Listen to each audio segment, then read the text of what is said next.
Hello, what's going on, y'all? Howdy doody doodies. Howdy doody doodies. How we doing, y'all?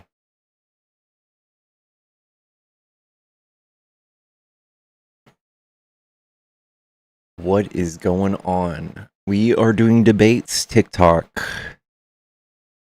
Trump, Iran war, Strait of Hormuz.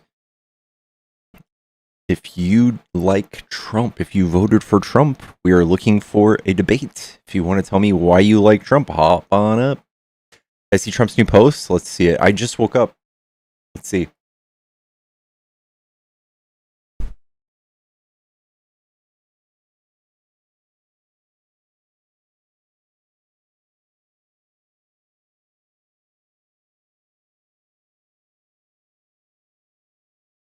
He's blasting the Pope?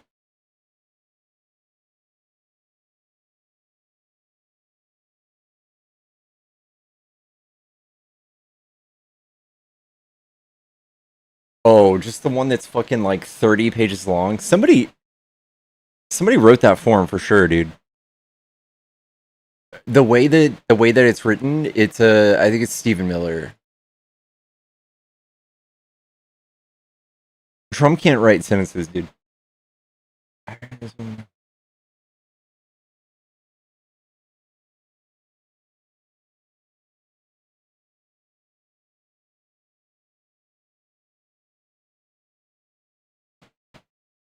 Him as Jesus?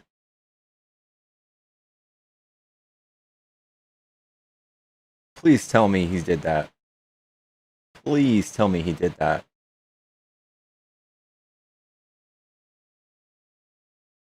Oh god, no. Jesus.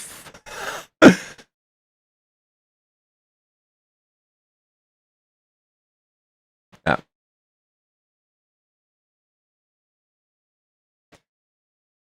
Yeah.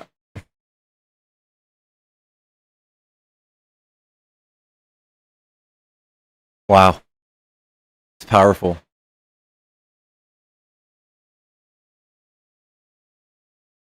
It looks like he's healing Epstein. Yeah. Well, guys, this will show the libs. Let's watch them freak out over this. Let's watch them do that.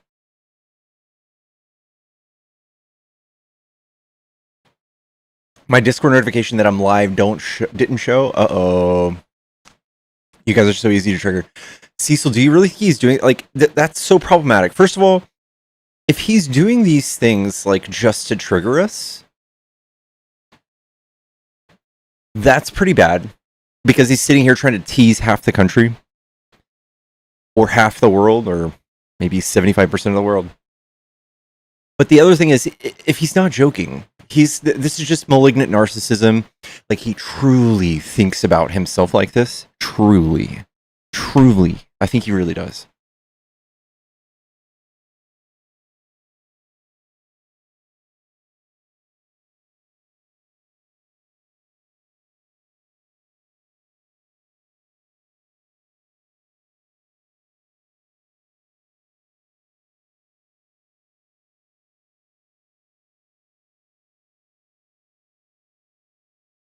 Yeah, he's a narcissist. He's a malignant narcissist. So this is just him like feeding himself some of, something for his ego.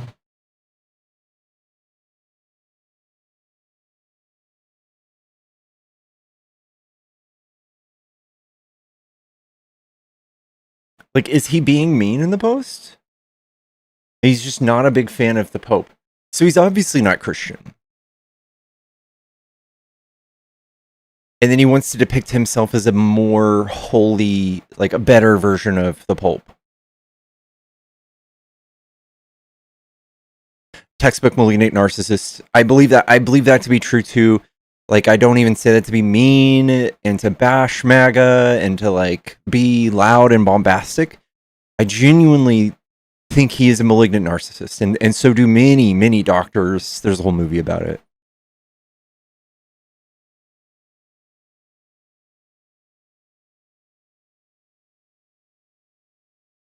The like nanny boo boo thing it's getting old, MAGA.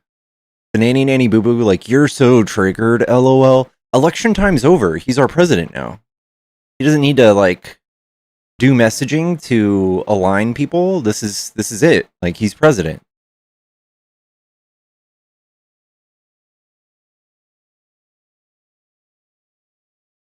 He prefers the Pope's records to MAGA. Wow.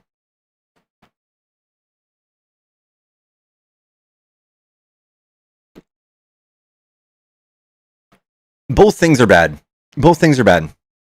If this is like year 10 of him trolling the country as the leader of the country, yeah. Can we celebrate Hungary? Yes. MAGA. I want to know how y'all reconcile Trump trying to get the Hungarian leader, the authoritarian, reelected. I want to know how you guys reconcile that. Like, up until this point, we could point to Trump and being best friends with all the dictators. And then there at one point, like, he gave one like tens of billions of our tax dollars. And what you guys would say was like, oh, you keep your friends close, but your enemies closer. Like, he's playing 5D chess. No, it's just 1D chess. He wants them in power. He just went and had JD Vance, push for the Hungarian authoritarian Viktor Orban to be reelected. He's been in power for 16 years. He canceled gay pride. He's labeled all LGBTQ community pedophiles, which is what y'all are doing. This is what MAGA's kind of tried to do. And it's not worked. It's now, he's lost his election. He is lost.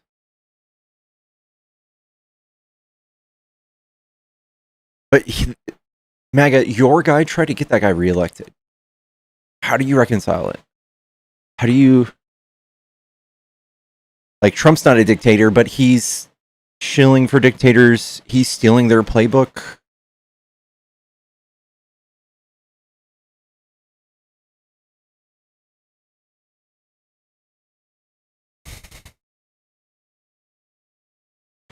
Does MAGA equal PDF? In all honesty, no. Is Trump a PDF? Very likely. Are his friends PDFs? Very likely. Does that mean Republicans are all PDFs? No. As constituents, like, we can joke around and say that y'all are in social media and in posts, but when the leader of a country makes that the law, that's serious. Serious.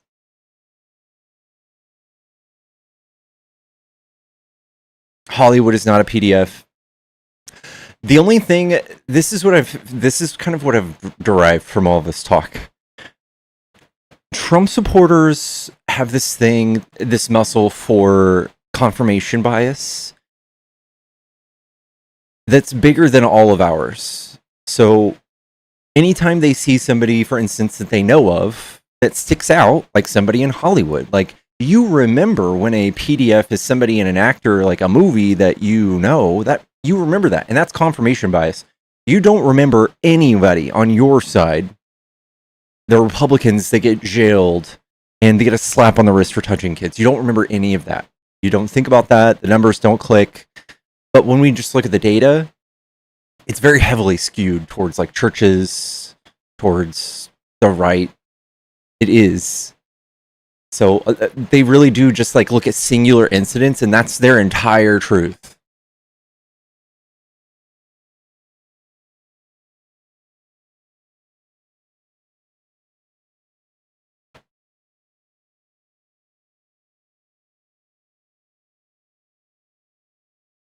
That's the entire platform of the Republican Party, is confirmation bias and like singular incidents.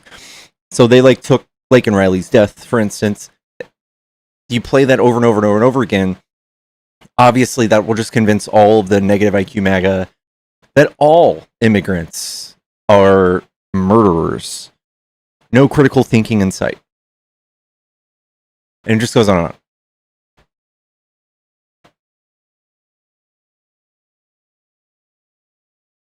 There aren't thousands of immigrant murders, actually. There's actually not. There's, over the last 10 years, there's a couple hundred. Not even. I think it's like a little over 100.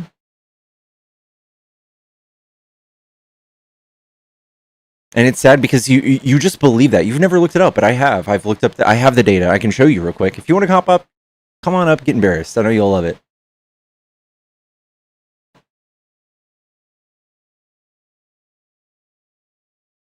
2,000 past 2 years.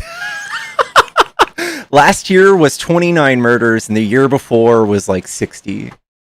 So that's a lie. How embarrassing for you. God, you guys are pathetic.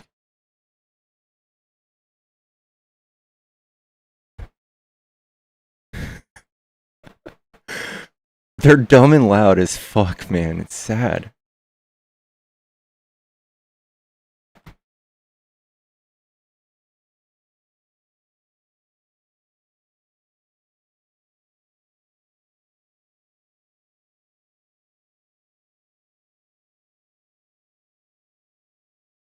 Here you go. Homicide, manslaughter. It's actually 23 last year and 29 the year before. Oh boy.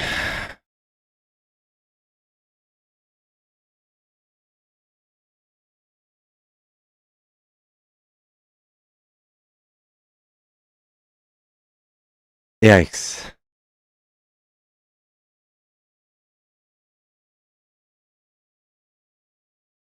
Thousands.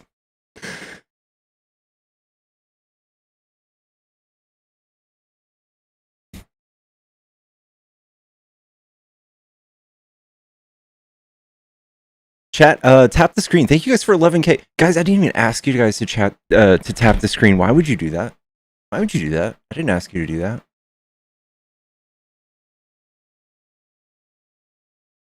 You better watch out. Out of all 17,000 murders last year, you could be the one that gets hit by an undocumented murderer. And it's even worse because all of MAGA's feelings will be double hurt. Because your murder will be undocumented.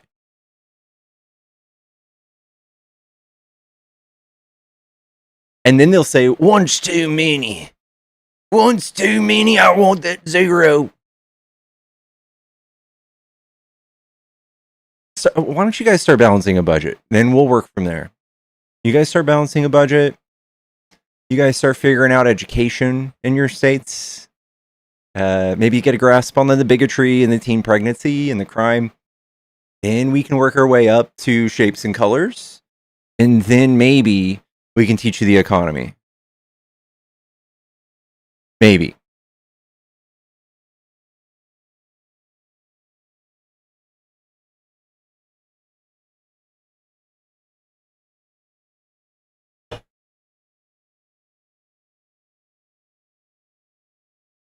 Swalwell is an excellent representation of Democrats. Trump is an adjudicated sexual abuser. He was held liable in a civil court. He's literally got 27 essay allegations, but Swalwell, he's for sure guilty. He's never even been to court. He's for sure guilty. He's so bad.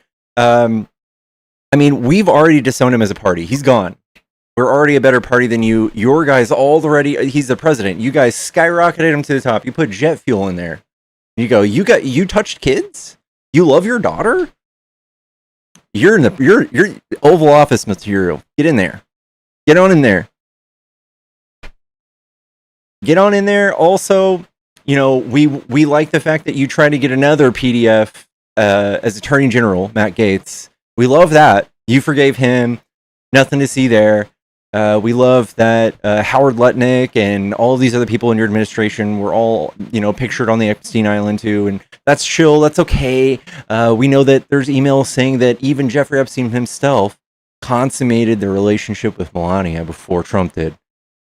Nothing to see, guys. Nothing to see. It's a Democrat thing, guys. Don't forget that. That's the talking point we're going with.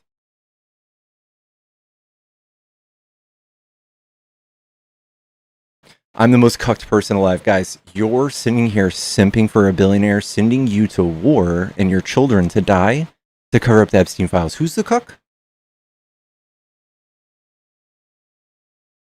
The guy made $3 or $4 billion last year being president. Unprecedented.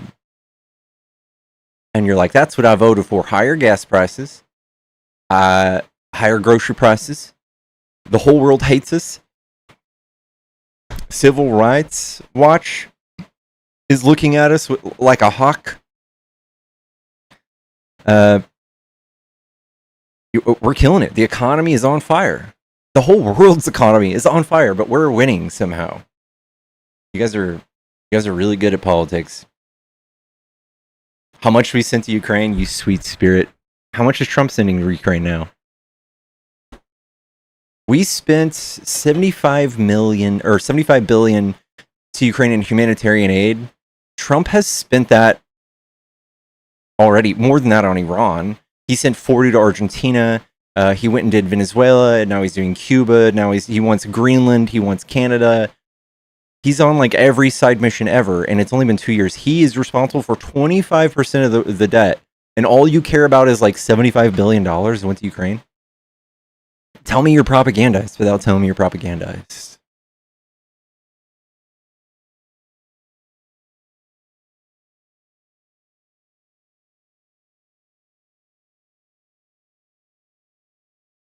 I'm totally not repeating Russian propaganda. I have my own thoughts.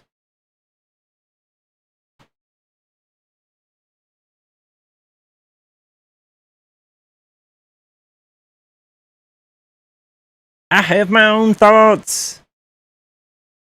I'm not brainwashed. That's what MAGA sounds like.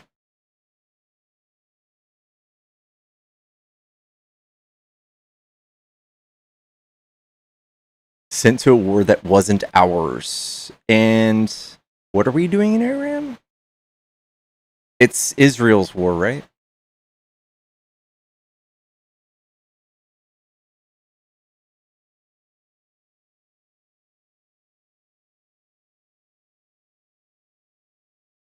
We've already spent as much money in Iran as we've spent in Ukraine. And Ukraine's an actual, like, something on the world stage that everybody looked at and was like, yo, yeah, we need to stop this. Nobody in the world, not a single one of our allies is going, yeah, dude, this is the move. They're all backing away from Trump going, what are you doing? What are you fucking doing? You fucked up the world.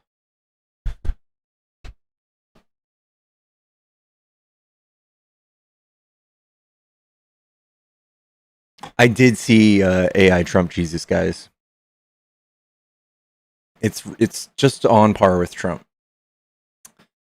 MAGA, if you're a Trump supporter and you want to debate and get shamed, hop in the box. I'm just a beta soy boy cuck. I don't know anything, and you can teach me. And since you're so manly and smarter, it would be easy for you to look really cool. They are too embarrassed. MAGA is impossible to get up here and talk to. I got a feeling this is how it's going to be. I think I'm going to have to turn my channel into like a deconstruction channel where we reach out to people who were of the MAGA faith and help them find life after Trump, find their reality and their like foundation of facts.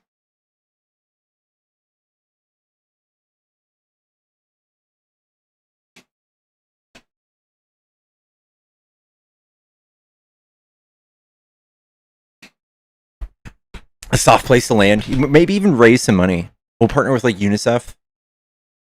You know? Conversion therapy would be a bad parallel, right? This would be voluntary. This would be like gentle. It wouldn't be torturing somebody in a room.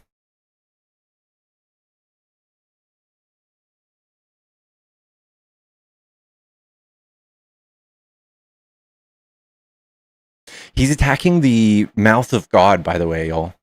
For those of you who are Catholic.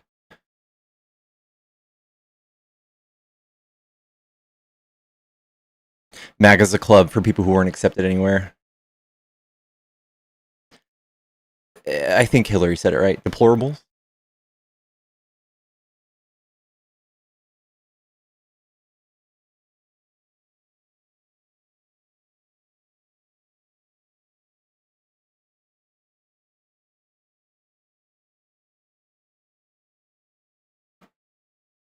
He's doing what to the mouth of God? Whatever him and Epstein do with people's mouths.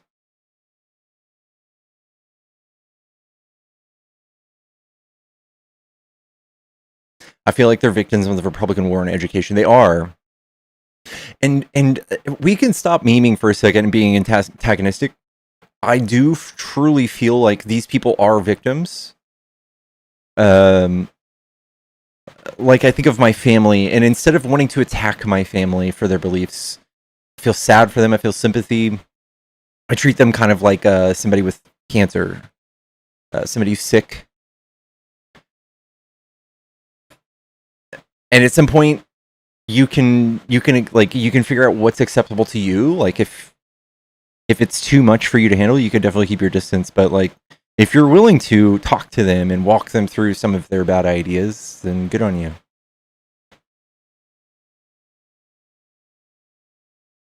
I'm sorry, D.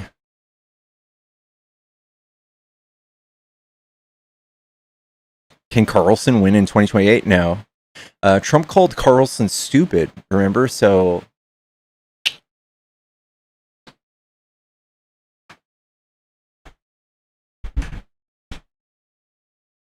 we are all victims of Trump. But you think there are more than two genders. All right, chat. This amazes me every time.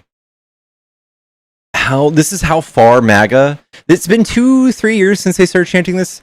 I'm gonna do what MAGA hasn't done for 3 years. How many genders are there in the world? There's no single universally agreed upon number of genders. Have y'all ever Googled this? Have y'all ever gotten this far? Yikes. It's a cult. It's a cult, y'all. It's a cult. They'll stare at the evidence right in the face and they'll go, whatever, you lib. Whatever, lib. There's infinite amount of genders, guys. They're made up. I bet you think there's only 8 colors.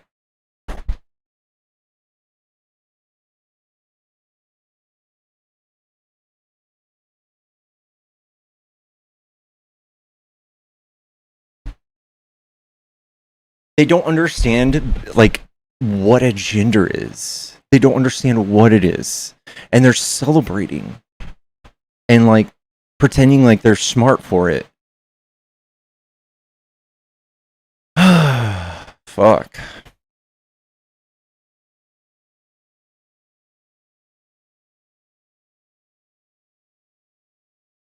It's so sad that that's what got them, dude. The gender thing. I wonder if Viktor Orban did that. I want to see if Viktor Orban did this.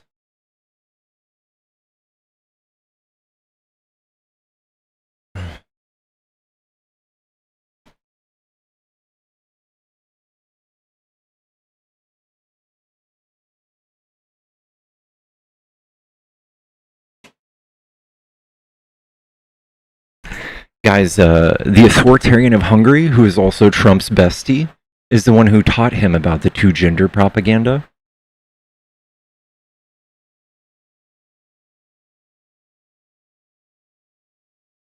You guys are falling for Hungarian propaganda.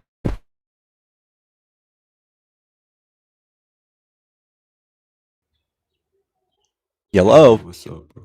How are you? Doing good. Are you a Trump supporter? Yeah. Cool. What do you like about Hey, Trump? I want to say shout out to Ethiopia. You know Ethiopia? Yeah. Yeah. And Trump was saying that he made a peace deal with Egypt, but that's not really true. So you don't like Trump? Yeah, I don't. I was I was just trying to give this point. All right. Have a good day, man. Yeah, you too.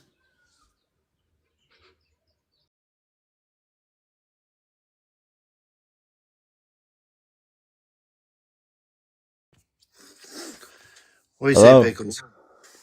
What's up, Cecil? How do you feel being tricked about genders for a few years? Tricked? There's an infinite number of genders. It's Correct. sexes. There's only two sexes, though. Correct. Okay. I mean, I don't know. correct. It's like bimodal. Sex is bimodal, but sure. You fall on one or the other most of the time, typically. But none of us are going around saying this. None of our politicians are going around saying this. Basically, this was a litmus test. If somebody balks at the fact that there are two genders, you're smart.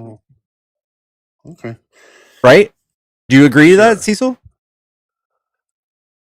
Right? If you balk at chat, this guy's MAGA. This guy's MAGA. He's a frequent flyer. He's a decent person sometimes. Thank you. He agrees that Trump has been lying about this for a few years, right? For political points. I wouldn't go there. Wait. He wrote a fucking executive order about this. Yeah, I mean, it's all silly. It's not silly. This is a social wedge issue. Serious, in my opinion, is in sports and in locker rooms and bathrooms. That's not even. I won't even give you that. I won't give you that because this is a social thing. If you want to make sports about sex or something, then you would have to start talking about real markers about what would identify things as sexes, and you wouldn't be able to. Science wouldn't be on your side. It'd be very hard. And we're also talking about 5 people. Again, look at the economy. And look at the people who thought they were saving all of these sports teams from trans people, and it turned out to be 5 people. 5. 800 medals, according to the UN. What does that number mean? What types of medals? Gold, bronze, silver. I mean. Okay, are we talking about spelling bees? Are we talking about, what are we talking about?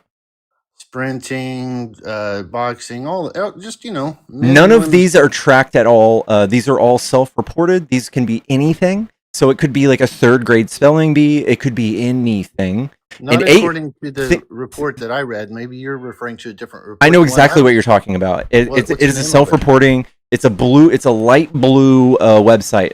I know exactly what you're talking about. And I'm talking about the United Nations. They have a report called Violence in Women's Sports. That's the one. How many people are on Earth, please, Cecil? 8 billion. Okay, and you're talking about 800 people?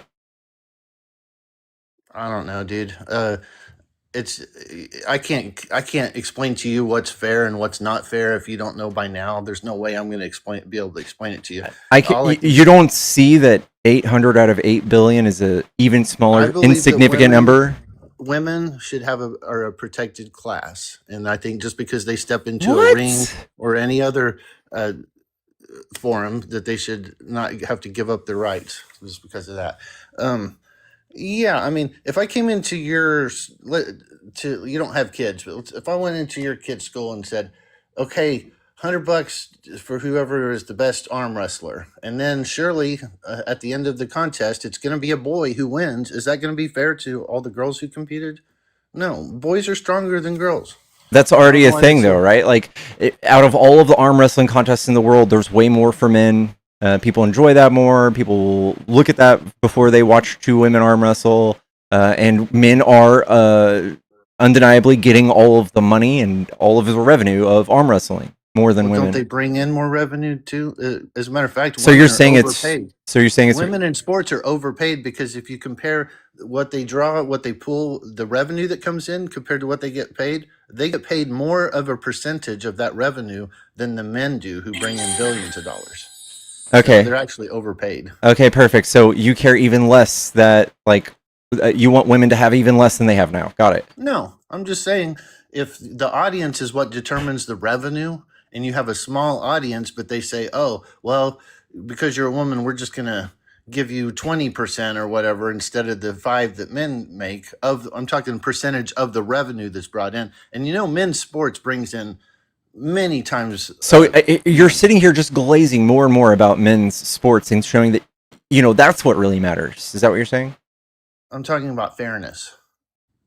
I don't think it's fair for men to be breaking women's noses in volleyball or punching their lights out in the boxing ring. They're men. Come on. Okay. Again, this is something that I think sports leagues can handle themselves, and I don't think they need the help of a sexist president.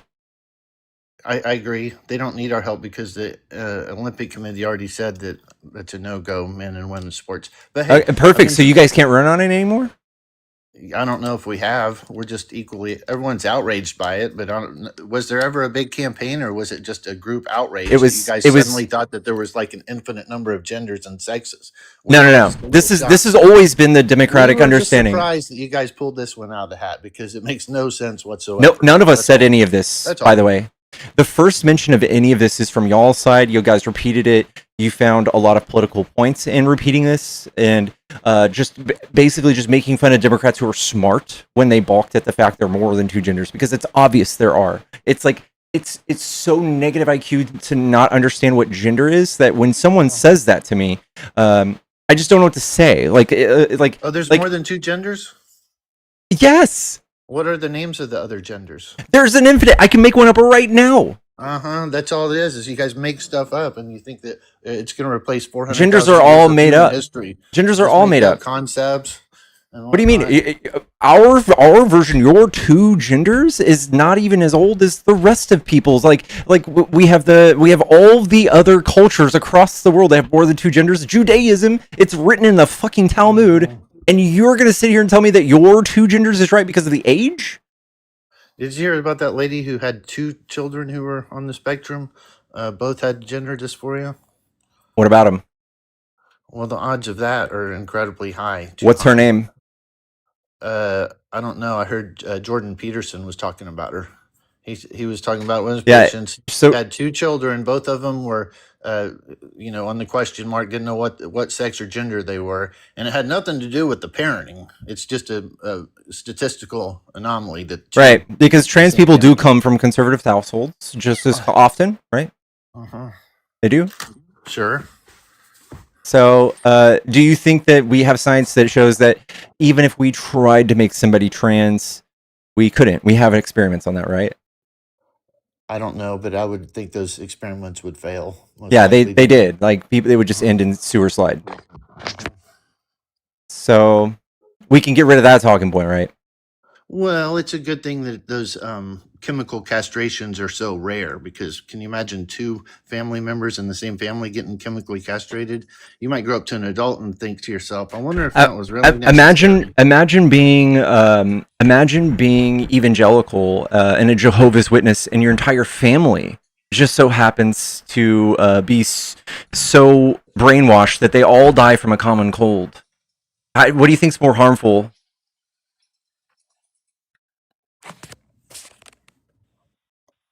I don't know.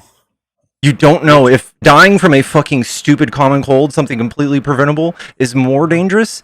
An ideology that does that is more dangerous than somebody just freely expressing themselves and asking for different gender pronoun. Now I get you. Yeah, I'd go with the first one. So why are you guys so outraged at this? There's 1.7 million Jehovah's Witnesses in the United States, and there's like 30 trans kids. Well, like I said, I don't know if we're if we're outraged or if we're just like, holy shit, you guys think this, and then You're being told what to care how are about. we going to agree on anything if you guys can't even agree that the Earth is round and the sky is blue and the First of all of the flat earthers are on your side, so you have even more outrageous beliefs on your side than ours. All of them. Well, they could be on my side. I'm not on their side. Yeah, you are. You're sitting here pointing at people who know what genders are, making fun of them, and holding hands with flat earthers and Jehovah's Witnesses. Would you say that transgenderism is a mental disorder? Condition. It's a mental condition? Yeah. I agree with that. And see, I don't think it's any worse than the chemical or the problems people have who aren't trans. You know, people have OCD, they have addictions, they have all these things. I would say transgenderism. I think the more you point at them with misunderstanding and ignorance, the more likely that they're going to just kill themselves like they do. Yeah, that killing yourself thing, I don't think, because I've looked it up and there's conflicting information on that in both ways. What's up, Doc? And you don't really need a study to know that you're going to be unhappy if you cut your Johnson off. I think you would be suicidal. You're very wrong. So, hi, I'm a doctor. Is it cool if I jump in? Pickles? Sure. Yeah. I'm sorry. Yeah. Go ahead. Makes sense. No, you're good. Yeah. So I just want to address a few things you've said, Cecil. So one is actually not as statistically improbable as you seem to think for there to be 2 trans kids in a single family because, there are, like neurobiological bases of, being transgender. And there are clearly some, like genetic links there. And so if you have 2 siblings, both of whom share, 50% of their genetics, then it makes sense that there's a higher likelihood if one is transgender that the other would be transgender than if the other sibling were, picked out of the general population. So it's actually not that insane.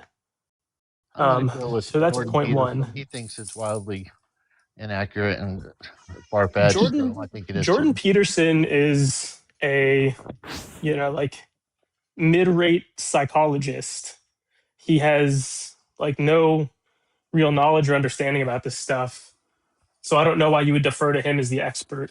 He's also very partisan. He's hyper partisan in his beliefs. So he's very Christian, and he carries that into his beliefs. And he's also been fired, right? So, like, I think that he's so problematic and partisan that he's incapable of relaying this to his students in a way that's effective or accepted by institutes. Yeah, he goes against the establishment. I could see why you guys would dislike someone who goes against the establishment. So does extreme superstition. Donald Trump case. He just goes against the science in this case. Like that's my issue with him is that he's not following the science and the evidence. He's coming at it from, as Pickles said, a partisan place to appeal to his base who already have these anti-trans ideologies. And so he's obviously going to spout anti-trans rhetoric because that's what his base is going to find appealing.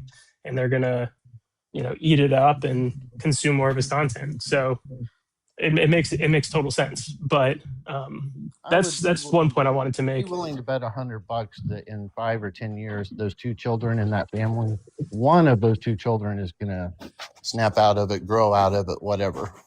And then why do you care so much? I don't. I already said the only place I care about it are in sports. I don't think XX and XY should. So again, we're pointing at 5 people in all of 500,000. And we're just a big circle because then I say 800 and then 800 in the world, right? Well, you said 800 medals, and then the 2 things you pointed to are boxing and track. The track you're talking about, Caster Semenya, who is she's female. She's biologically female. She just happens to have more like higher testosterone levels than like most females. So that's who you're pointing to in track and field. In boxing, you're pointing to the woman in the most recent Olympics, and that was also a female. So you pointed to 2 females in your 2 references. Doctor, can I ask you a question about that? You're talking about testosterone levels. Go right ahead. Let's say you have a female who, for some reason or another, has high testosterone levels. Mm-hmm. Are her, even though she's got high testosterone, are they comparable to the testosterone in a cisgendered male? I don't know about castrous-Semenya testosterone levels, so I can't really speak on that. I wasn't talking about that person. I'm talking about just anyone in general. Is there an overlap of typical male and female testosterone rates? Like a high-end female, low-end male? Yeah, right? No. Yeah, there's obviously going to be some overlap. I've read about it. Men have between 5 and 15 times higher. There's a number, and it can be anywhere from like 200 to 700, right? I mean, I'd have to look at these values, but I've had my tested before, and it could definitely women can definitely naturally range into that. Well, what was the boxer's name? Khalif something? Iman Khalif. Iman Khalif, yeah. Okay, so she boxed another boxer from Italy, Angelina Carinos or something like that, I think her name was. Mm-hmm. And Angelina had to quit and said she was terrified that she'd never been hit that hard in her whole life. I think women... It's like a skill issue. Yeah. What? It's a skill issue. A skill issue? Okay. If you want to be loud and get some notoriety, it's a good thing to say, sure. Well, whatever her reason was, I truly believe she was scared to continue fighting. But She shouldn't fight anymore then. Yeah, well, she probably won't because the woke gang, the social justice warriors, ganged up on her after that. It wasn't enough that she had to quit, bawled her head, cried her eyes out because she had to quit. Okay, what do you think is more a phobe? Yeah, what do you think is more harmful? The hit that she took that she probably fully recovered from, or the chilling effect that gave the trans community worldwide? Because so many people misunderstand that concept that she probably was a cis woman, but it doesn't matter. They want to hate trans people anyway. So every trans person everywhere in the world has felt that punch too. What do you think was more harmful? They got all the hate. The trans person didn't get the hate. It was all of the trans people get the hate all day, every day, 12 times more than that stupid fuck who got punched. 1850s, and you just assume that everyone going around picking on trans people. And you can pull up your statistics and all that. I'm not going to believe them. I don't think there's that's damning. Now, where a trans person is being hurt, I will step in and stop that each and every time because I don't like bullies. I just don't think it's a big problem. Really you are the bully, though. It's just silly. No, I'm not a bully. You guys are. I mean, dude, unaliving rates are like among trans people are like orders of magnitude higher than among cis people, and the vast majority of it is due to like bullying and societal pressures.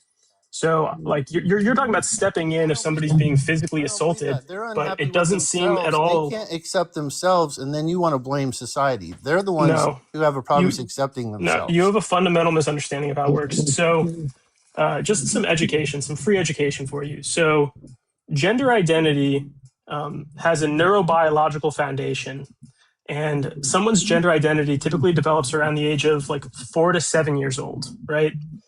So these people develop a gender identity around the age of 4. Not these people, just every person, and that is a like firm, fixed identity, right? I mean, if they're like gender fluid or something like that, then then they're gender fluid. That is their gender identity, but their gender identity develops around the age of 4. And it persists throughout life. It's not like, somebody is trans and then they can untransify themselves, right? Okay.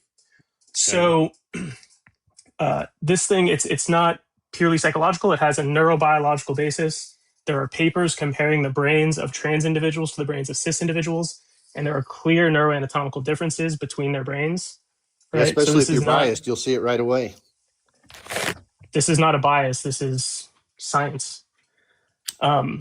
So like this is a neurobiological phenomenon. So they have this gender identity, and then they have a phenotypic sex. So that's their sex organs, penis, vagina, breasts, etc. So gender dysphoria, that's the actual condition, is when their gender identity is discordant with their phenotypic sex. And so they fundamentally feel like, their body really should be a different way, but it's developing in a way that, is very uncomfortable for them, and that causes mental distress. That's gender dysphoria. Do heterosexuals being transgender? Okay. being Do heteros ever transgender, have problems going through puberty? Is it difficult for heterosexuals to go through puberty? entirely different level. But if you want an example of something that can create gender dysphoria in cis, it's not heterosexuals, it's cis individuals.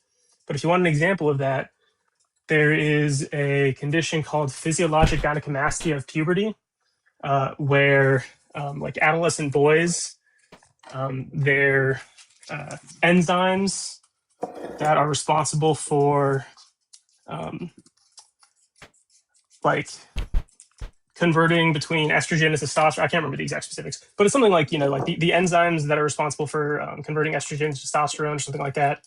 Um, don't develop as quickly as like the kind of amount of hormone production ramps up, and so they have excess estrogen in their body, and they develop gynecomastia. They develop breast tissue, and that can be like very distressing for these cis boys.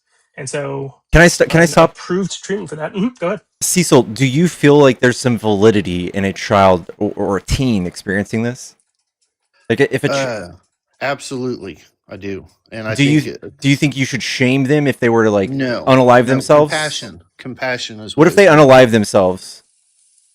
Well, that's that's tragic. It's terrible. Do you think that you can't put the blame on people who think that there's only two genders? You can't put all the blame on. I'm trying to help you walk through the idea of this being possible for someone other than just a cis male. Okay. I'm with you. Go ahead. What's your question though? I'm not sure where you're going. I don't know. I'm planning to see. Go ahead, Doc. So it seems like you have like compassion, and you can kind of see the validity of gender dysphoria when it's a cis male who develops breast tissue, and you're like, yeah, they should be treated with compassion, and there's approved gender affirming care for those cis males, right? Cis men or cis boys in this case. And that is liposuction. They do liposuction of the breast tissue. They remove it. They get rid of the gynecomastia, and that removes the gender dysphoria. So there's a direct parallel here. But it's not a mastectomy. You have to have XX chromosomes to have a mastectomy, right? Well, it's not considered a mastectomy. It's just liposuction. They don't have enough breast tissue in most cases that you need a full on mastectomy. They just go in and they liposuction. But it's still like very. About this operation is that it's not only reversible, it's not irreversible. I mean, it's absolutely irreversible. You are going and you are physically removing the adipose tissue with a suction. Okay, but you're not getting rid of any like glands or important or sexual organs or anything like that. He just said it's not sucking out fat. If that's what you just thought, like he just said it's a tissue that doesn't. Oh, I thought he said liposuction. So it is liposuction, and the breast tissue is a lot of it is adipose tissue. So like it is removing fat, but it's removing. But like there's more stuff in there. It's not just fat. And stuff like that in there too. Yeah, it's not just so fat. That's okay. Is that more of a cosmetic surgery? It is purely cosmetic. Yes. It is to make the boys feel, more like boys. They don't feel like they should have breast tissue, and so, but they develop breast tissue, and so you go in and you surgically remove the breast tissue. So let's say you're a trans individual, right? And you have a gender identity of a girl or a woman eventually, but a girl, right? But I mean, I think it's very informative for it to be a girl. So you have the gender identity of a girl, but you start to go through like male puberty, and so like you're developing all of these masculine features, right? Like your jaw is getting more square, you're developing an Adam's apple, your voice is getting deeper, and all these are like deeply distressing to you because it sounds like a nightmare. You shouldn't have any of those qualities. Yeah, it sounds like a nightmare. I mean, if that's not the way you feel and that's what your body's doing, but I would like to say people who experience age go through the same thing. They look in the mirror and they're like, oh my God, that's not me. And we don't yell at them for seeking medical attention, right? I'm just saying it's a comparison worth considering. Yeah, I know, but we would obviously never punch down on people with AIDS and HIV as a president and as a government. I'm saying surgery's not always the best option. That's my point. Did you say age or AIDS? Age. age. Yeah. I mean, people do surgery all the time for age-related things, right? Like that's the basis of a lot of cosmetic surgery. They get facelifts, they get, you know, boob jobs, they get all sorts of things because, you know, they, you know, have the desire to, you know, have more of a youthful appearance, Well, more so there's similar other to how they types of used to look. dysphoria. In other words, there's other types of dysphoria besides gender dysphoria. I don't know if that's that a dysphoria. be dysphoria per se. Yeah. That's just like, you know, you may be kind of unhappy with sort of the, So it's just like insecure. process. Yeah, exactly. Like the toll that age is taking on you. But regardless, so like there are, you know, interventions that you can do, and this is some of the stuff that like people on the right are always up in arms about. Like no one is doing surgery on, or it's incredibly rare, like literally a handful of times. But basically, no one is doing surgery on children, like on people under age 18, in terms of like, you know, gender reassignment surgery, that kind of stuff. Like almost no one is doing that. That's good, right?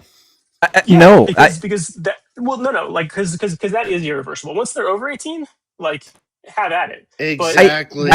No. Exactly. I agree that it being uncommon is very good, but I'm saying, okay, in the instances that it does happen, that is a decision that's a very hard decision for doctors and parents and children to make. And when we're talking about this, like imagine a kid like 16 and they've made like 3 attempts on their lives. They've been demanding this for like 6 years that they are not the gender they were assigned at birth.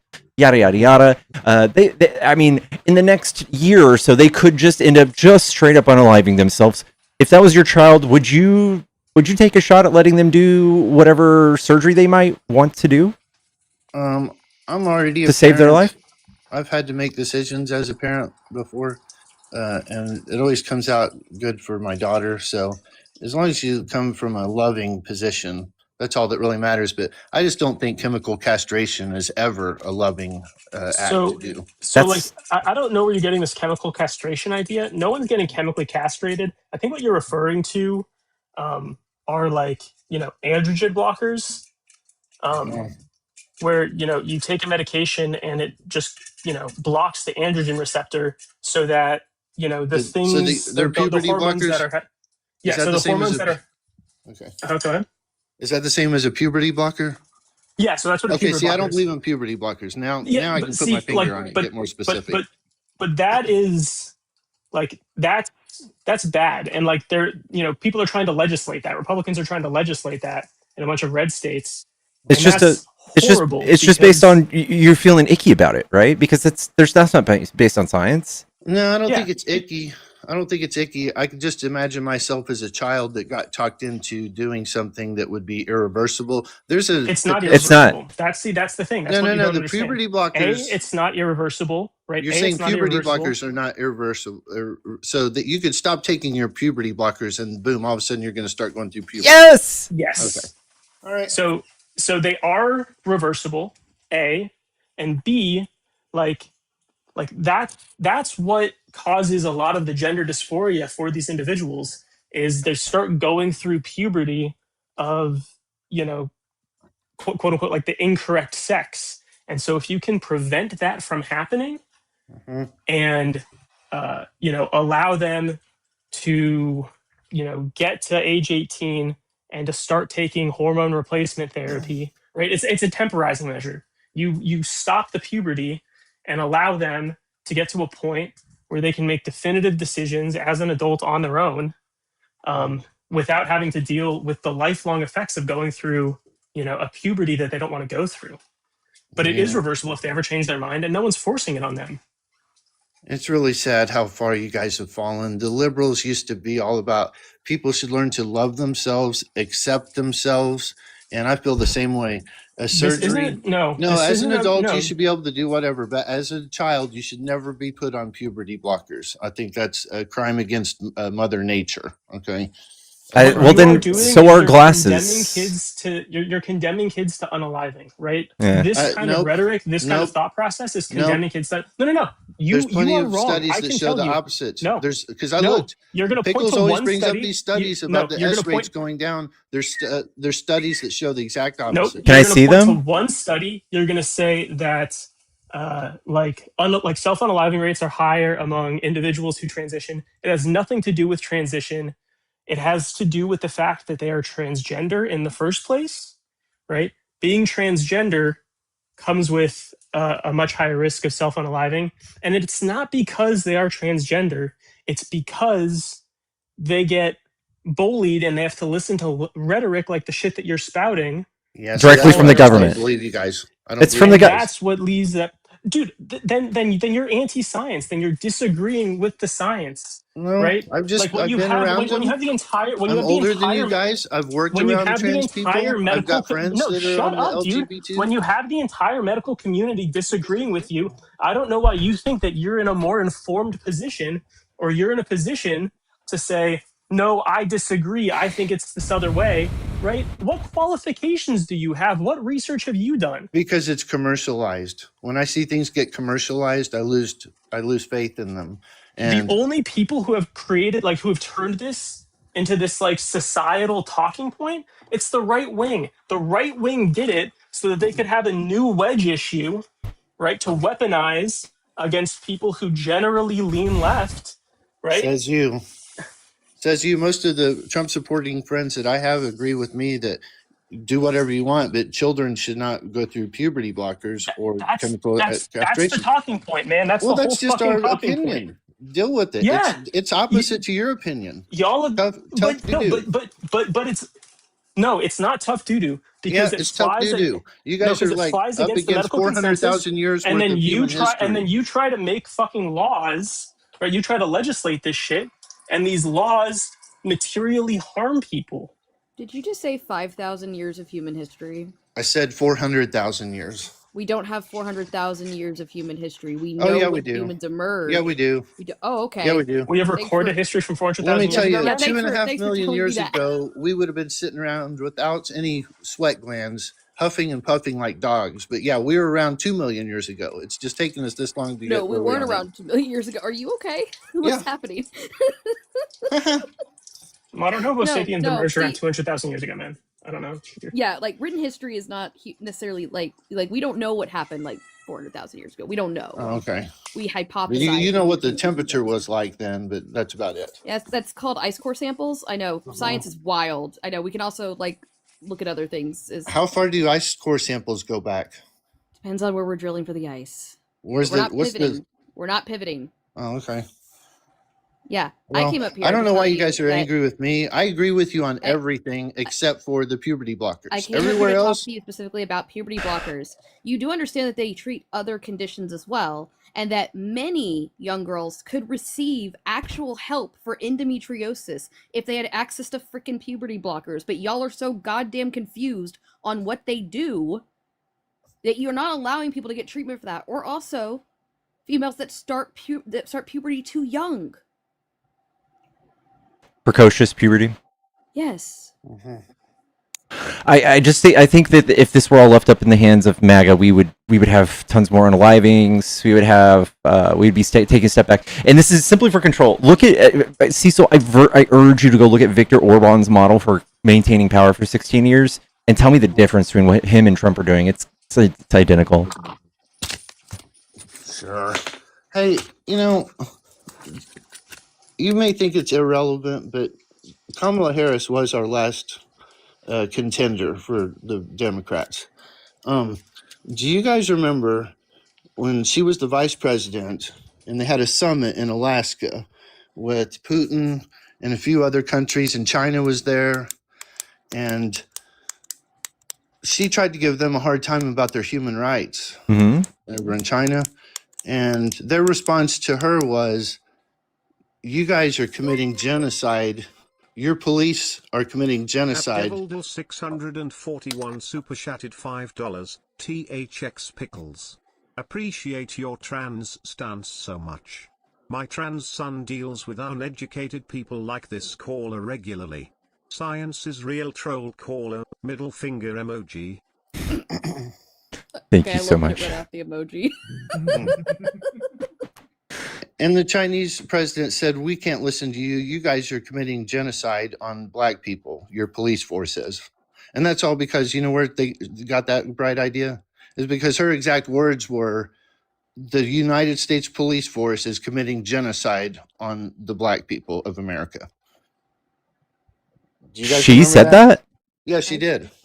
hmm I don't have it in front of me. I just remember it. It's just something I just thought of just now. I mean, like, it's not necessarily wrong. I'm just like, Oh, yeah. Yeah. Well, my point is words have meanings. And when a vice president says genocide against the black people, that's not a very good way to talk about America to the rest of the world, especially when Do it's you have not those? true. Do you have those same feelings about all the very more harmful things Trump says? I just think that's a good reason that she would have been a terrible president. But I don't really pay attention to Trump anymore wait, because I'm wait, too busy.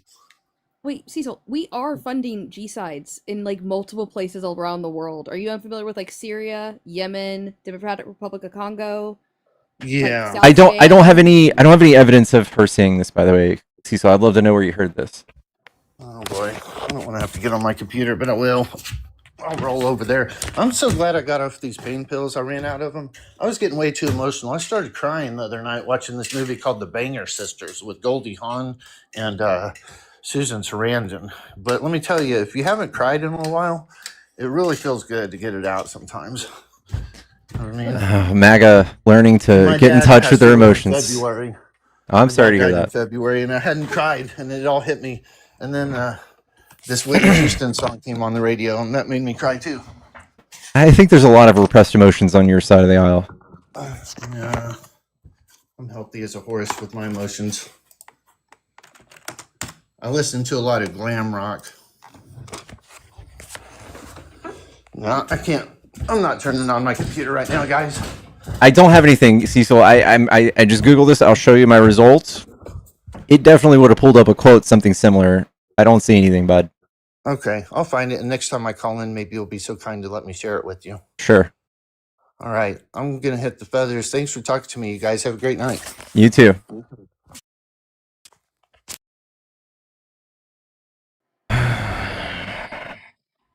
Okay, there's something I've been noticing lately, and it's really getting to me pickles. Is anybody noticing that like videos that MAGA are making, they'll be like, I saw one where a lady was like, we could have voted for basically a nuclear war with Iran or just a temporary spike in gas prices, and then they're like, but y'all don't even know what the difference between a man and a woman is. What is with the freaking pivots to trans? Like, leave me alone. This is their one gotcha. This is the biggest, like, most effective social wedge issue they've had in a long time, and it won't go away, especially when they're defending education. This will never go away. I got a feeling. It is the wildest thing. Also, hi debate doc. It's been a while. I just every time it's a pivot. Be like, I'm losing this discussion. Trans people, and then it just is driving me wild. Sorry. Yeah. Well, first off, hello. Sorry, I was struggling to unmute there. But second, yeah, no, I agree with Pickles that it's like it. I mean, it is their new wedge issue of choice, and I think it's because they lost the like homophobia battle. Like homophobia fell out of vogue. I mean, Yeah, it's making a comeback, but yeah. um, once they lost that, they have abortion, tried and true, but they needed a new kind of like homophobia analog, Yeah. because like you can try to arouse sympathy with the abortion debate, but like they didn't really have an out group to hate on, and so you know they needed a new and they needed a domestic out group to hate on. It couldn't just be immigrants. So they found trans people, and I think that they can't give it up. And it requires, I repeat, requires a lack of understanding to be on that side. Yeah, Can I share with y'all just for funsies? Because the Artemis 2 crew came back. Okay, so we've got a lot of flurfers that are really trying to prove that we didn't go, okay? And I came across a really great, just a little great comment in a Flurfers comment section. I just want to share it with you, Pickles. I think you need a laugh. I think we all need a laugh after that. And I just want to share this really quick because I think it's really funny. If I can get big screen for just one moment, I promise I'll read it to you. I'll read it to all of you, I promise. Okay. Yes, but all satellites are floating around on... 641 super chatted $5. MAGA getting in touch with their feelings while coming down off pain pills. SMH. So the comment here is, yes, but all satellites are floating around on helium balloons, which we track, and these are more used for surveillance than anything else, as we get over 90% of signals from underwater fiber optic cables.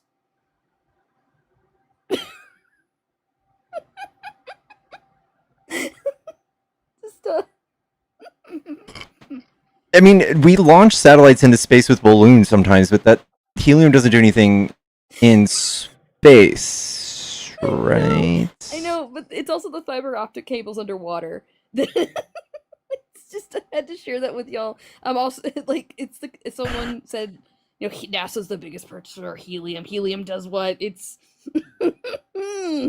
it's great. So yeah. Helium makes microchips, you fucking idiot. You fucking negative IQ fucking idiot. It's also essential for MRIs. And guys, I gotta be honest with you. There is a Venn diagram of MAGA and Flurfers. There is shared thought processes there. Where did I find that? I used to debate flat earthers back in the day on this app. Don't ask me why. And so some of my friends were showing some of the Flurfer videos. It's wild, y'all. It's wild out here. I have a set of parents that are Flurfers. Pickles, I don't. Are they also evangelical Christians? Yeah. I think that's the connection. I think it's the Flurfer evangelical Christian, connection, and then the evangelical Christian MAGA connection. And then you get the nice little triangle. Oh yeah, there was a whole comment thread in there where people were like, the reason that they want to make you believe that we go into space is to create deception so that you won't believe in God and Jesus and the Holy Spirit. And and I was like, wait, I thought God created the whole universe. Why would space existing diminish that? I don't understand. By the way, I just want to show this. I don't even know if this is appropriate. You can cancel them if you want, y'all. But this is by far the hottest trans person I've ever seen online. Family, guess what? Look at this. Got the sunset. MAGA, does this break your brain? It does break the brain. By far the hottest Fucking trans woman I've beautiful, ever bro. seen. If you were to ask me a year ago if I was here right now, or to be here right now, I'd be like, what the fuck are you talking about, bruv? But look at me go. Look at me fucking go, bruv. Yeah. That's gorgeous there. She's also gorgeous. Yeah. Hey, Pickles, have you ever seen Finn from over in the UK? Uh-uh. Yeah, they're also an extremely attractive trans individual. Oh, I know Fan. Yeah, I know Finster. Is she Yeah. the one who trolls guys and like she'll go in Omegle and then No, that's the Russian guy. Vlad. Is that? No, it's not Vlad. There's she's American, but there's this trans woman and like she'll go in Omegle chat rooms and like she'll be kind of talking in her more feminine voice, and then out of the blue just like drop 2 octaves, and then you'll see the guys who are like kind of swooning a little bit before just freak out and like half of them run away from their screens. Vlad, but it's Yeah. It's pretty funny. What is Vlad? I don't think so. I think it's somebody else. Is he muscular? Same thing. Yeah.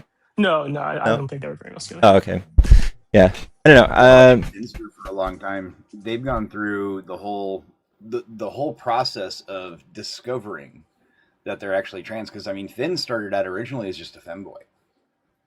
Yeah, it was honestly, it was like Moved through the progression. it was like a bet, wasn't it? I think Finn did a bet to start cross-dressing.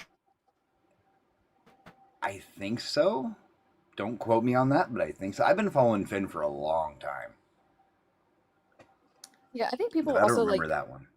one of the things that's really fascinating to me is that like I didn't have the language to describe what my gender was until I was much older, and I needed to understand a lot of things about myself before I recognized that I wasn't cis and I was actually trans.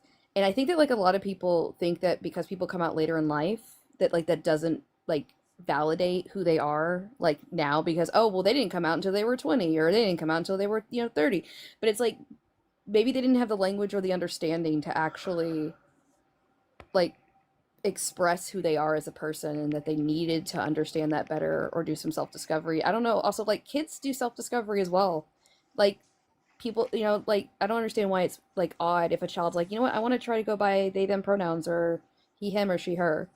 Like I don't know why we like want to criminalize that so much because to me it's just the same as like a kid wanting to be like, hey, I want to get like someone who's a girl and like I want to get a pixie cut.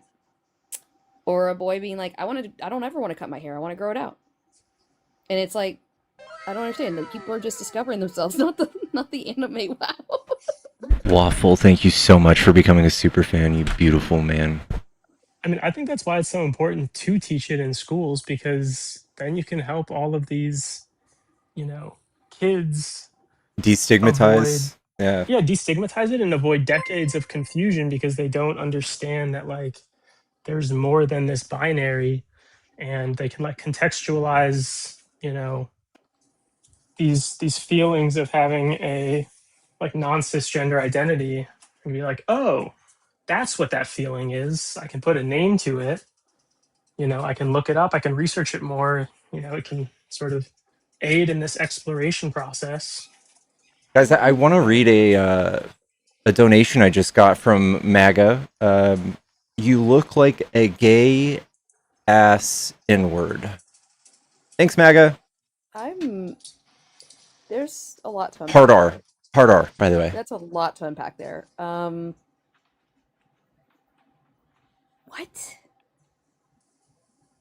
I'm glad that the automated voice didn't read that one out. Yeah, me too. It was $5, so thank you. Thank you. It's going straight to the Trevor Project. Yeah. That's a W. That's a W. Did anybody see the new Truth Socials from Trump? Anybody see those? Yeah. Right? Yeah. God, what? He's Jesus now. Yeah. Oh, yeah, no, I saw that one. And then he also like lost his shit about the Pope for like a really long period of time.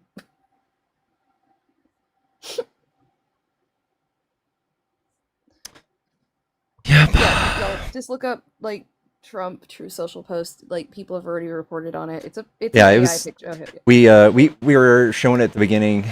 I had it pulled up earlier.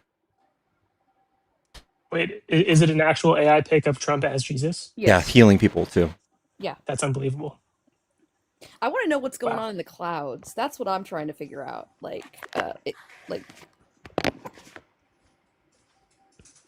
I mean, this is kind of like when he's posted that AI pic of him helping out after the hurricanes, but if anything, like this is just checking more marks if you're religious and superstitious that he's the Antichrist. I think it's just another marker for the Antichrist. Yeah, false messiah, false prophet. This is crazy. Yeah. I mean, also he said like praise be to Allah or something like that not too long ago. So on Easter. Yeah. Yeah. I didn't realize it was on Easter. That's great.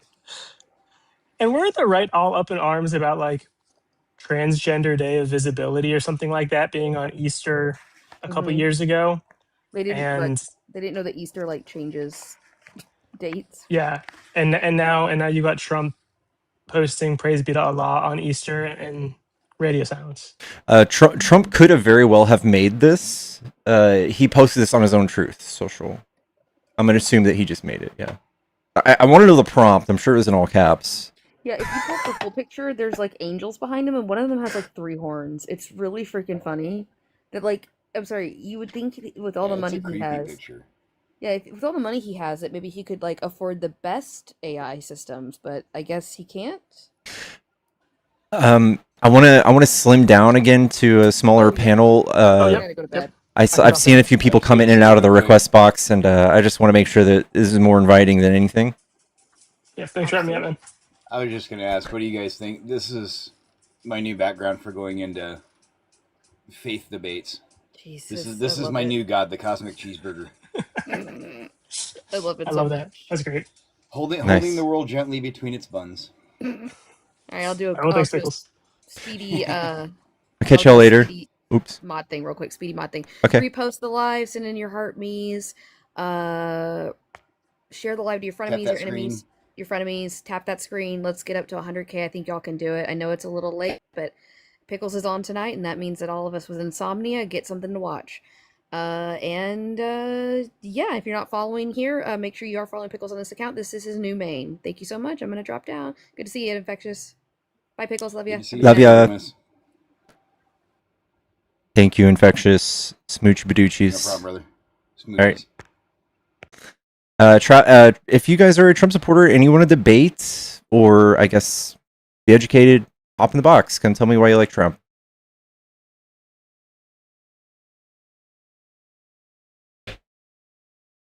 I can't believe we already got one debate today that denounced Google. Oh yeah, we you trust Google.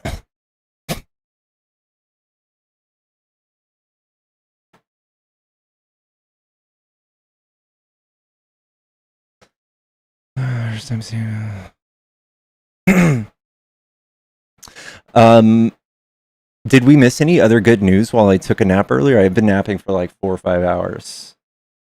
We've got Trump being Jesus, even though he's threatening genocides and talking shit about the Pope. But anything to own the libs, anything to get us yapping, MAGA's happy about.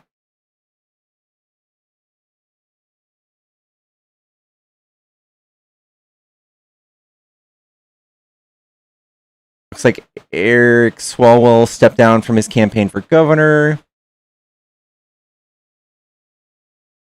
I will fight the serious false allegations that have been made, but that's my fight, not a campaign's. Eric, buddy. Adios. This will break brains. This will break brains. Mayor Mamdani, 100,000 potholes filled, 30% drop in rat sightings, 1.2 billion secured for universal child care, 34 million won back from bad landlords, 9.3 million secured for worker and small business restitution, 135K crosswalks cleared of snow. That's just a mayor. It's just a mayor, dude. Imagine what he could actually do given a more powerful position. Hello. السلام عليكم. أنا from Gaza. ممكن مساعدة please 1K. I love you, but we did that. Please don't overdo this. I love you, but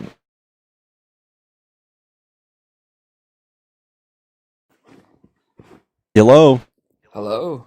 Hi, are you a Trump supporter? If you're asking if I would vote for Trump over Harris in like election today, then yes. Cool. Why?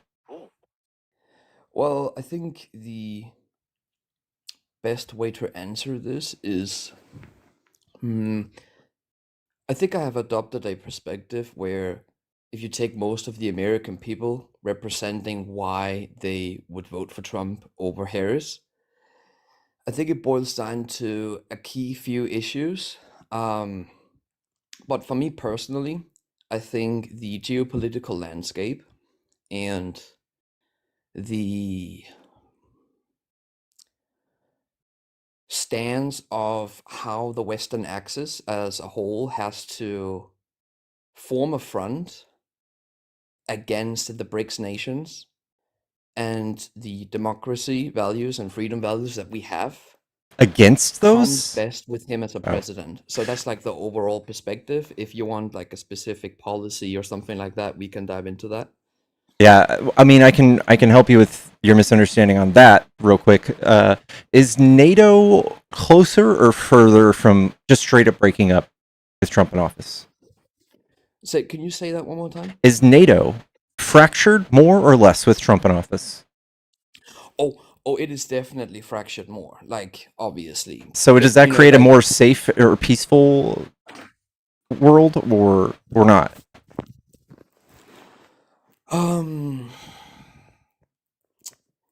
I see why you're asking that, and like, there's a good logical pathway to go through there. Why you're right about that.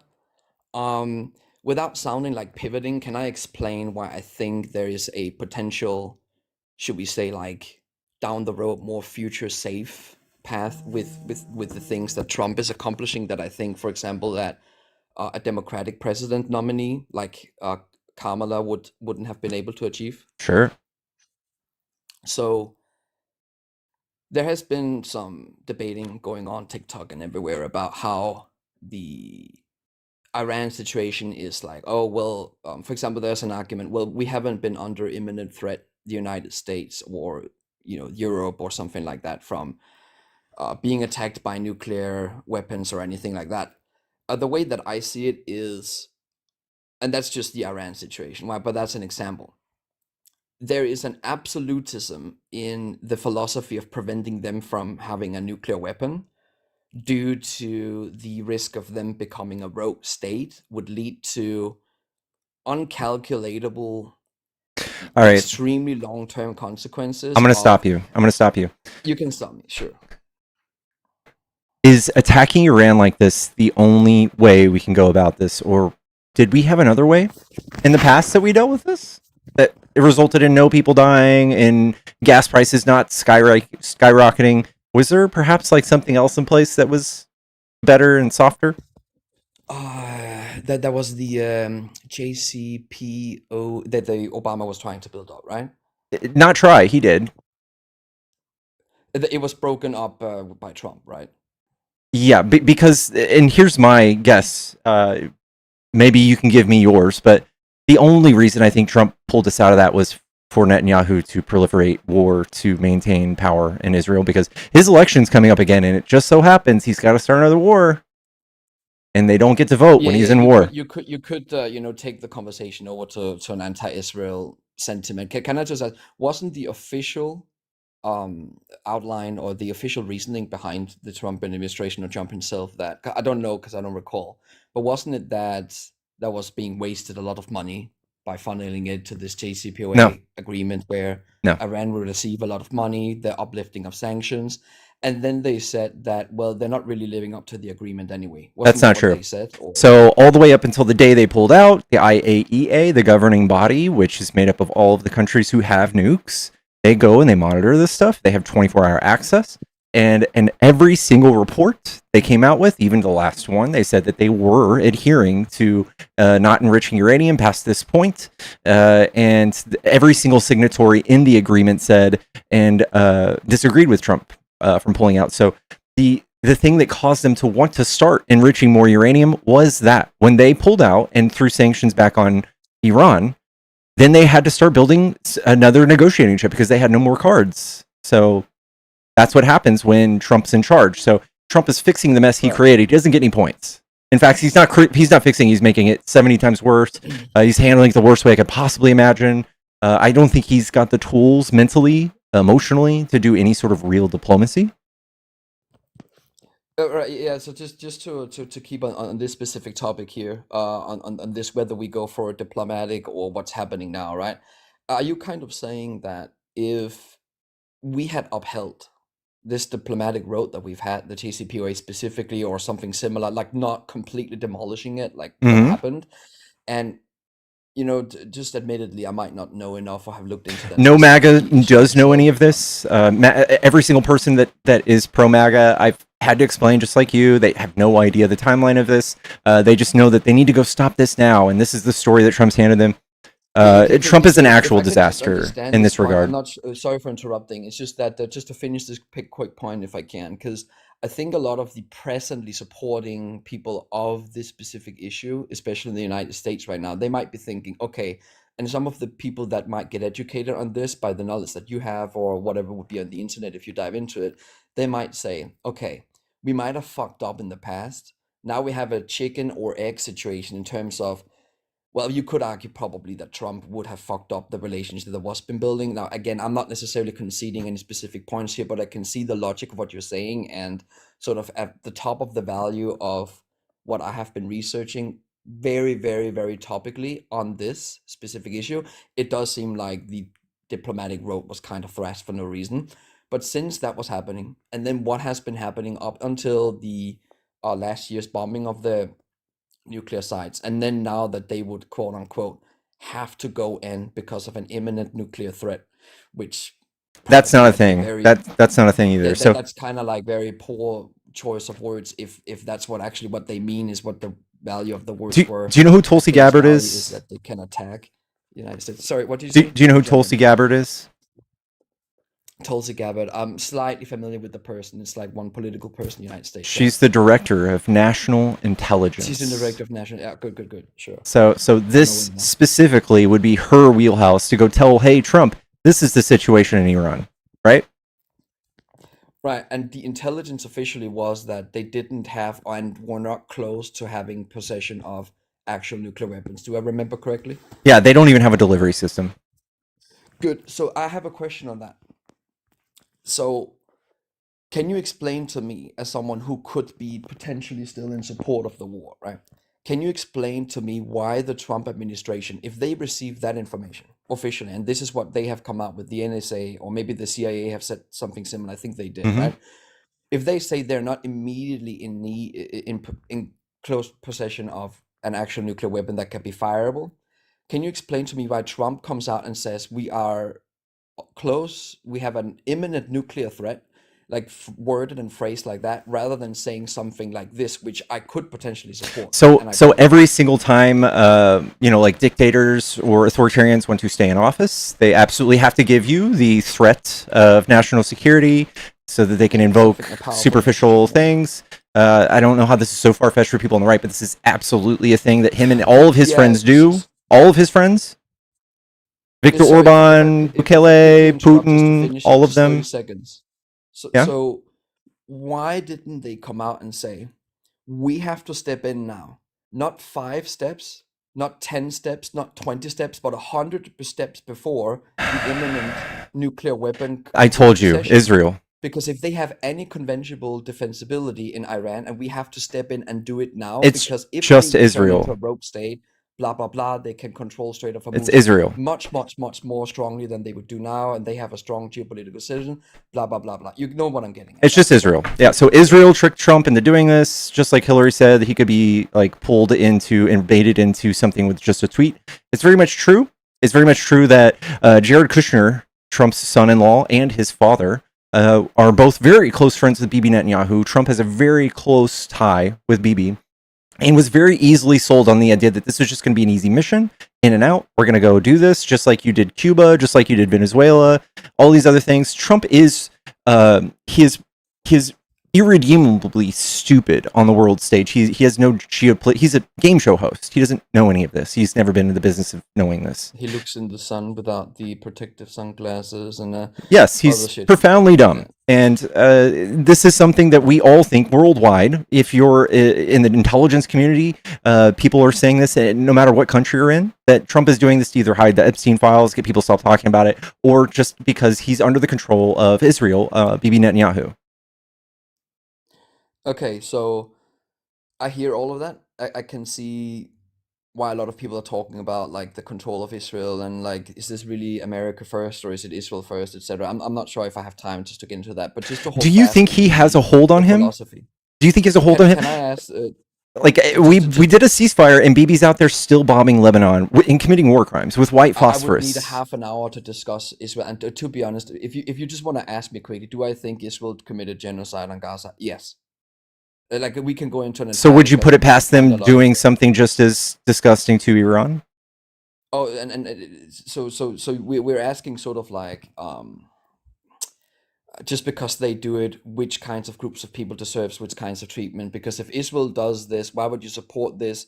Versus if you're talking about this is what Iran could potentially do to us if Israel. I guess it's kind of like that road of thinking you're going through, right? No, I'm saying that Israel has so much hate for their enemies and so much control over our politics. It's very easy to see. that Yeah. they have pushed Trump in a direction and pushed our Congress in a direction that has unwavering support for whatever they do. And in fact, it's not just support. It feels like Trump is trapped. It feels like even when we try to do peace Right. deals that have the stake of the world's economy, the price of fuel. Okay. Right, Trump Can I can't get. interrupt? Hold, stop. No, Trump cannot get Bibi to stop bombing a country in the midst of a ceasefire, and that itself shows how out of control Israel is, and how much they're leading Trump around this whole ordeal. Right. I see and hear what you're saying. I don't think I'm in a position to sort of counter argue any of that. So maybe I can just say like I can see the angle of that, and let's say like I could support that angle. If I can just maybe not pivot, but just go back to that philosophy I mentioned before.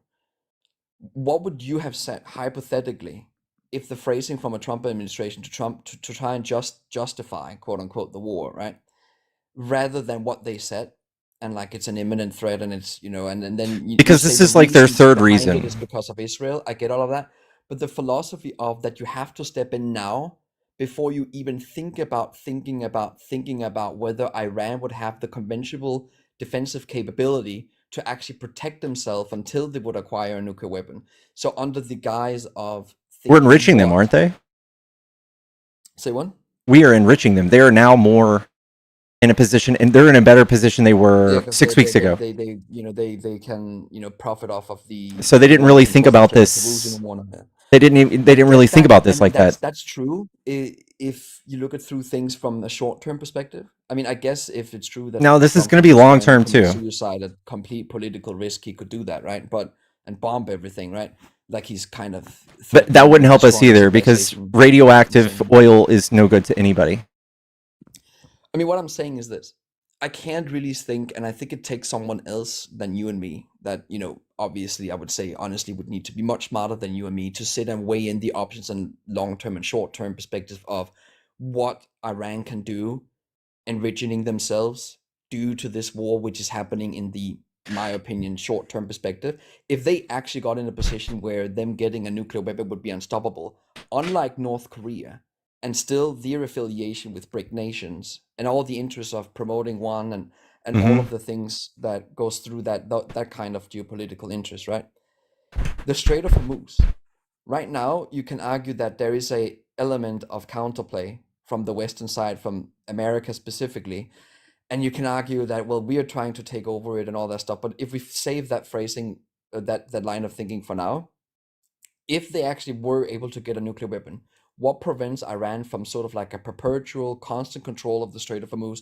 They might even start charging much more. Not to mention, if a terrorist attack happens, or anything in Israel, or along the lines of the American interest bases and everything else in the Middle East, all of these things where smaller military conflicts, terrorist things can happen. I get it. There's a million ways. There's a million ways to go about this. The way Trump did it was negative IQ, just went in there and just started bombing.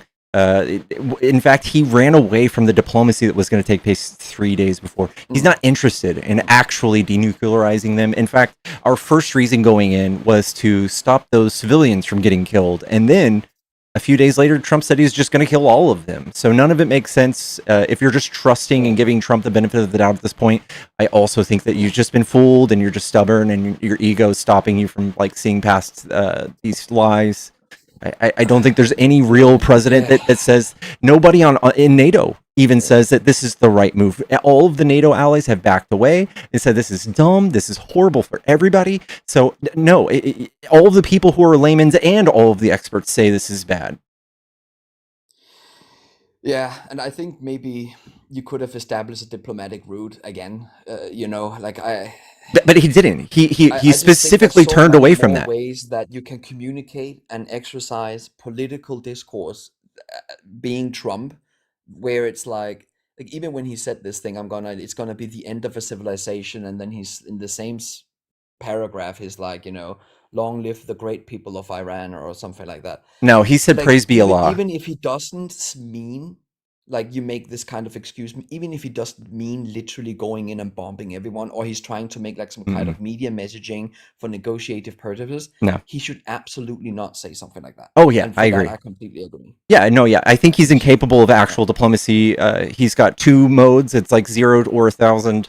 And he's very stupid again. So like, I just can't see him being the person in any level, being a diplomat, even between a fucking, you know, a married couple getting a divorce. He would not be able to mediate the smallest, dumbest argument between two people because he's not equipped.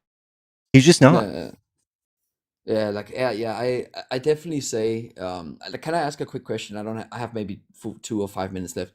How many MAGA people that you have debated or other online TikToks debates or whatever? How many of them sort of say like they sort of devotively, loyally support what Trump is doing, or how many are saying like we kind of don't really like him. We think the characters is a bit bad. That's probably a thing. There is maybe even surely think a few that things that he might there's even a deserve mix. to go to jail for after his presidency. But they just think on a key specific issue, maybe Iran is one of them, or something like the immigration issue in the United States. Like there's 1 or 2 or 3 things they really support where they wouldn't have preferred, for example, Kamala to come in office. Yeah. How many of them are sort of thinking like that, or they just completely devotingly support him? I would say it's a mixed bag. There's people who are literally just a cult member. Everything that he does, no matter how catastrophic, they want to see our reaction. They laugh at it. 100% of them don't know what they're talking about. They are misinformed, underinformed, or propagandized like horribly to know something opposite of the truth. Things that are easily fact checkable. These people now have such a disbelief in the framework of society that they become flat earthers, they become anti-government, sovereign citizens. This is the rabbit hole that the right creates with the rhetoric, like you just said, is bad. This is what they do all the time, and this is how they capture people, no matter the issue, no matter the circumstances. These people will still vote right because of their religious beliefs or because they hate gay people or anything else. But if you look at this on side by side, Democrats, Republicans' use of the economy, and if you were just straight up unaware of all social issues, unaware of all social wedge issues that the right have come up with in the last 50 years, you would always vote Democrat every single time. It's not even close. It's like 1,000 times better for the economy to vote Democrat. It's 1,000 times better for world peace. It's 1,000 times better in every single metric historically. And you have to be swayed with extremely bigoted or horrible like lies and messaging to make it seem like Kamala was the more evil of the two. When on paper it doesn't make any sense. None of this makes any sense. I do think that there will be studies of this, much like they studied World War II, just like they studied Mussolini and whoever else had complete control of their constituents. Yeah, I would say this would be the exact same way. Issues as well, and that actually, sorry for interrupting, and that Kamala has actually been doing strong immigration policies. We even see that in Europe. Sorry, that's by the way where I'm from. We even see that in Europe, where even people who could be considered on the left wing, politicians on the left wing, they would kind of have adopted some kind of stronger stance on immigration policies as opposed to 10 years ago and stuff. And it doesn't have any real logic. Doesn't have any real logic. Kamala is absolutely for that, because there's been a loss of revenue from the deportation, loss of everything, the loss of every single metric in the economy being paid, right? Yes, every single metric in the economy goes up when you have migrants. The only thing that goes down is far right in their fifis, in their identitarian politics. Honestly, I'm thinking about those things now. Like, if you were to convince me, like right now, walking away, like this is what I should seriously think about, and maybe other people who might be in a sort of similar key issue, that's why we would support Trump kind of thinking process. Like, what would you say I should walk away and think about in terms of this war right now? If I'm thinking about this like super long term philosophy, where is it that I could be wrong, and how that Benjamin Netanyahu and Trump, they haven't already, since the last year's bombing or even before when they walked out of the JCPOA, how has it not been already destroyed? And what kind of diplomatic route do you think would have happened without Trump coming in 2025? What do you think would have happened to sort of, especially particularly since October 7, where that happened, and then Benjamin Netanyahu, he wants to go on a rampage, right? What kind of thing do you think that we should think about could have happened instead of the shit that's going on now? I think that Kamala is far more capable of diplomatic talks and keeping Iran at bay, and she did that when she was in office with Biden. They halted arms and supplies and money to him until he showed them like legitimate plans that he wasn't going to be doing indiscriminate bombing. And on the other hand, we have Trump going into the election saying that he's just going to let Netanyahu do whatever he wants and to just kind of get it over with. That's kind of the verbiage he used, and that's what he's doing. And nobody's holding him to account when he's got soldiers out there raping children and then being exonerated for it, or just looting cities on camera and not being held account to it, or using white phosphorus and just straight up bombing civilians. I don't think that we would be sending them money at this point. I don't like any of that. And I think also that's why we see a lot of the right-wing American commentators. They are really strongly opposing. I don't think anyone who initially might have thought about supporting, they want to see like this kind of messaging coming about from the most powerful military in the world. Like it's horrible, right? Yeah. As I definitely see that. There's now talks in the world. There's polls, multiple polls from other countries, especially from your region, that say that Trump is now seen as the biggest threat to world peace, above Putin, above Kim Jong-un, above any adversary you can think worldwide. This is what the world now thinks. We're the bad guys. So yeah, we're getting a bit sandwiched, to be honest. It's kind of like you have Putin on one side, and then there's kind of like some pressure from the other side now, right? Well, not kind of, quite a lot. Greenland and pulling out of NATO and fucking. Well, we're stopping all trade because we cannot use the Spanish military, their airspaces for. Right. So if the people in the heads of these countries with their own intelligence communities all believe that Trump did the absolute wrong thing and there's no call for them to respond to this, then I think I just rest my case. I don't think I need to sit here and walk people through it. I think they just listen to their own diplomats. Yeah. I don't think I managed to get a strong message about what I meant with the Iran situation, and I think maybe it's because maybe it's not really strong enough. Okay, yeah, I see what you guys are saying. I'm gonna walk away and let someone else come up. Thank you for letting me come up, and it was a pleasure talking to you, man. Yeah, you too. Thanks a lot. Cheers, man. Cheers. Chat, tap the screen. If you enjoy these debates, give me a follow. We're probably the coolest TikTok debate channel on Earth. So if you want to get on board early, better do it. We're going to go to the next guest, though. Thank you guys for the 100K likes. Also, I have a Cash App and Venmo and PayPal in the bio. And if you guys want to see me eat more blue Takis, that's how I get funded for them. I also buy my dog fancy dog food with it. So thank you. Good evening. Hello, are you a Trump supporter? Absolutely not. No. Absolutely not. Look, I just before we start, I have to take care of my life. I say you, look, I just live in Ukraine right now, but I have about a speech. I have a big speech. What I hear in your last conversation with this guy before me, it was impossible. It was embarrassed. I'm really tired of this kind of questions about. No one cares about Ukraine. No one cares right now.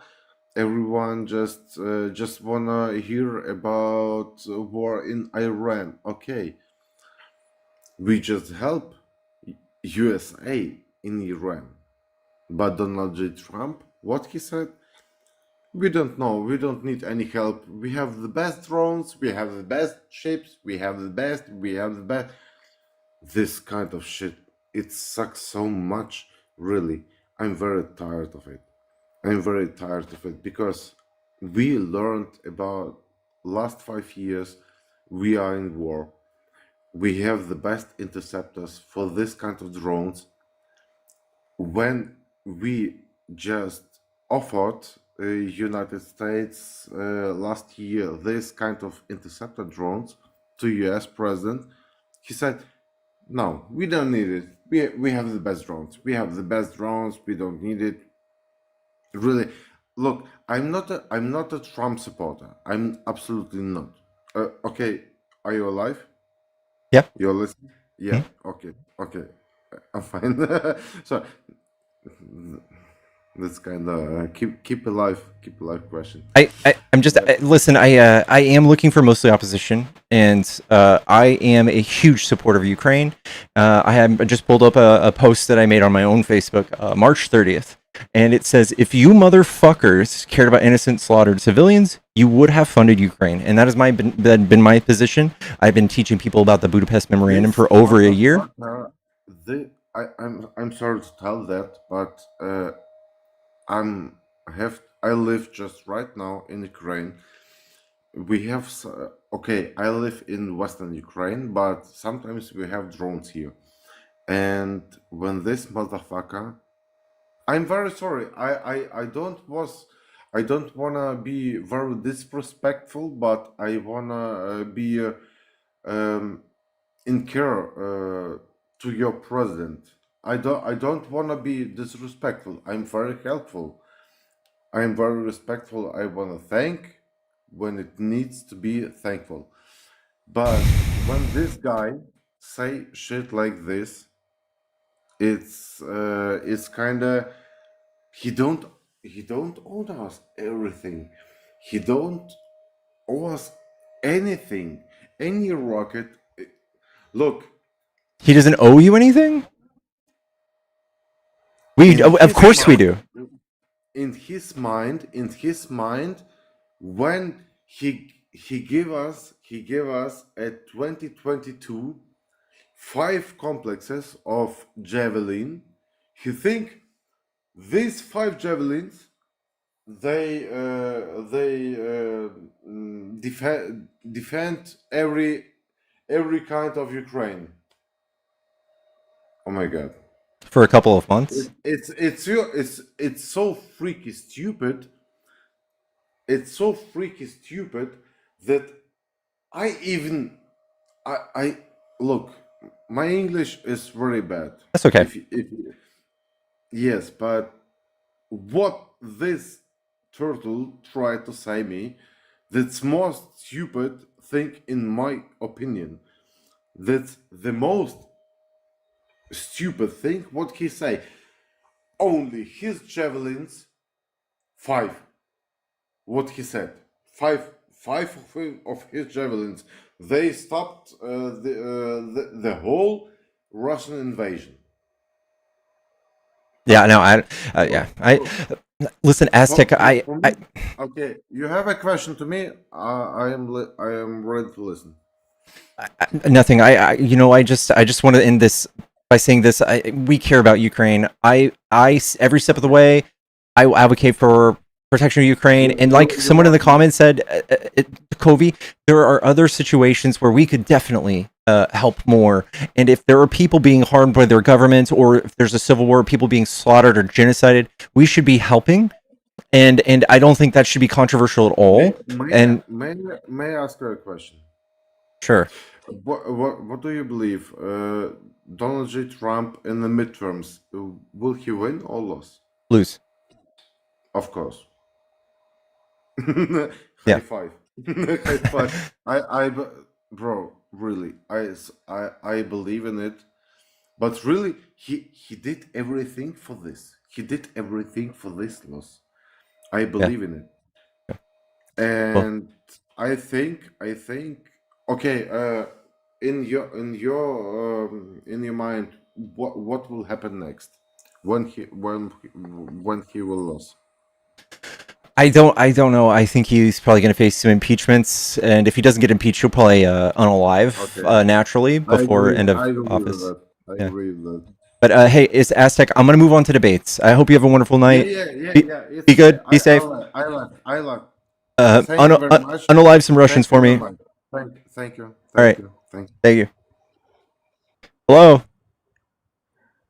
Hello. Hi. Are you a Trump supporter? No. I'm a dual citizen. I became a citizen 4 months ago. I have a partner that lives back in Nebraska. I'm back home right now. I just wanted to know, is everything going all right over there? Because I can't actually come back into the country right now because I've been told by my wife not to come back because ICE will probably pick me the hell up. Yeah. Just for no reason. So is everything going good for you guys? No. No? No. I didn't think so. Alright, well, all I can say is I know you're going to get through this. I know you will. Yeah. I don't think anyone's ever going to trust America again properly, but that happens a lot with abusive relationships, so it's nearly the same thing. But anyway, I love you all very, very much. I just want you to know I'm very proud of every single one of you. Doesn't matter who you are. Just keep going. My daughter's in college in America right now, so hopefully she's doing well too. I haven't been able to keep in contact with anyone. So, and the screen's completely black, so I'm guessing my phone's broken. It might be TikTok. But anyway, all right. Much love, brother. Much love to you all too. Have a good one.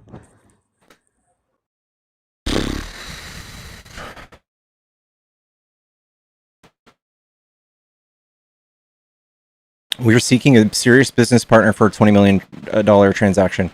Guys, it's very obvious that when people have millions of dollars, they go to TikTok comment sections to try to figure out what to do with it.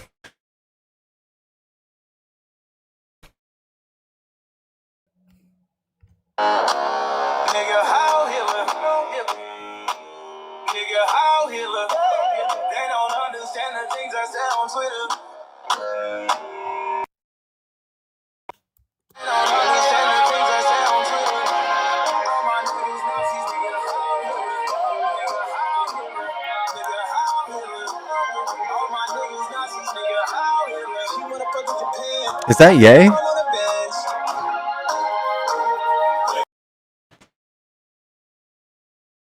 bench.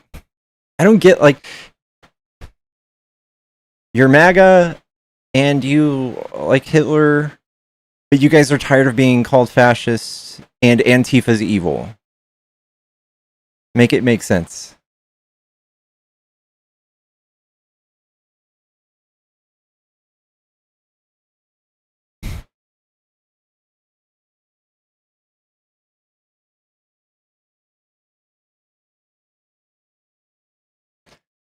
Don't ever accuse MAGA of being self-aware. They're not. They're not.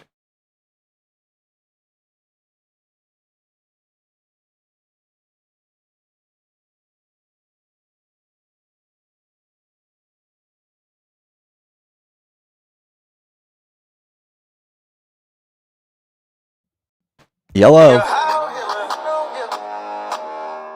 how Hitler? They don't understand the things I say on Twitter.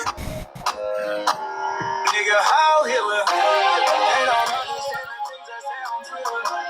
All my niggas Nazis, nigga, how Hitler?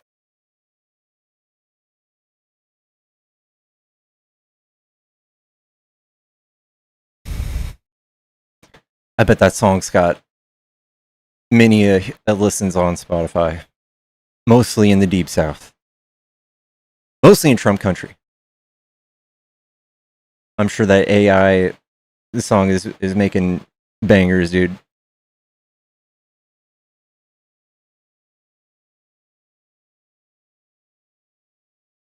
Does anybody else spend their like weekday nights making multiple accounts playing bigoted, anti-Semitic, Nazi songs on people's channels? You never know what somebody's doing in their fucking house. You just never know, dude.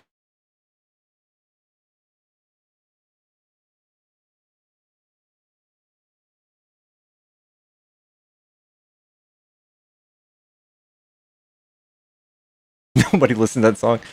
I promise you.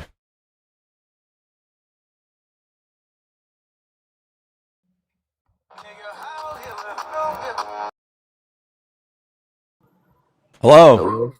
Hey, what's up? What's up? Are you a Trump supporter? Yes. Cool. Are you from the United States? Yeah, California. Cool. What do you like about Trump? I like a lot about Trump. We'll start with the fact that he's showing some, he's showing that he got some balls to be able to like go and fight Iran, stopping them from getting nuclear weapons. Hey man, do you remember our trip to Iraq? Yeah, but I think even that was beneficial for us, to be How honest. so? Well, it made all the countries kind of have fear towards us, and it just made us stronger. Like who? Like all the countries, like they saw that and they feared America. I don't really know what we got out of that, but it cost us like $20 trillion. I'm sure it did. That's just the price of war, What I'm getting to is that we were there for the same reason. Netanyahu convinced our government that they were creating weapons of mass destruction. What did Netanyahu have anything to do with the Iraq war? Do you want to see some videos of him in Congress saying that they have weapons of mass destruction? Sure. For the last 50 years? He's said it like 700 times. I think, the Iran war, I think for sure he dragged us in there, but I don't think he was kind of, you're saying that all the way to the Iraq war also. I don't remember. Would you show me some videos or evidence? Yeah. Again, I just don't know. Like, if you can read history, you can see that even just in the last 20 years that you're just falling for the same thing. Also, the only reason they're able to enrich uranium and that they want to is because Trump let them. You know that, right? You said Trump let them? Do you know about the Iran nuclear deal? Oh, yeah, that happened a while ago, right? Yeah. Do you know the terms of it? I don't know the exact terms, but I know they met and made a deal. Mm-hmm.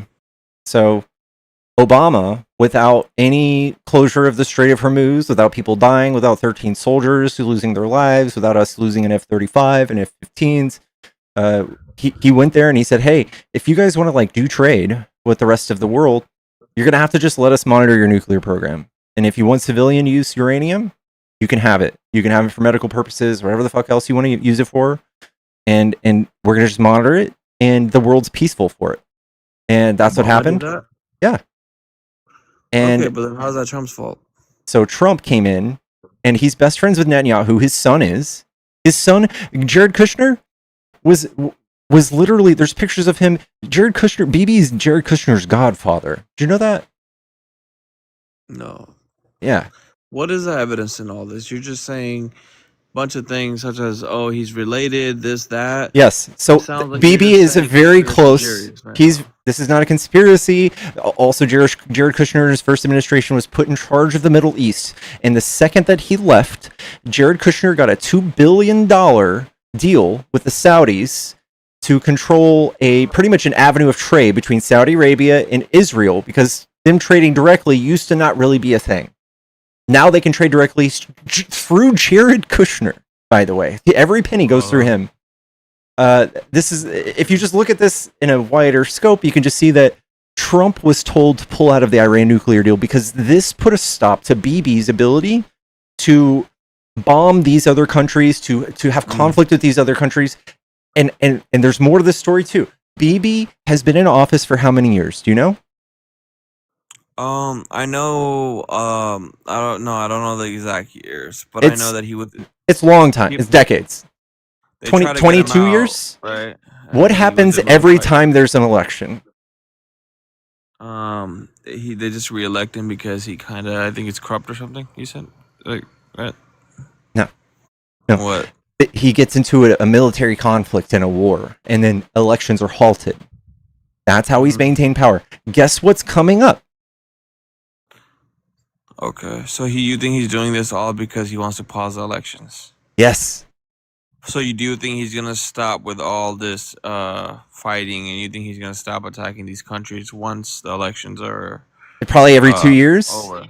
But he is actually he has convinced this whole country that it's worth just killing all of the people in these countries. If you ask any of these people, they just say, yeah, we should just carpet bomb Iran. We should just kill all of them. That's what he's convinced all of his people. Okay, be for real. Do you really think he's gonna carpet bomb Iran? Iran is not as he's doing it to he's fucking up Lebanon and God. What do you mean? Do I think he'd do it to Iran? Lebanon is a weaker country than Iran. Iran is much stronger than Lebanon. Okay, so he's using us. Yeah. I'll agree that Israel is definitely, the main reason that we've been dragged on to all these wars and all these conflicts and stuff. But I don't think we're able to escape Israel's influence, and I think it just benefits us long term having control of the Middle East in some way through Israel. That's what I think. You don't agree? Sorry, I'm gonna let Kobe come speak more on this. She's way smarter than me. All right. Yeah, sorry. Hi Pickles, by the way. Hello. Missed your lives. But no, I kind of like low-key disagree with you, Waleed. I don't necessarily think it's just Israel's influence. I think this is something that needs to be done for like Western hegemony. And also, I don't know how that could. I was taken aback by what you said as Iraq being a benefit. And lastly, also, I wanted to say that Israel has no intentions of stopping because they have to control, like they have to kind of build the Greater Israel Project in a lot of these regions. And Bezalel Smotrich has said that Bezalel Smotrich has said that the Israeli Empire is supposed to go from Damascus all the way up to northern Saudi Arabia. So they don't have any intention of stopping. So this Greater Israel Project that you guys are, speaking of, this is also I think it's mentioned in religion, correct? Has something to do with religion? No. It's not a religious war. It's a very political one, but religion gets weaponized. The Greater Israel Project is not mentioned within religion. It is just a project that the Israeli administration came up with. And when it comes to Iran, by the way, have you heard of the IMEC corridor? No. Have you heard of the IMEC corridor, Pickles? I haven't. Yeah, look up the IMEC corridor. How do you spell it? IMEC. So it stands for India, Middle East, European Economic Corridor. And look what it goes through. Like, oh, yeah, right there. You see where that goes through? When it goes from India? This is a corridor, by the way, that even the US and the West signed on to. You see where that goes through? Right there from India. It goes through the Strait of Hormuz, by the way. And Iran doesn't want to sign up to this deal because Iran is already signed up to China's economic corridors, which is like the Belt and Road Initiative. And so, yeah, I don't know. How do you force an economic corridor to go through the Strait of Hormuz if Iran doesn't really approve of it? Yeah. No, So I it's see. an economic war. Yeah. So, I'm really on like the line between, who to support because I'll be honest, just seeing all these different debates on live, it just makes me kind of have a change of opinion, I guess. I definitely want to switch over to the correct side, but I just don't see any hope long term with us, how we're influenced by Israel so much through our economy, our banks, how they own a lot of the companies through like the Rothschild, I believe, and like other huge donors and all sorts of stuff. All right. Okay. I think you need to separate Jewish people from the state of Israel. So does the state of Israel control the Rothschilds? I don't think there's any evidence for that. So you're saying Zionism is different than Jewish? Yes. But also Zionism doesn't control the American government. Yes, AIPAC does lobby a lot, but the UAE also. Yeah, but the UAE also lobbies a lot. Like the NRA also there's a lot of money and lobbying groups within American politics, right? And a lot of politicians ultimately kind of support the agendas of like whatever lobbying group supports them, right? So you have to understand that within like the US, like America has been doing what it's doing right now before Israel was even a thought. So to Yeah. pretend as if Israel like controls the West, like America has a lot of leverage. America and Germany, actually, about 70% of Israel's like military aid comes from America, 30% comes from Germany. Like if America and Germany and other countries actually wanted to do something, they could have implemented an arms embargo and they could have immediately stopped Israel from doing what it's doing. This idea of, oh, Israel controls everything and all these European and countries in I America are didn't mean held Israel itself. hostage. I meant exactly like I didn't. I think kind of got mixed up with. I know that Jewish people are different. There's Jews that are different than Zionists because yeah, even like the Jews that are in America, I've seen videos where they don't like how how Israel is doing They're a things and victim stuff. of it too. They're a victim, Yeah, like the because they're being blowback. painted in a bad picture. And the people who are not having as much of a nuanced position on it, like you're trying to, are very anti-Semitic, I guess. Creating anti-Jewish a sentiment everywhere in the world that doesn't help anything. It just makes things worse. Well, then how do we escape this influence from Zionism? I think that you can vote in the midterms and look at the people who are taking money from the state of Israel and condemning their actions. You can do that.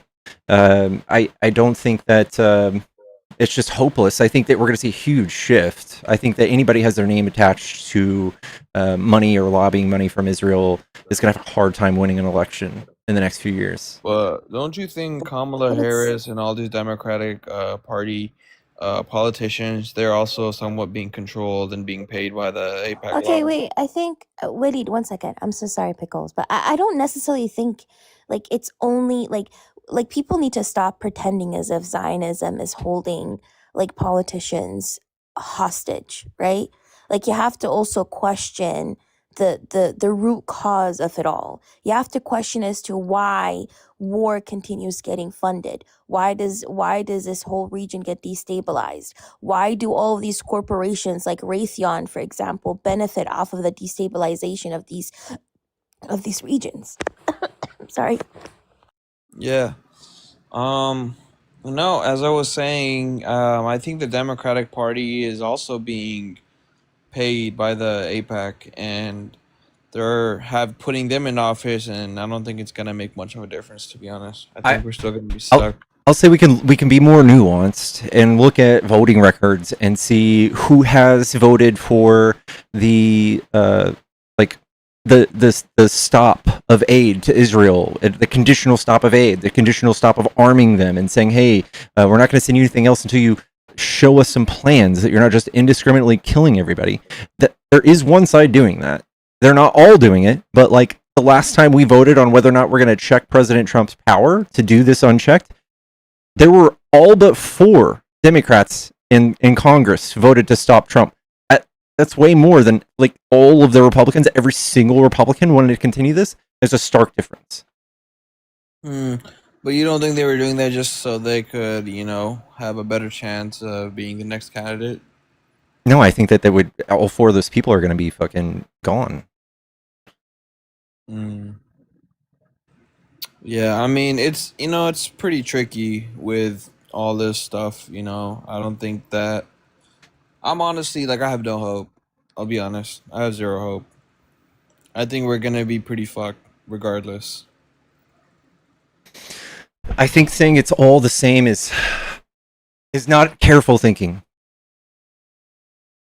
I don't think it's all. I think it's. And I think it's the objective of campaigns like Trump runs. They want you to be overwhelmed. They want you to be overwhelmed by all of the issues and all the problems.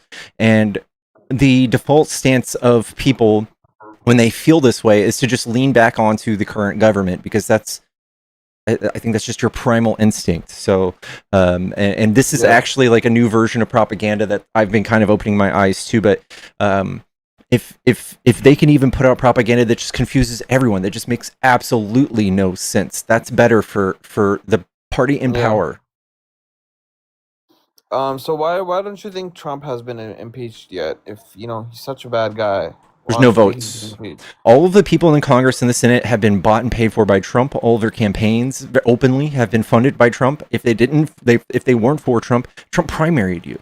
He's the richest man in the world, backing him too, and primarying you and getting you voted out of your election. It absolutely is a thing where these people are not voting for the best interests of their constituents. They're voting like they're being told to vote. So then how are we going to get rid of them if they're doing that? And that's illegal, honestly. Sounds illegal. You can it's not illegal. It's not, but isn't it being done under the desk? No. Oh, okay.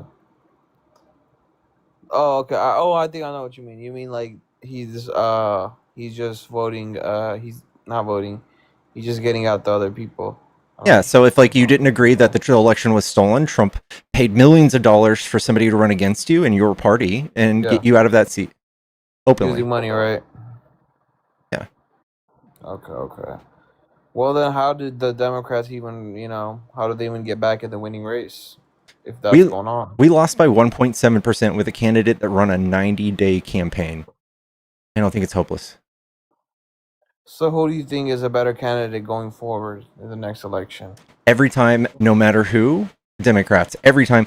Not even just to be partisan, but if you just look at math, the economy runs 17,000 times better under Democrats.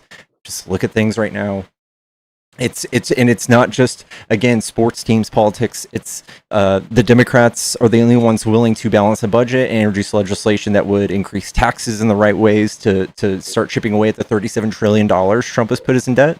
And Republicans and conservatives and whatever other fucking stupid parties they try to call themselves, none of them have any other mechanism besides bigotry and cutting taxes, which is just going to put all of their states and the country into more and more debt. There's nothing else they have to offer you, and none of them are good at the economy. Not a single one of them. There's no Republican that can actually tell me when I ask them, hey, what's your favorite economic policy that Trump has passed or Biden has passed? None of them know any of this. They just know bullshit soap opera propaganda. That the what? The blue bill. There's no blue bill. Didn't he pass the big beautiful bill? I mean, not blue bill. What am I talking about? Yeah, but the big beautiful bill. What did it do? Isn't it helping? What do you call it? I'm not exactly sure, but it's supposed to be saving us money or something. It cost us trillions of dollars. Trillions. Oh wow. It gutted programs, it gutted $1 trillion worth of Social Security and gave it to the richest of the rich in tax breaks. It was not good in any sense of the word. But I heard even the average person is also getting a tax break. The average person is now seeing higher gas much further in accession than you would have saved on taxes, especially with tariffs in place. Well, I don't know. This is why I'm kind of jumbled up, because I go on these lives and there's people telling me opposite things from the Republican side, and they're just, I don't know if they're just making shit up, but I can go through it with you. This is what the presidents do with the deficit every time they're in office. Republicans fuck it up and they ramp it up. Democrats balance it because we do tax increases. Republicans only do tax decreases, which does this. We balance the budget every time. Y'all fuck it up, or the Republicans fuck it up. Biden's first day in office reduced it. Same thing with jobs. Since the end of the Cold War, we have created 50 jobs for every 1 jobs Republicans have made. Because they do nothing but tax breaks. And they swear that it helps everybody, and it never does. It never tracks. It never comes out of the data. But when Democrats are in office, we subsidize things. We create incentives to create new jobs and new businesses. And we do business-friendly policy. Republicans don't do that. They don't do any of that. Yeah. Yeah, I see what you mean. And so there's a lot of, it's a rabbit hole. It goes deep. Can I ask him a question, by the way, a previous question? Walid, you said Iraq was a benefit. How is it a benefit?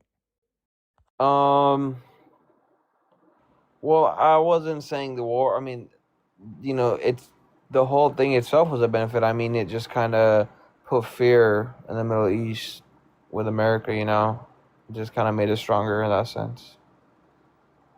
How did it put fear though? People just hated the US afterwards. And it caused like a lot of destabilization. There were a lot of like groups, T groups and all that stuff that emerged. So like how did it strike fear? It actually, on the contrary, encouraged people or pushed people or radicalized people to fight against the US.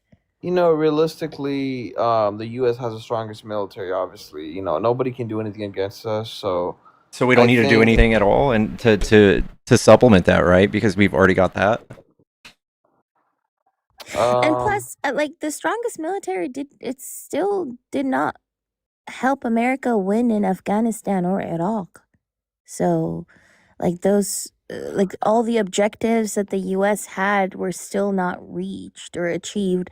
The same way all the objectives that the U.S. has with Iran still hasn't been achieved either.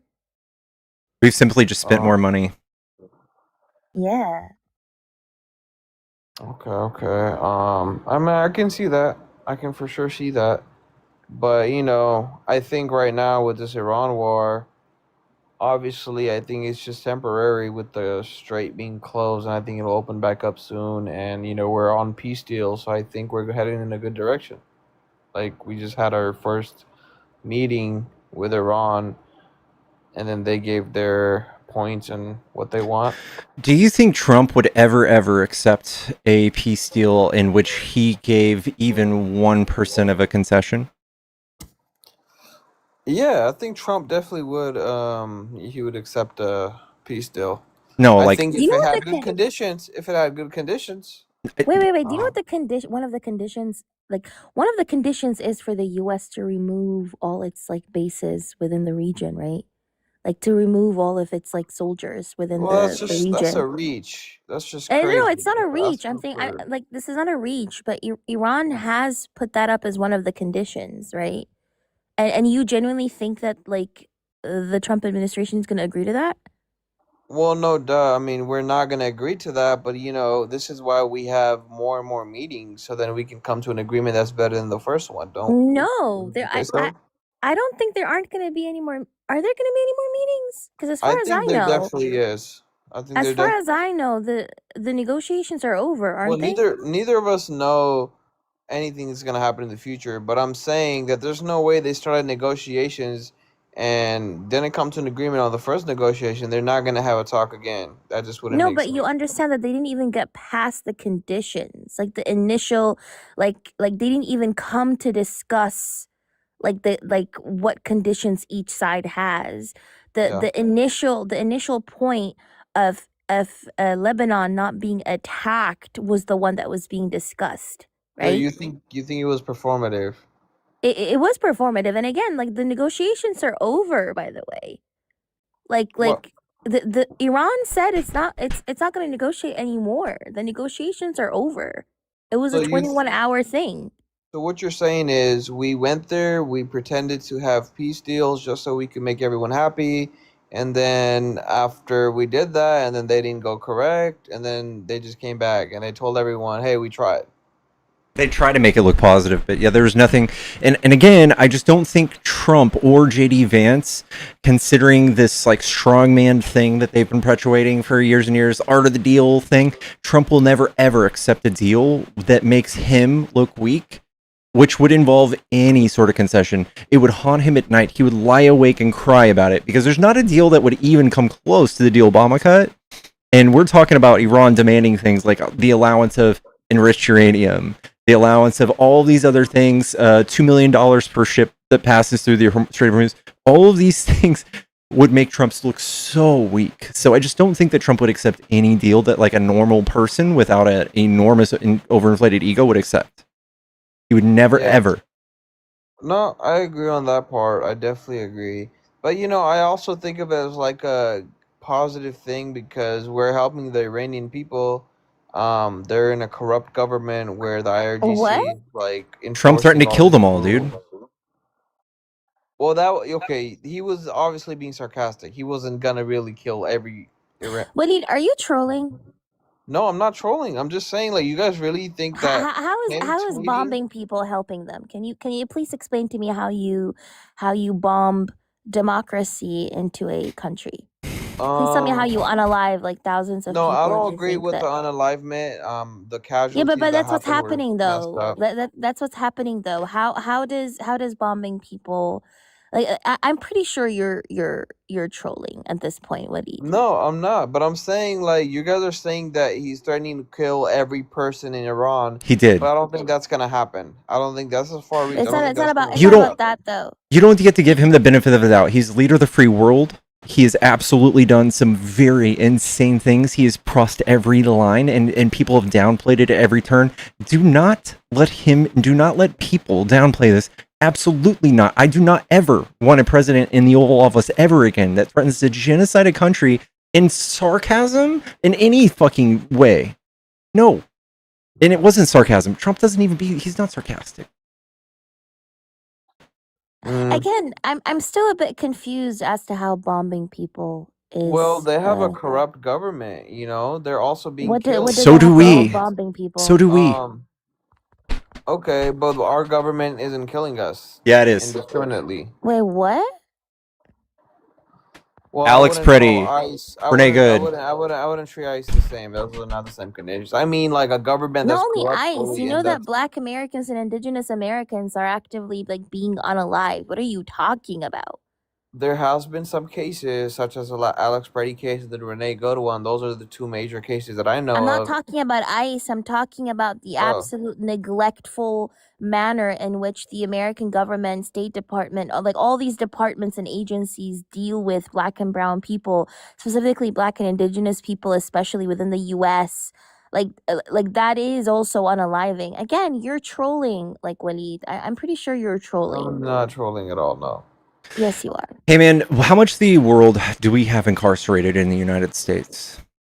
I don't know. Tell me. We have 25% of the world's population of incarcerated people here. We are not 25% of the world's population. Okay. What does that have to do with what you're trying to say? What is the point?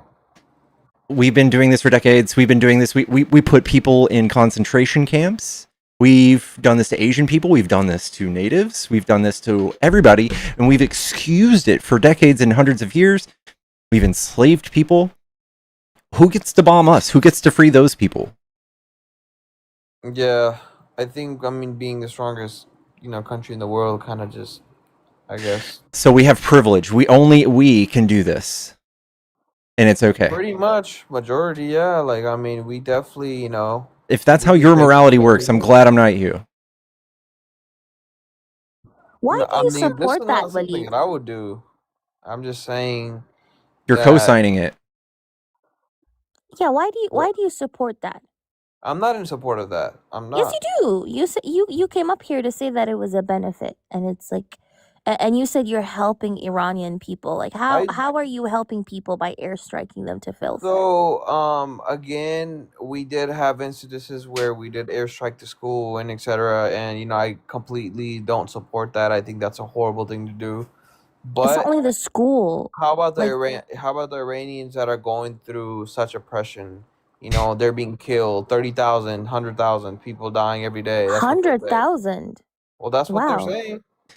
They're hiding the news. You they're not know, really. You can't see yeah, the what news. I agree with you. Like, Iranians wouldn't be oppressed by their government if they just were dead, So, like, that's the route that America is taking, just unalive them. Because if they're unalive, then they don't, like, experience oppression. Trump cares about the oil. That's it. Trump cares about the oil. He cares about the election. Anything that he's doing from now till the election is literally just about oil and just about his image for the election. But how's he gonna run again? It's a midterm, and he's already talked about running a third term. So I don't know. He doesn't follow the law here. What makes you think he's going to follow one of the constitutional amendments? Also, Waleed, are Lebanese people also being liberated currently? Right? No. Is that what it is? Is No. what's happening to That's Lebanon, like horrible, yeah. Lebanon as well, like liberation when they're, erasing whole villages in the south and told like over 1 million people to evacuate. Everybody below the Zahrani River has been evacuated. Is that also liberation? Do they feel the freedom? Caw-caw, you know? No, but Wow. didn't you say that was part of the Greater Israel Project? Oh, but I So thought that it how's was that Israel us? and How's America that were all us? about liberating people, you know? Caw-caw, freedom. Everybody loves that freedom, right?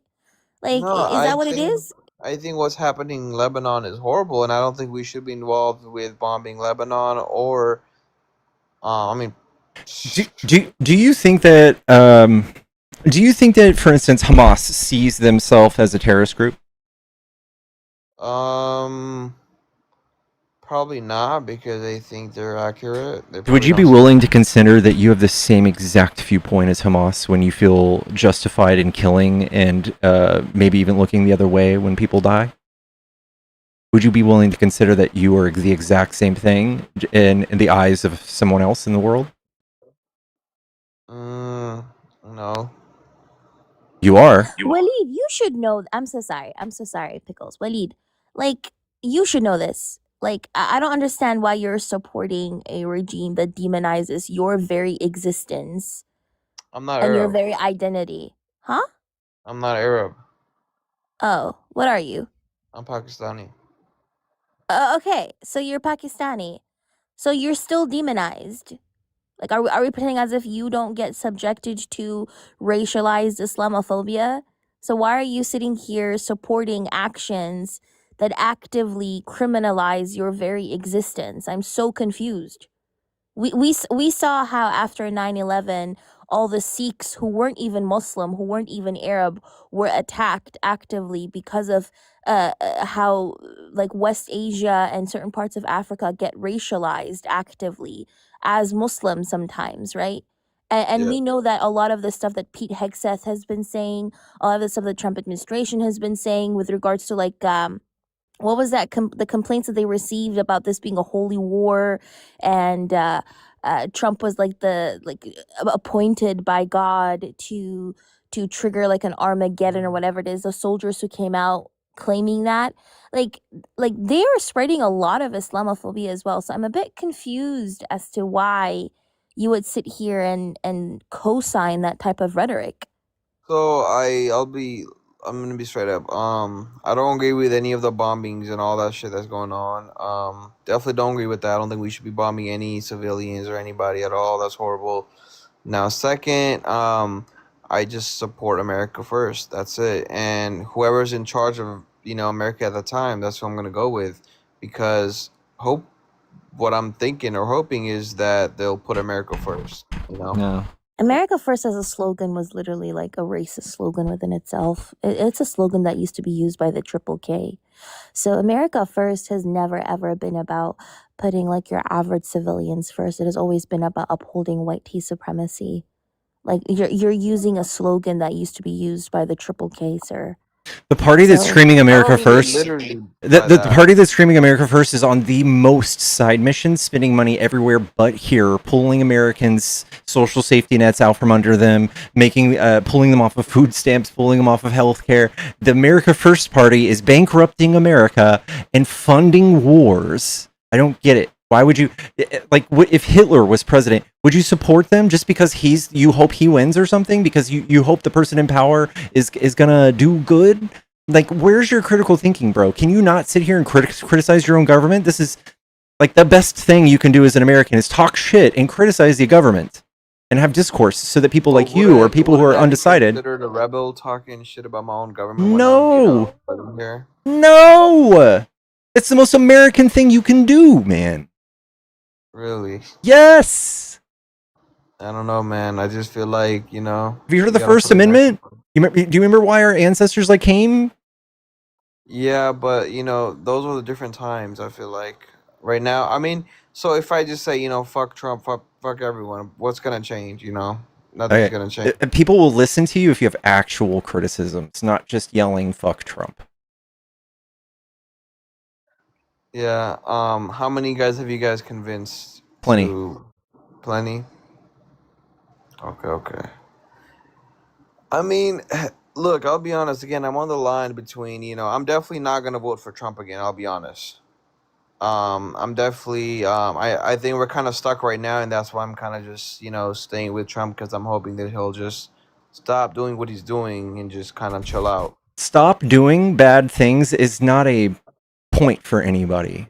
You don't get points for undoing the shit you started.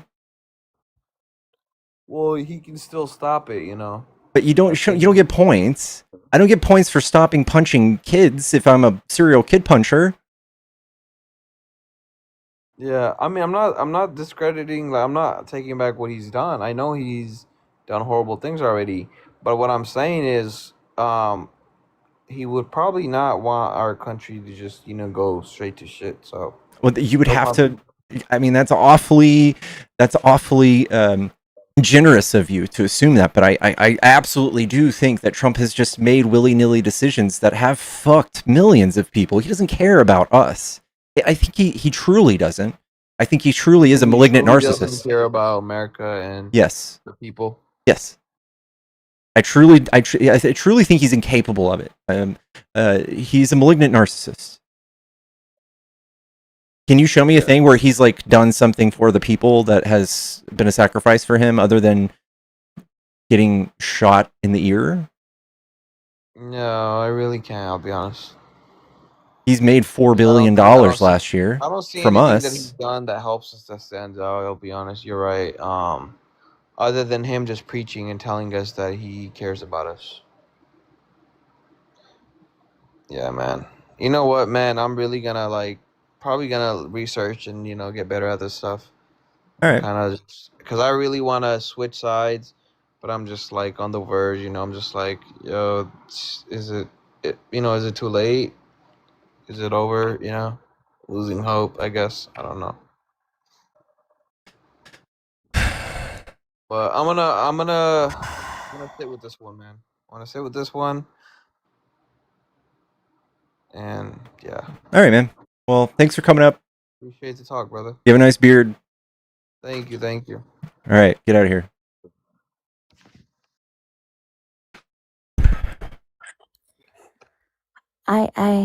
I don't know how you do it, Pickles.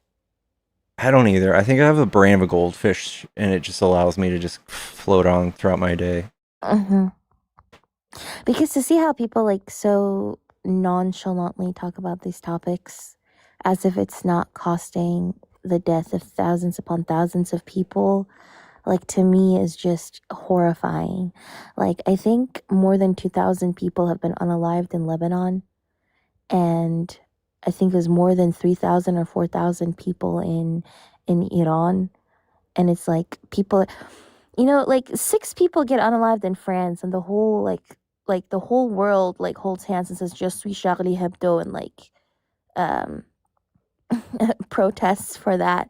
But then you have like 6,000-7,000 people being unalived in Iran and Lebanon, and everybody's just, well, it's kind of unfortunate, and like all these people being unalived in Sudan, it's just very unfortunate. It's like, I want to show the audience. Fuck, I don't know. I can't. I want to show the audience. Okay. At least I can show this. This is what Israel. There's civil rights watchdogs groups that are reporting on this. This right here that you see is white phosphorus. Israel is fucking bombing white civilians with white fucking phosphorus in Lebanon. And if you don't know what it is, it burns at like 1,000 degrees. And if you put water on it, it gets hotter. It doesn't go out. You have to pretty much just cut off your limb if you get hit with it, and it just eats through anything it touches. It's like a thermite grenade. It will just eat through whatever it touches. If you get a speck of it on you, it's just there. It just sinks right through your skin like a scene on fucking Terminator. This is a war crime in every sense. This is a war crime. can I show something else too? This is what Israel is doing in southern Lebanon. Can I get the big screen if that's okay? Yeah. Okay. We've got an Israel shill in the box as well. Of course. Can I show you what Israel is doing in Lebanon? Hold on. Okay. So this is footage. So I do have like a loved one in Lebanon. They're a fireman in Beirut. And they do continue getting bombed. But this is what Israel is doing in southern Lebanon. It has emptied out the villages, saying people to evacuate, all that stuff. But it's also like flattening this whole area, right? Look at this. Google See Maps how the already deleted this village, by the way. I don't know if you know. again, I don't know why a former IDF soldier is talking. Please, I I'm just very want to play the happy. clip. Okay, It's I just want to wonderful play. pictures. Can you show more? Yeah, it's okay. Show. Just stay on mute, and you can celebrate after. Why? You know, because I want to play the video. But you're lying. So You can come back. Guys, you can't both cheer for innocents' deaths and say that we're liars. You, even if it was true, you would be cheering for it, right? So Exactly. So let me play this clip. Look at this. It's what they're doing to all the villages.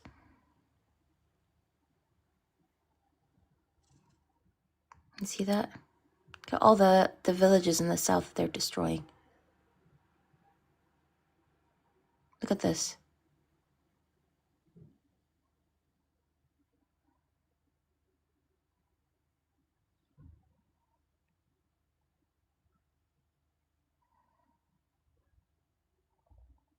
Do you see all these villages they're destroying?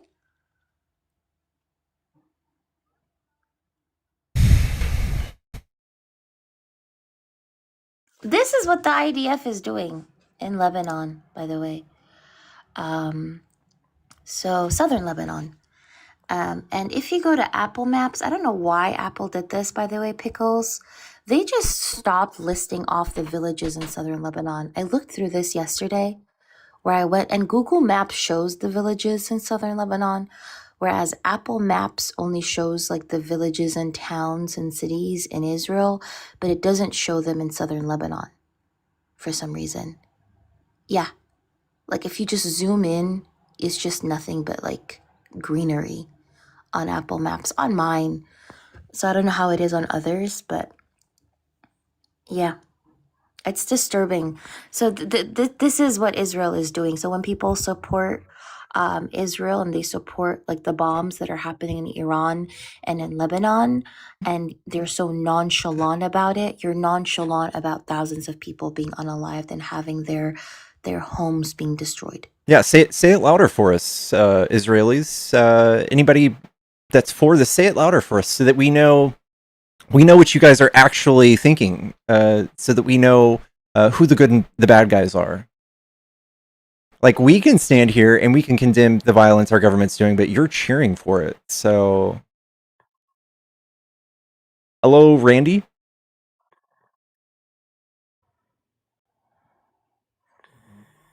Oh, sleeping, sweepy. Oh, I think Sergeant said that they're back in the requests, if I'm not mistaken. But yeah. Jason, Yo. are you a Trump supporter? No, I'm against him. I'm against Epstein. Same thing. All right. Okay, so you ready for a real debate, or you want to continue with your lies, dude? Yeah. Do you want to tell me what lie Yeah, I well, said? yes. First of all your life is full of lies. Secondly, let me tell you something between you and I, as a person to a person, right? What you're doing here is so low, because you actually help memories around the world, and you encourage them to unalive us everywhere. You're disgusting. You were And I just think you doing should that, sit in actually. prison. You were just You doing are a that. horrible person. Yes? You want to Weren't ask me you why? just doing that? Ask me why. Ask me why. What This is villages justifies? of shmemorists.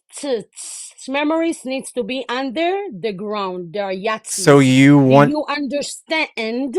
They got evacuation notice. I don't get evacuation notice when they preview me 42 years of my life. You are so low. You are so lame.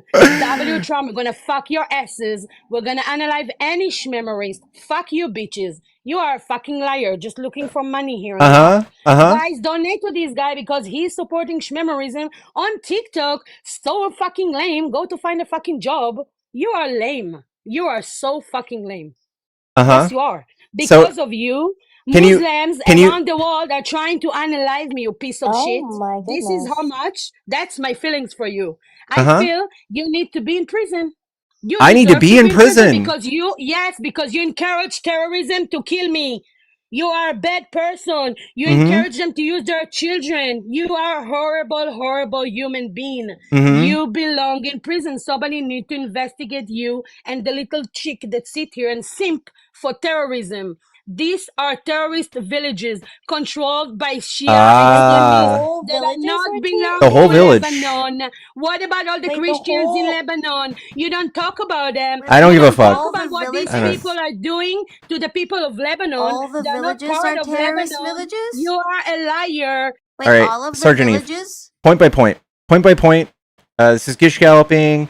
It's not the same thing you're doing on your little fancy horse, living in high life over there. But you guys are Hezbollah using. and Iran control all of the south of Wait, Lebanon. I'm confused. Mrs. Are Eve. You all are the deceiving the villages? audience. You are lying on a Miss panel. Eve. Miss Eve. Miss Eve. Can you tell me whether or not they used You white are phosphorus? deceiving. Were they using white You phosphorus? are a deceiver. Were they using white phosphorus? We don't do it. You are a Where liar. were you It's an get- AI so picture. it's You an are a AI picture. liar. Yes, Okay. yes. All right. You are doing What black about label against Jewish people. That's how horrible you are. You just like the support. just because you're loud doesn't mean you're right. Let's go through this. Somebody need to tell you the truth in your face. You're Let's- a Jew hater. let's- That's what you are. Ooh. You're a Jew hater. No. White supremacists who sit in America conquered all of the No. Indians, right? And you're gonna talk about me. The truth hurts you, motherfucker. The I think truth you're hurts just you? too loud Very to much listen to fuck. anybody. I don't give the Oh. fuck. I don't give the fuck about your opinion about me. Did she compare herself to colonizers and admitted that she's a colonizer? Oh my goodness. I don't think that person wants a debate. I think you just want to yell. This is what a radicalized person sounds like in any country.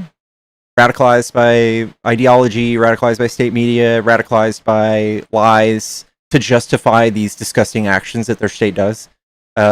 She has to come out and call me a liar because she's probably so embedded in these this media, this bubble of media that they feed her, and whatever ideology she might have.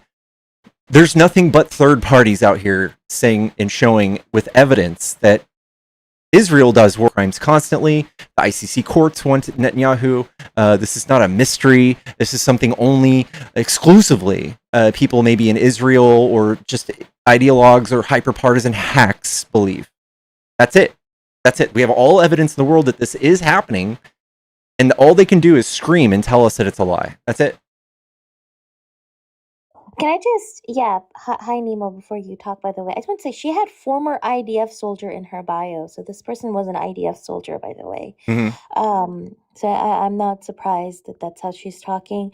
And second of all, I'm seeing people in the chat saying, oh, we understand the German guy now. Fuck you.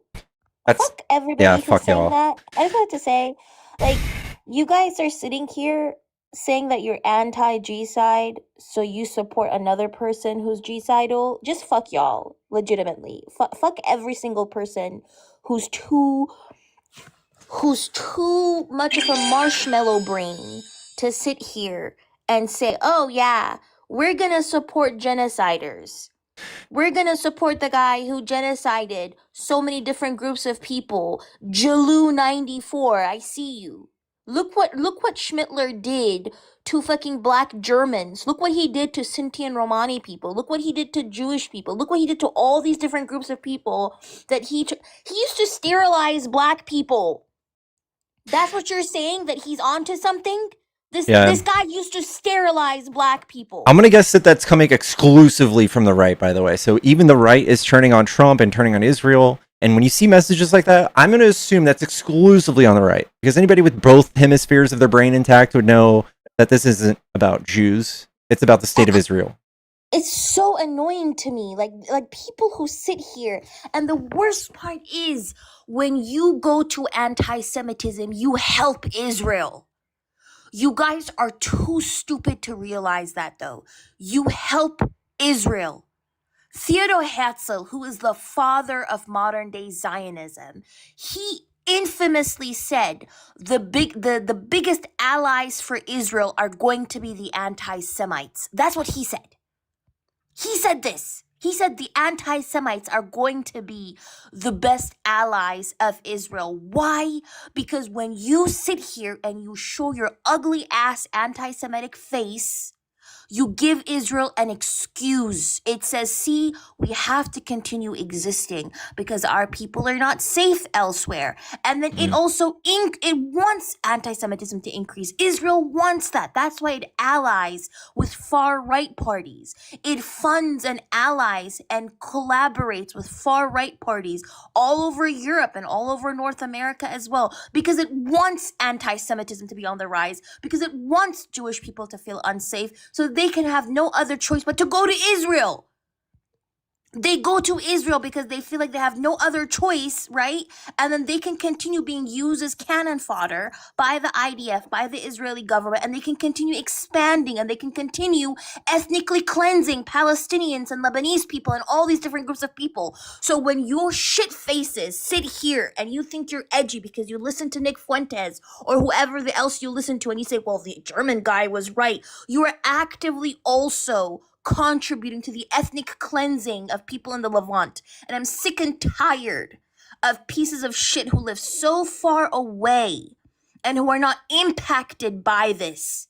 But you sit here and you play a game, because this is not Call of Duty, my guy. This isn't Call of Duty. This isn't a game. People are being ethnically cleansed. Imagine your politics are so gross that your picture is a picture of Johnny Sins, and then your name is Gaza got bombed, LOL. There's no point at which you could say you're not radicalized and a hypocrite all the way. God, I'm sorry. That's why I got Tosco. Are you there? Yeah, hi, I'm here, guys. Thanks for bringing me up. I just wanted to address a couple of points from Sergeant Eve and also what Covey just brought on the table, if that's okay. Hmm? Yeah, look, I'm in Beirut right now, and I have been for the past 4 months. I live here, and I wanted to just, I mean, I know it's not much point now that she's left the panel, but I wanted to say to Sergeant Eve that this whole narrative about the warnings is and evacuation orders and whatever, it's not real. Yeah, there are some tweets that go out and it says this building's coming down in the next couple hours. But then there's also, you know, my cousin's house, which is about 5 minutes from here, where 4 rockets came in through the top of the building from 9 stories and dug their way through the building down to the 6th, 7th, and 8th floor. And one of them went all the way down to the 2nd and was unexploded, taking out her living room and her front door, and she had to be rescued with her 3 children. There's also that without warning. So, you know, what I'm saying is like, you can say that there are warnings and evacuation orders, but that doesn't negate the fact that most of the strikes come without warning. Most of the strikes happen when children are asleep. And most of the time, you don't even hear the bomb explode, you just die. And that's just the reality. And to go on to what Covey just said, absolutely. I'm living here and I am being constantly under threat by random strikes from warships, from drones, and from jets. And I'm still sickened when people say shit like Mustache Man was onto something, okay? I'm still sickened by that shit. I have nothing against people of any religion. I have nothing against people of any ethnicity. But what I do have is something against people who press buttons that make children unalive. Yeah. I'm so sorry, Costco, genuinely. I just wanted to say, I hope you continue to be kept safe. I know that Beirut is being hit really, really bad right now as well. So I hope you continue to stay protected and safe. And I think it's abysmal that a lot of people keep talking about like rising gas prices and all that stuff, but they're not talking about the actual human cost that is coming with this war. Yeah, it's absolutely crazy. I mean, Beirut has withstood, as you guys know, probably, I don't know how much it's spread in the American news. I'm an American living in Lebanon. I'm also Lebanese. But I don't know how much it's spread in America. But the fact that just a few days ago, there was over 150 strikes in 10 minutes and the total death toll in Lebanon has exceeded 2,000, I believe now. Like, do you understand that this is a small country? Like, this is a country where that represents essentially like a 9/11 to us. I mean, that is 9/11 was 3,000 for us, so it's bigger than 9/11 proportionally. Yeah, yeah, yeah, and like, you don't know the terror. You don't know how terrorizing it is to literally just be calling up every member of your family one by one to say, "Are you alive?" And I think that the people with the attitude, like Sergeant Eve, as long as the like larger view of people in Israel, that is their solution, or that is their emotions towards their enemy, this is never going to stop. Like warnings or no warnings, that gets thrown out the window when you're that high emotion, when you're that highly radicalized. And so, of course, this is going to be the nature of the way Israel handles it. You'll justify all day if they do war crimes. You'll justify all day if you're fed the right version of the story. And you know, I'm also old enough. I'm middle aged, and like, I'm also old enough to remember the Israeli occupation of Lebanon. I don't know if you guys are aware of this, but I had to go through Israeli checkpoints to drive around my own country. And while you may think in some kind of strange rationalization that, oh, well, there was a time of chaos, there was a time of war, we had to establish security, and Israel took the opportunity to make sure its borders were... No, there are things called sovereignty, there are things called international law, there are things that mean that you don't just go and unalive people who stand against you politically or stand in the way of your desire for more and more capital and to be the best or to be the strongest. And just being the strongest does not give you the right, like Walid said earlier, to go around and doing as you wish on the international stage. Yeah. Being the strongest means you have the responsibility to make sure that the greatest portion of humanity is safe, not that they're unalived for your pocketbook.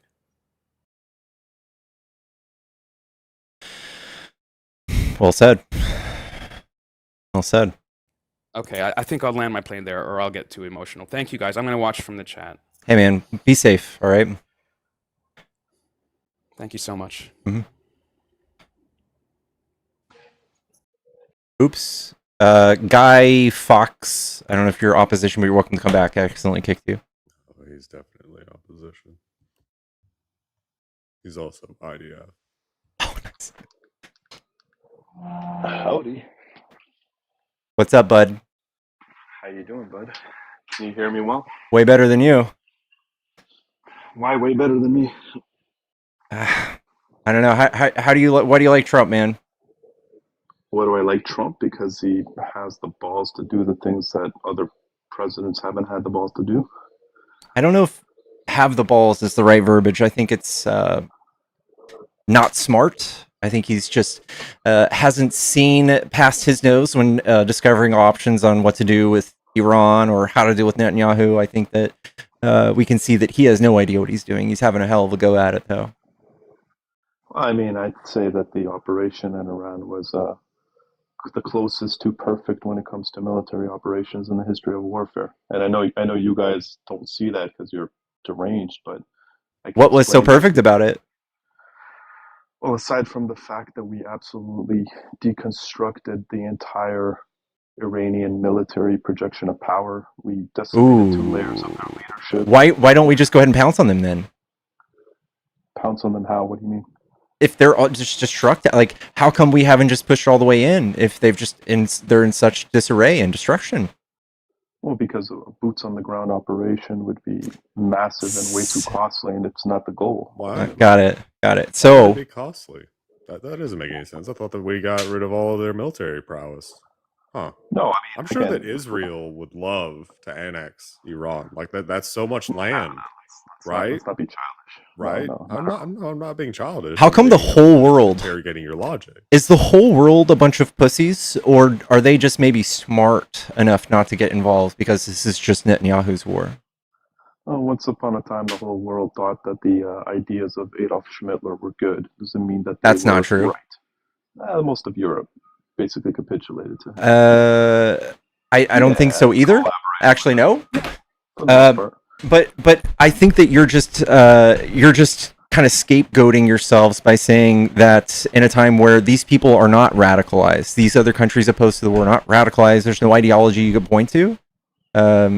This is just them saying, "Hey, Iran has the control to tank the whole world economy. Maybe we shouldn't just go arbitrarily bomb them and pick a fight." Oh, I mean, so appeasement is your path. No, our path was actually plucked up from Trump by Trump. The Iran nuclear deal, the peaceful, like better option that actually worked.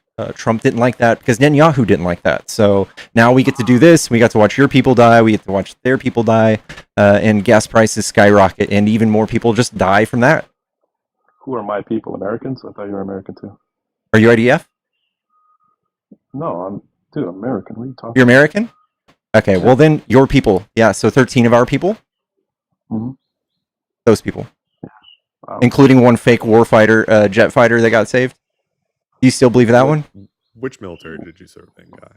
Which military jet? What are you talking about? That pilot that we saved. Do we ever get a name? Who that was? You're saying that we lied about saving the pilot and the weasel? Yeah. You say it's a lie. It's not, yeah, it's not real. yeah. Have you heard of propaganda? Is that new concept to you? Interesting. I mean, it's wild that you would think that. Have we ever got a name? It's kind of weird. We never got a name. Well, because there's operational security and safeguarding this person's life. All right. But you're suggesting safeguarding their lives. They already saved it. Wait, wasn't this person now? To clarify, there were two people, right? So the first one was saved pretty quickly, and then the second one was allegedly saved a few days later. It's been like what, a week?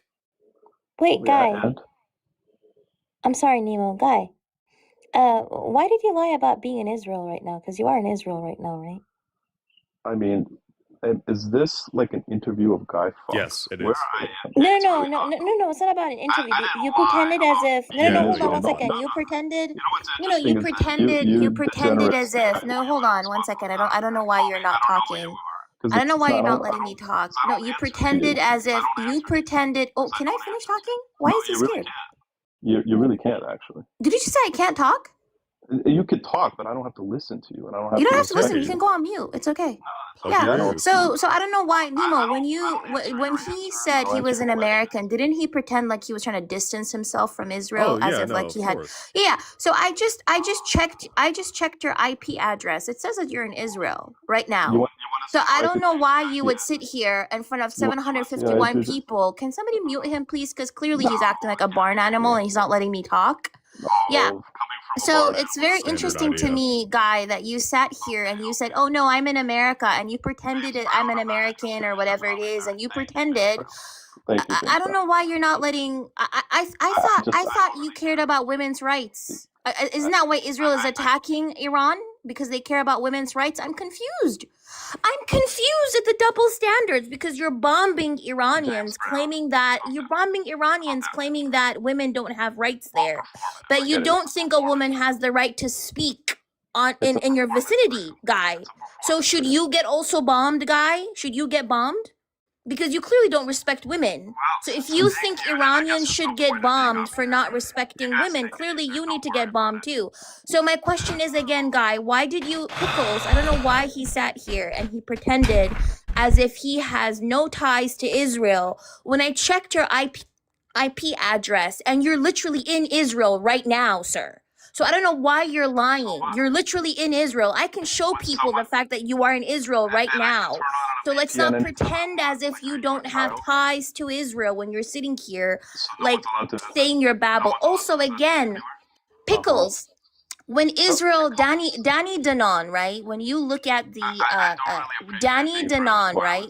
Who is the Israeli representative to the United Nations, right?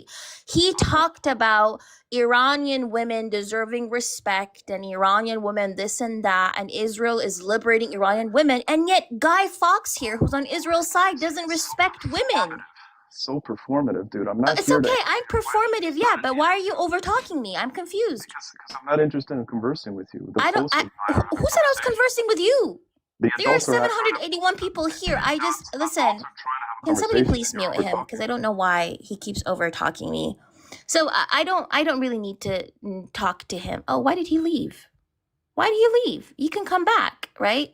But I just didn't want him to lie to the 784 people here, because he sat here pretending as if he has no ties, no links to Israel. He's just an American citizen who is kind of worried about the situation. But he's in Israel right now. Maybe use a VPN, or maybe, I don't know, protect your IP address or whatever it is. Well, he was trying to use the excuse that, so no one can have a VPN. You can have a VPN, but the other issue is that we can hear birds in the background. Yeah, that's weird for 4 a.m. a.m. Eastern Standard Time Yeah. in the U.S. Wait, did he run away or did you drop him? He ran. He ran, of course, because he got exposed.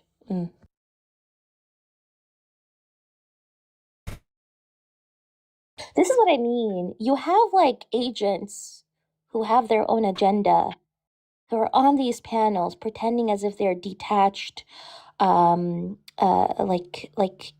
just neutral people who are sharing their perspective, but they're not in fact neutral. They're just propaganda outlets. They come here and they pretend as if they have no links to any of the people who are involved in this war, but they're actually just like a mouthpiece. By the way, that person's name is pronounced Gi. It's a very traditional Israel name for males. It's Hebrew.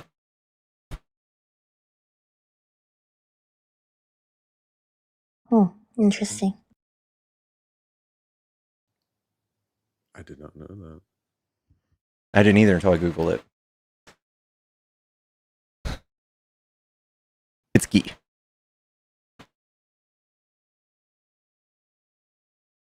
And he's 25K followers.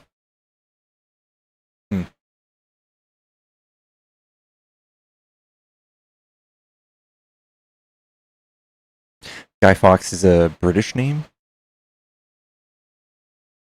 He's Gi. I mean, whatever it is, he could have stayed after I said that. I didn't have to talk to him.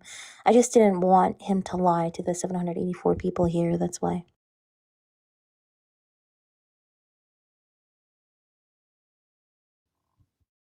Yeah, I talked to him last night, and I had asked him how old he was at one point, and he basically intimated that he would have been in the military in the early 2000s. That's what he said. He didn't specify which military. He just said that he was in the military. And then as the conversation went on, it became abundantly clear that he was not talking about the American military because, yeah. I'm also relatively good with accents, and he has a heavily Americanized Israeli accent. This is a Catholic who tried to unalive the king. Really? Yeah. Okay. You ever seen the movie V for Vendetta? Yeah. Yeah, that's Guy Fawkes. Oh! The Guy Fawkes mask. Guy Fawkes is like the dude at the very beginning when it does the flashback to the 1600s. That's Guy Fawkes. All right. I was getting too cocky on that one, y'all. Okay. Guido Fawkes fighting for the Spanish, a member of the provincial English Catholic experiment. His real name's probably just Guy, and he liked it or something.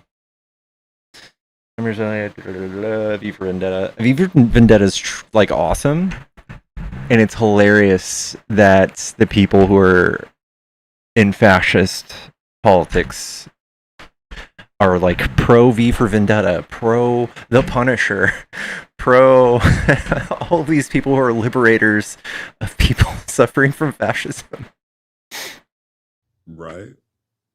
It's really weird. They're so dumb. They're so fucking dumb, chat. It's sad.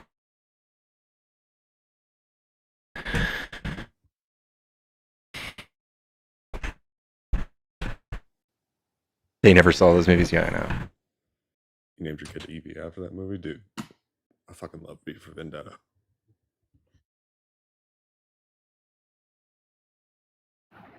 Hello. Chandran? Hello. Hi, are you a Trump supporter? I don't support the war. Are you a Trump supporter? No, I'm not support anybody.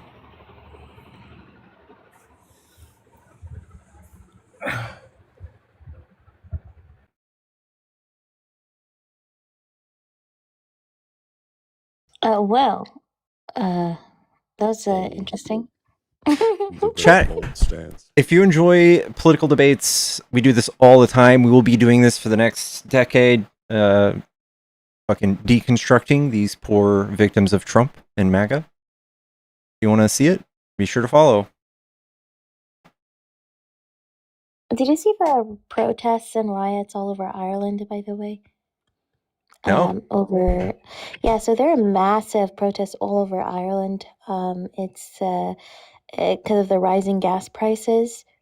And people are angry. And the problem is, it started initially with like farmers, but now it has been successfully co-opted by the far right in Ireland. And now they've made it into a whole anti-immigration protest movement thingy where they're trying to blame immigrants somehow and say that like they need more resources for Irish people and all those different things. And it's pretty bad. It just goes to show that the flavor of like identitarian nativism politics works everywhere, no matter the severity, no matter the outcomes. You don't even have to point to anything. You don't have to point to any real bad outcomes of migration or anything like that.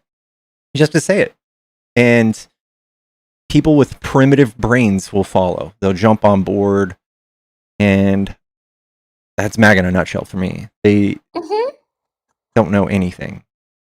And Conor McGregor is one of those people who has like co-signed the protest, by the way. The dude who was like in the, what was he, like a UFC fighter or whatever it is? MMA. And he was a grapist. Adjudicated. Yeah. Exclusive to the far right. The only people that can run for political power anywhere in the world and have grape charges, you just got to be on the right. Because like the gas prices are atrocious in Europe, right? Like for example, in France, it has gone up to like $10 to $11 a gallon. So the gas prices are atrocious in Europe. So the protests began on the 7th of April, I think. And the ones who protested were mostly like, as I mentioned, farmers and like transport workers and all that stuff.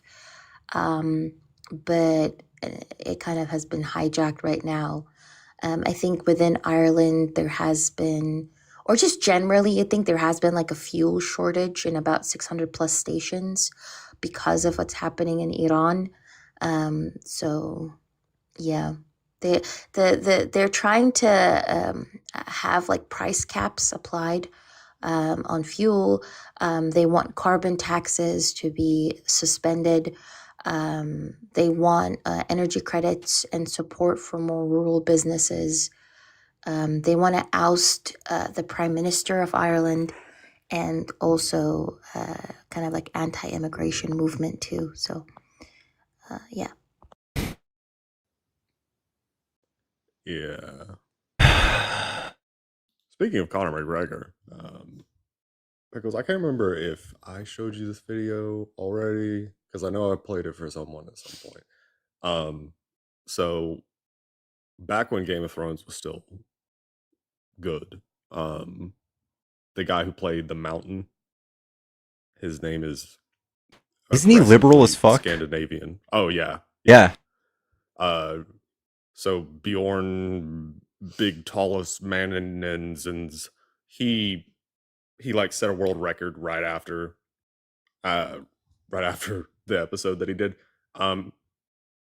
He decided that he was going to, I don't know, it's not really fight, it was more just kind of like wrestle with Conor McGregor. I think because Conor McGregor thought that he could somehow handle him, even though Bjorn, really fucking big man of Simpsons, is like 7 foot tall. it doesn't go well. In jeans.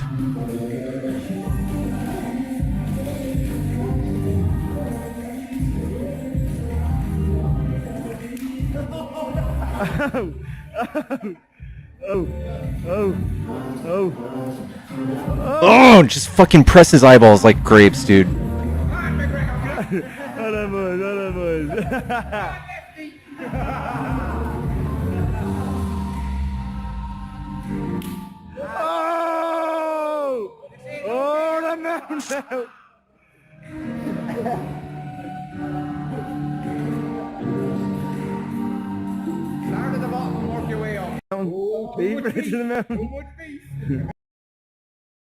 All right. Yeah. That's MAGA fighting facts on the internet. The big guy being facts. How tall is the mountain? Because what the hell? I think he's 6'9". I think. Like 6'9"? he's a power lifter or like a strongman. They're all like 6'9". Yeah. Crazy. That's almost as tall as me. He's 400 pounds. Mm. 396 to 450 pounds. Yeah. It's almost as tall as I am. You know, I'm 5'2", but if you round it up, it's 6'8". So yeah.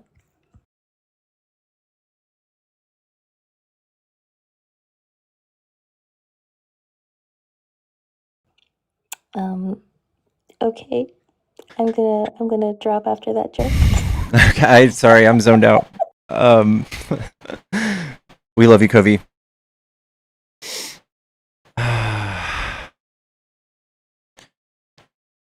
Connor doesn't like Dr. really, though. We just know him from his prime.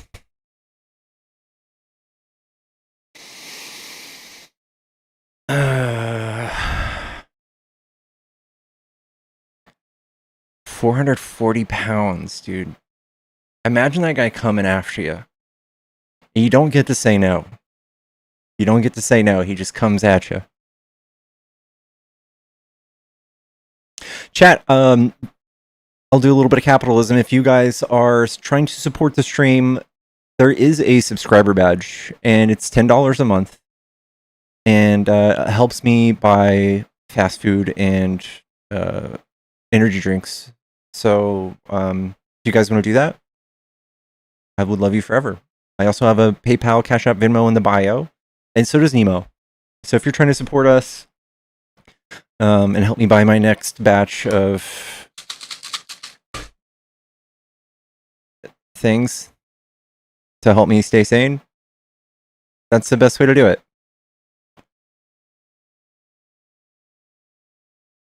Pickles loves carrots. I haven't carrots in a minute. Hello? Hi. Hi, Eli. You're not a Trumper, right? No, I'm actually okay, this is interesting. I'm actually Arab Israeli. I'm very liberal and left, so I was just wondering if you had any questions for someone like me. I can't think of anything right now. I'm sure I could learn a lot from you, but I don't know if you want to say something really quick. I'll let you. But usually I try to speed run through debates. Yeah, sorry. It's okay. I just think that like anti-Israel, sorry, like in general, like liberals just make Israelis just one monolith of people, and it's like really dehumanizing. There's like a portion of Israelis that you like really is anti-war and left wing. So I try to do my very best to distinct the state of Israel, the government of Israel, from the people and Jewish people. And I do that at every turn as often as possible.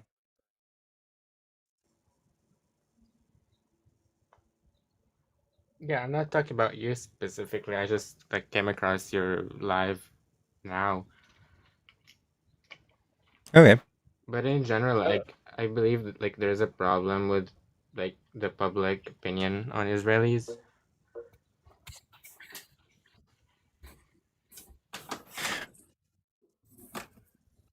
Well, forgive me, the real baby bear. Are you a Trump supporter? No, I'm not. I'm not a Trump supporter, but I am still a supporter. I hate the word, but still in the camp of Israel as a Jew myself here in America. So I'd love to represent that position against your audience who wants to hate Israel. Are you under the impression Israel is not under some serious like threats of fascism and authoritarianism and is victimizing its people abroad?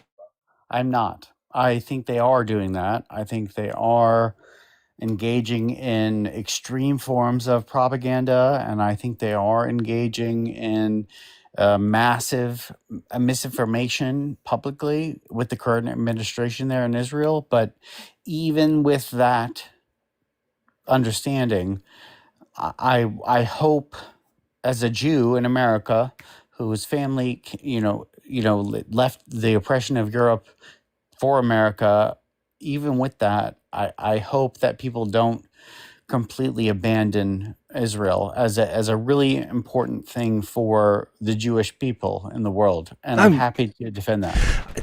I don't think that's not controversial. Like, I love America. I love the United States. Do I support the current regime? Do I support its actions on the world stage right now? No. I think that is not controversial. If you find a liberal that disagrees with you on that'd be crazy. It feels controversial now. I will tell you, as just a person living in America, but I am online. I'm a chronically online person.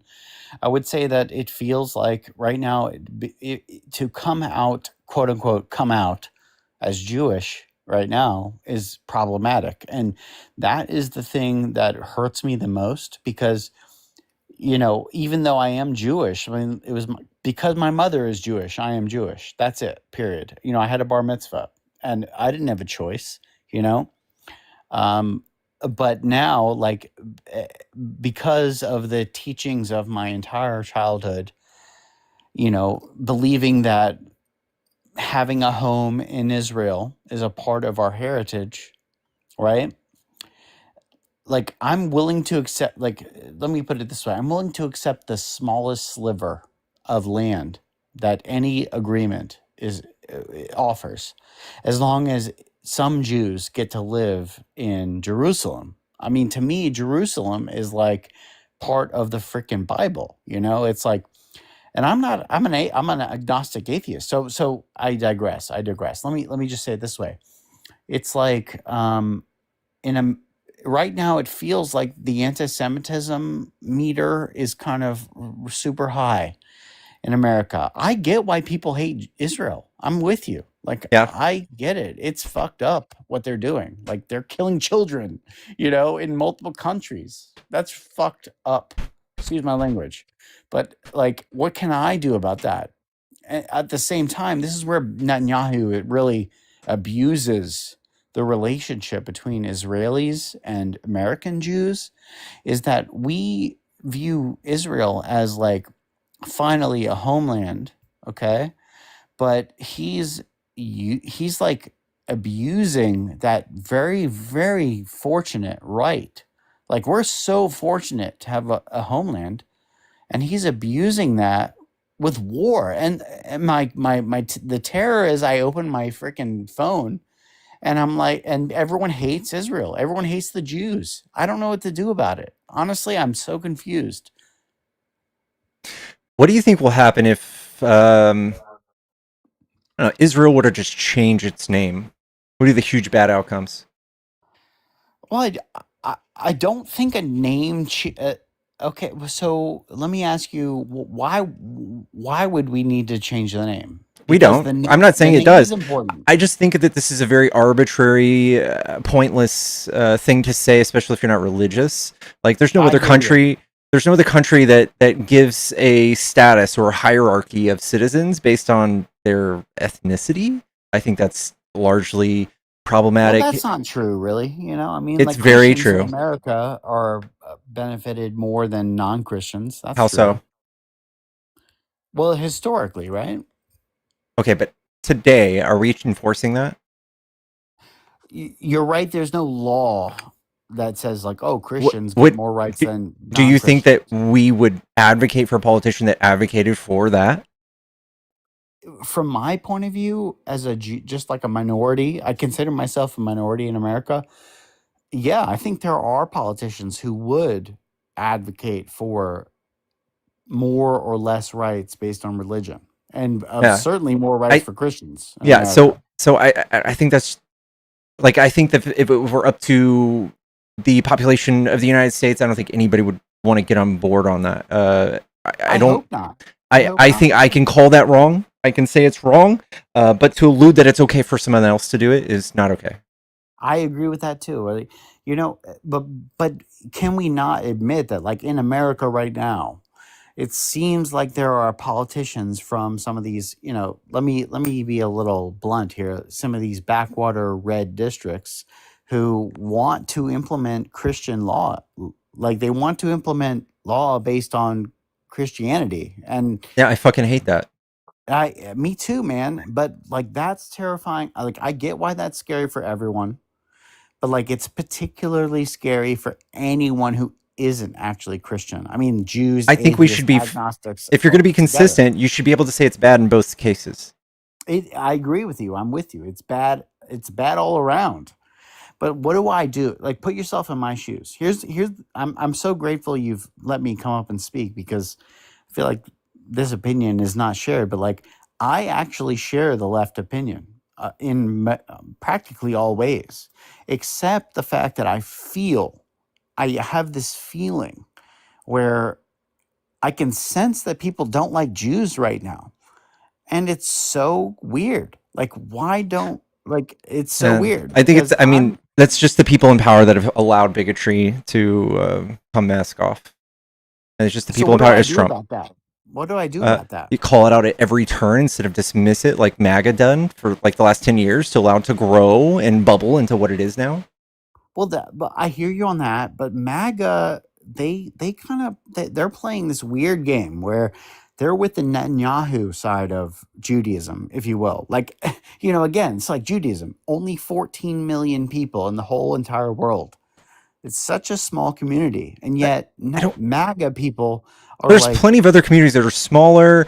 Listen, we're done. What do you? Okay, Somalis, Nepali. Which is smaller than Judaism? There's a million countries. There's 170 countries. A ton of them have less than 14 million people. Yeah, but which is in the headlines? What? I don't care.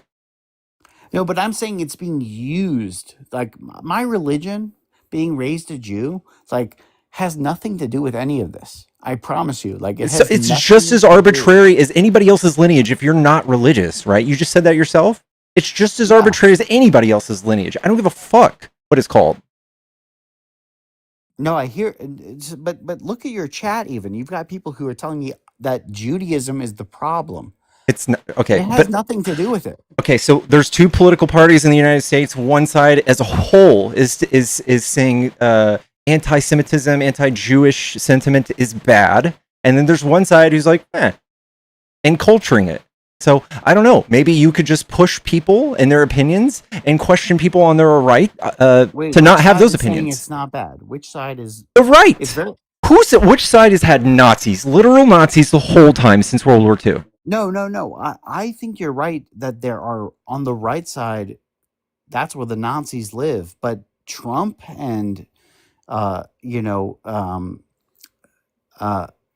his cabinet, they're very pro-Israel. Yeah, I know that, but I'm not saying they. The fact that Nazis being on their side wasn't a deal breaker. The fact that they have gone and exclusively enabled some of these groups to grow in power, to work in tandem with the government. Trump has been in direct contact with white supremacist groups in the United States.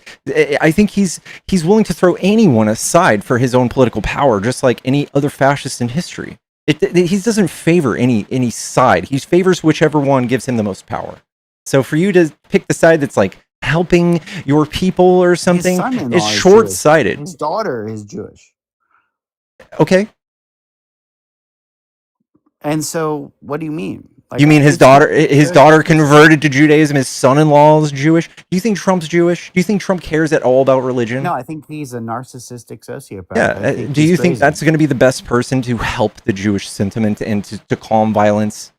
No, my goal in any commentary here, and I'm just nobody, but it's to find a way to to tamp down the flame of hating Israel as an entity. No. When we No. have these people, Nobody's who, hating the whole country of Israel. They hate the I state. think you're wrong there. I think they hate them. No, I think we are witnessing like a rebirth of anti-Semitism that is beyond terror. Well, Like, Wait, can I say something? Being Please. pro-Israel doesn't make you pro-Jewish, by the way. being pro-Israel, Being okay. pro-Israel does not make you pro-Jewish. And the because form and the contrary, the yes, also the contra, what's the term, contra positive or whatever, but like being Yeah, because there are a anti. lot of historically there have been a lot of like massive anti-Semites who have been pro-Israel. Like for example, Harry Truman, who supported Israel and even was the first to recognize Israel. There are so many letters that he has released where he actively has said that Jewish people were like horrific, has said horrific things about Jewish people. Actually, he Yeah. was pissed off I mean, the that Henry Catholics don't like Morgenthau. Jews, you know, that's just the Yeah, way he it was is. pissed off that Henry Morgenthau even brought Jewish people to the U.S., right? And then you have Arthur Balfour, who wrote the Balfour Declaration. This guy Yeah. was also a flaming anti-Semite. He supported the was. creation of Israel because he wanted Jewish people out of the UK. Prior to that, he even pushed for legislation to bar Jewish immigration into the UK. So why I'm saying this is that being pro-Israel does not make you pro-Jewish people, because we have seen a lot of people who despise Jewish people being pro-Israel. Well, yeah, you are absolutely right. Thank you for like, you know, you're talking the talking points for me where it's like I'm like where I'm most confused, right? But like I think in the general conversation in the public, you know, the social media conversation where, you know, half of the audience is, you know, just has an high school education or whatever, like it converts very quickly to anti-Judaism. And I think as a leftist, I'm a full leftist. Okay, I'm left on everything, hard left. I still have a fear of the left for this reason, because I hear even Hassan, for example, like, you know, talk about Israelis like they're a monolith, you know, where it's like there are 9 parties or whatever, like 10 political parties. I got that exact quote. The exact quote that I've been preaching for weeks. I saw a Hassan video and I go, that's correct. That's what I'm going to say. He said to separate the state of Israel from the people of Israel, and it's very important to do that. He preaches this. Wait, but is he saying that? But I don't think it's wrong to say that Israeli society has been fascized. Like when we look at the polls that are even done by the University of Tel Aviv, for example, because the University of Tel Aviv does release polls. Like a lot of these polls show that the general Israeli society, I think there was a poll that I read last time that I think only 3.2% of Israeli society that was polled thinks that the IDF did too much in Gaza. A majority of Israeli society either thinks that they didn't do enough or that they did enough. So like when people are talking about the fascization of Israeli society, number one, it's important to understand that only half or less than half of the global Jewish population lives within Israel. 20% of the Israeli, less than half, exactly. A majority of the Jewish population lives outside of Israel, right? And also Israeli, the Israeli state 6 million within people. itself. It's so small. It's like so small. Yeah, but the Israeli state itself is very, very fascistic, right? And it is very fascistic because its I think agenda, they are when right we look at, now. They are right now. I'm No, totally not right. in Not agreement only with you. right now, though. It has always been that way. When we look at the Likud Party charter that was passed in 1970s, they said that from the river to the sea there will only be like Israeli sovereignty. They explicitly state that within the Likud Party charter, and I even understand what prior. you're saying. I would just say that I think the line is very it's like gray from the 70s forward, and it gets more black and white to today. To today, it's pretty fascist. But like back then, it was like, you know, Golda Meir was out there alone in the midst of, you know, billions and billions of dollars of oppressive forces, and she said, "What can I do but fight back?" You know, I mean, But Golda Meir was also horrible, though. She literally said that she has this infamous quote where she said, like, oh, she will forgive Palestinians for making Israel unalive Palestinian children or whatever it is. Like Golda Meir, like, so what I'm saying is, if you look into the Israeli administration, right? Number one, I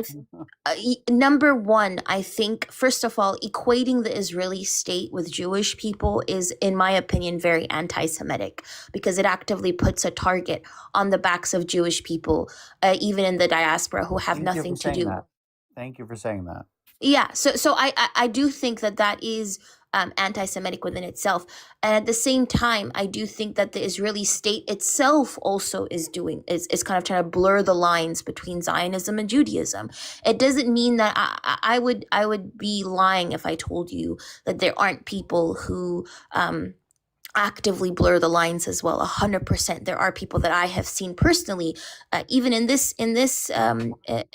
live, where I kind of low-key crashed out like 20 minutes ago because there was like a person in the chat who did that, right? But we don't know if that person is a leftist or a right wing, right?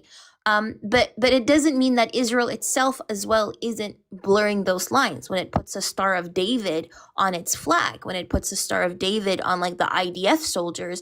That is it essentially actively blurring the lines between Judaism and also the political state, which is fascistic. It is unaliving people, because then you see people in that region, when they get unalived by an IDF soldier, when they get their homes bulldozed, they see the Star of David on these entities, and that within itself is what the Israeli state as well is doing. Which I hate. It's like, I mean, God, I sit in despair because of that point. You know, which is to see the Star of David, which to me was it really has been a religious image. Like Jews wear Magen David, like the Star of David, as a religious image, and to see it on the fucking, excuse my language, to see it on like the tanks, you know, that go into these communities is horrific. Like I'm with you on that, but and it's so complicated because like how do I defend against, as a Jew in America, right? How do I defend against the people who see they see the Star of David, right? They see it on these soldiers who come in and do this thing in Israel, and then I'm just a Jew walking down the street in Virginia. Like, how do I defend against that? Like, I can't. And that's my point, is I've noticed, and this may be a great flaw of the war itself, which is like it's made the image of Jews very terrible across the world.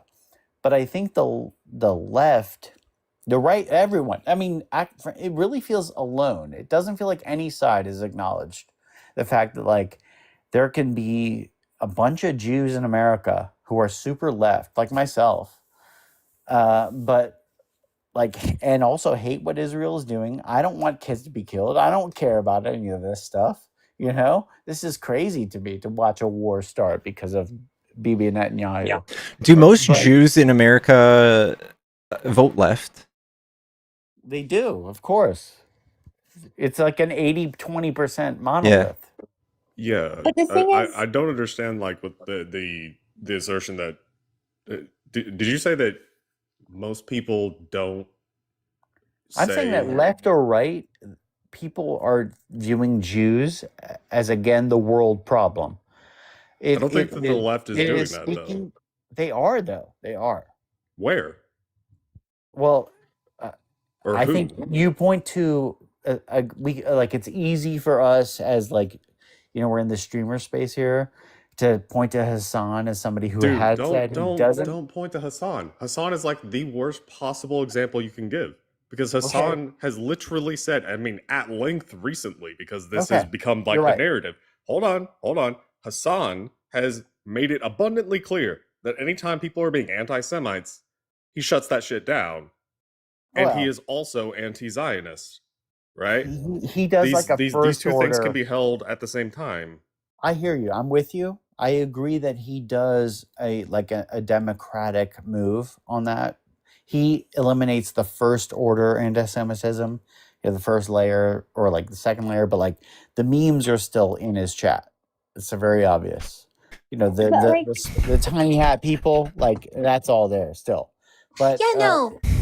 I see where you're coming from. I think like even the need that you feel where you have to defend it within itself is already a blurring of the lines of between Judaism and Zionism, because just because you're Jewish, you don't necessarily have to defend what Israel is doing, because in my opinion, Israel isn't really a state that represents Jewish people. It weaponizes Jewish people for its people for its own agenda, but it doesn't actually represent Jewish people. It actually puts Jewish people in further danger already.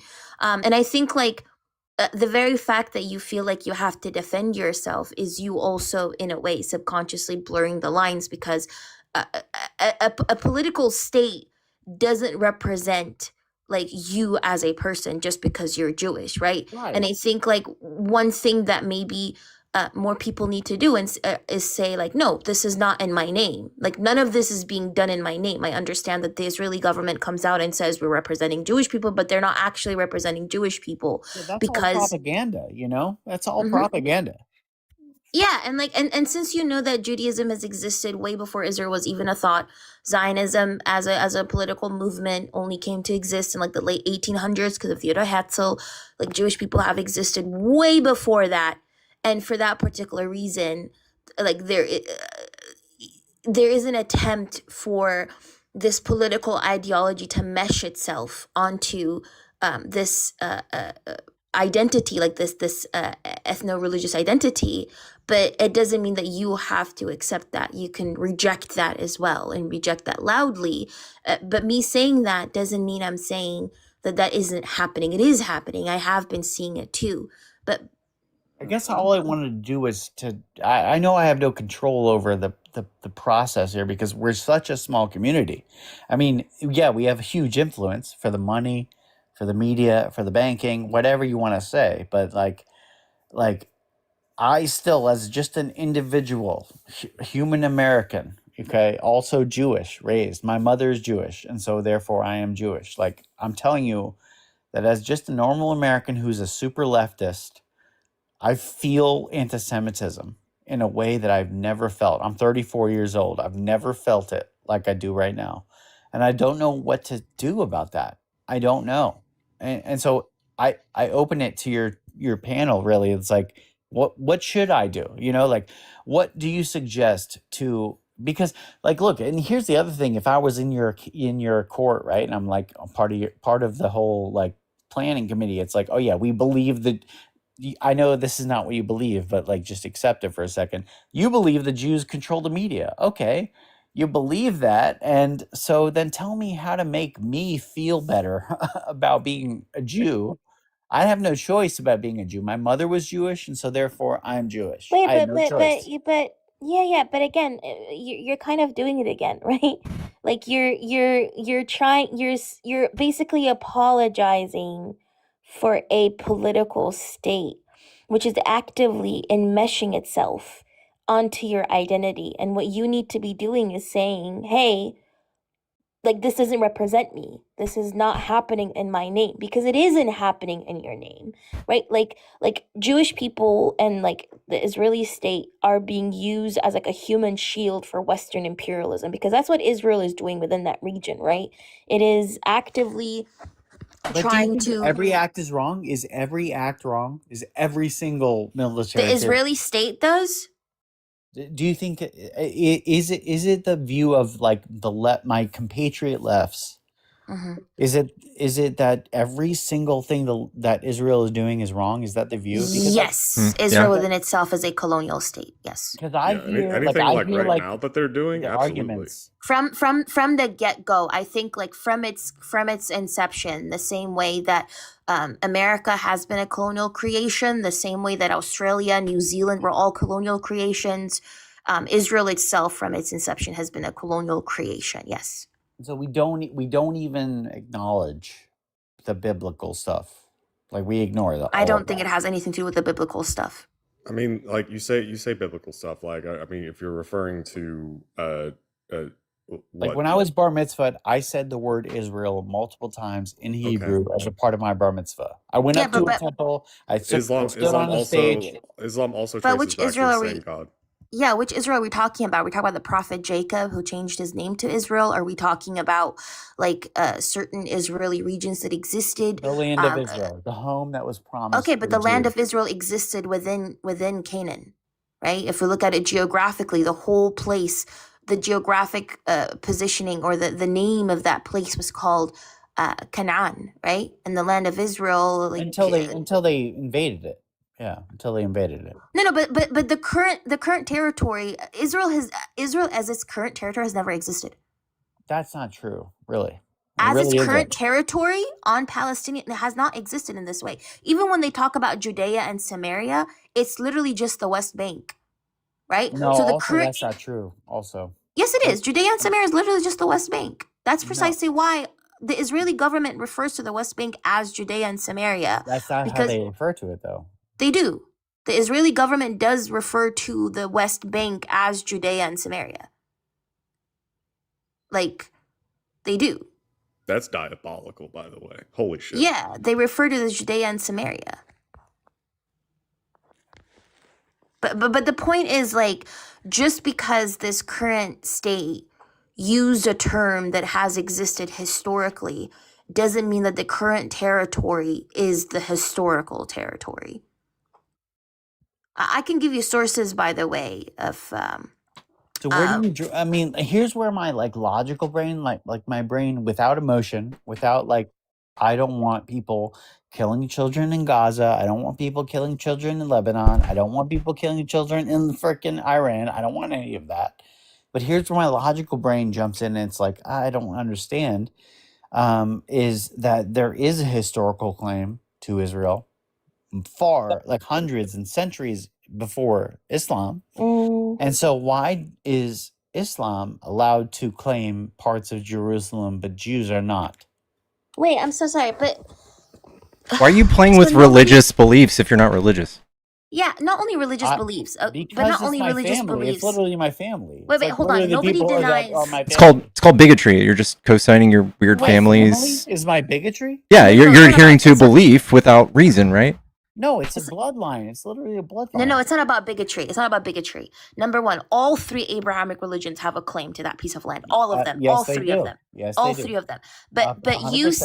you saying that those three Abrahamic religions were birthed, like, have a claim to that land does not mean that you have a justification to genocide people. That's the difference. The Israeli state is genocidal. And the Israeli state from the get-go has been always about ethnically cleansing people. Do you agree nothing that the in this Arab world. states are One genocidal second. The real. Nothing in this world will ever justify genocide. I agree with Nothing. that. Absolutely point You're blank. talking period. to a Jew. You know, I lost family in the Holocaust. So. No, I understand, and that's my point, right? That's my point. The Israeli government, since its inception, has used every excuse in the book to justify genociding and ethnically cleansing people. Yeah, but that's war in 1948 was started by the Arab nations. No, it wasn't. They invaded first. I mean, no, it wasn't. That's the truth. But the ethnic cleansing happened prior to that. The ethnic cleansing happened prior to that. You have to understand that prior to the war, which started in May, there were ethnic cleansing campaigns that even Albert Einstein even wrote about it. What was with Deir Yassin? Deir Yassin happened The best book I before the read was war. the book, what's it called? The Palm of, or like something of the peaches, or I can't remember the name of the book right now, but I'm telling you that, yes, the effect of the decisions of the government might have felt like moving people out of their neighborhoods, but there were neighborhoods there already that were Jewish, and neighborhoods that were there that were Jewish for 1,000 years. How do I'm we? so sorry. How do we deny that? Do you know that nobody is denying the fact that Jewish people existed within Israel, right? Within like Palestine. Ivanka Trump, who did a giur because of Jared Kushner, is now entitled to do aliyah and go to Israel and I don't know live there. about that. Who says that? Yes, Ivanka Trump is entitled to do aliyah and go to Israel and Well, live good for there. her. I'm happy Whereas a for her. Palestinian person whose family experienced the Nakba, who was displaced, who had to go anywhere else, is not allowed to go back to their home. That is not justifiable. There are about 60 different laws that are applied differently to Palestinians and Israelis, even Palestinians with Israeli citizenship, by the way. About 20% of the Israeli society are Palestinians. I think These are if you were born Palestinians. in like These are Michigan, and you're a Palestinians who were Palestinian, absorbed. One second, the real. These are Palestinians who were absorbed into the state, right? They were absorbed. And Jen, I'm not talking about Judaism. This is the issue that I have. I'm not talking about Judaism. What I'm talking about is the fact that Ivanka Trump, a woman who has no links or ties to the land, has now an entitlement to go and live there. Whereas a Palestinian person whose heritage comes from that land cannot go there. Don't you think that's unfair, the real? Don't you think it's unfair that Ivanka Trump is able to go and live there now and do aliyah, whereas a person who comes from a descendant of somebody who was ethnically cleansed during the Nakba is unable to go there and live there, go to their family's home? I think based on that the way you've characterized that judgment, I think it's probably unfair that I can do that. Like I could call the Israeli government and there's a ticket for me for free because I'm a Jew, a true Jew. You know, like I understand when you are saying fairness, I see what you mean. Like, yeah, there is an unfairness there because if I'm going to go visit, for example, like a region where Palestinian families once lived, but now it's Jewish families because of the actions of the government. Yeah, I'm not evil. You know, I see how that is unfair, but I also would, and I also hate the aspect of this argument. I hate it, but it is what it is, which is that there are a million Muslim states to go to and only one Jewish state. They're not Muslim states, though. They're not Yes, Muslim they states. are. That is an Can ignorant thing to can say. any Muslim get citizenship in Saudi Arabia? Can any Muslim go, let's say, for example, a Pakistani Muslim person, can they just go randomly to the UAE and apply for citizenship? No, they're not. Well, because I think those that countries simplifies the situation in a way that is unfair because No, it's not unfair though. Muslim states would mean that these countries represent Muslims. They offer citizenship to anybody who is a Muslim. That would be a Muslim state. These states are states that represent their own citizens that happen to be majority Muslim countries. The same way within European countries. I wouldn't sit here and say, oh, European countries are simply Christian countries. No, because for example, Germany is a country that represents Germans. Any Christian person cannot just go to Germany and apply for citizenship. Right. That's the difference. These countries are not ethno-states, right? For example, they are though. Can you name me like a country that is like an ethno-state that also prioritizes like Muslims? Saudi Arabia. That's a great example of it. But which Muslim can go to Saudi Arabia and seek citizenship? I think that the quibbling over citizenship is where this gets confusing. It's not confusing though. That's the whole point. Like if you're trying to say that Saudi Arabia or any of these countries are Muslim countries that prioritize Muslims and not their citizens, then any Muslim should be entitled to go to Saudi Arabia, apply for citizenship, and live there. But they don't. Did you know Saudi that? Arabia is a country that represents Saudi people. Anybody who has Saudi citizenship is is. it Shia or Sunni? There are Shia Saudis and there are Sunni Saudis. One is the obvious majority and It's leadership. majority Sunni, specifically Right, Wahhabi, but there right, are right. also Shia Saudis. Wahhabi, which is the tribal view. It's not tribal.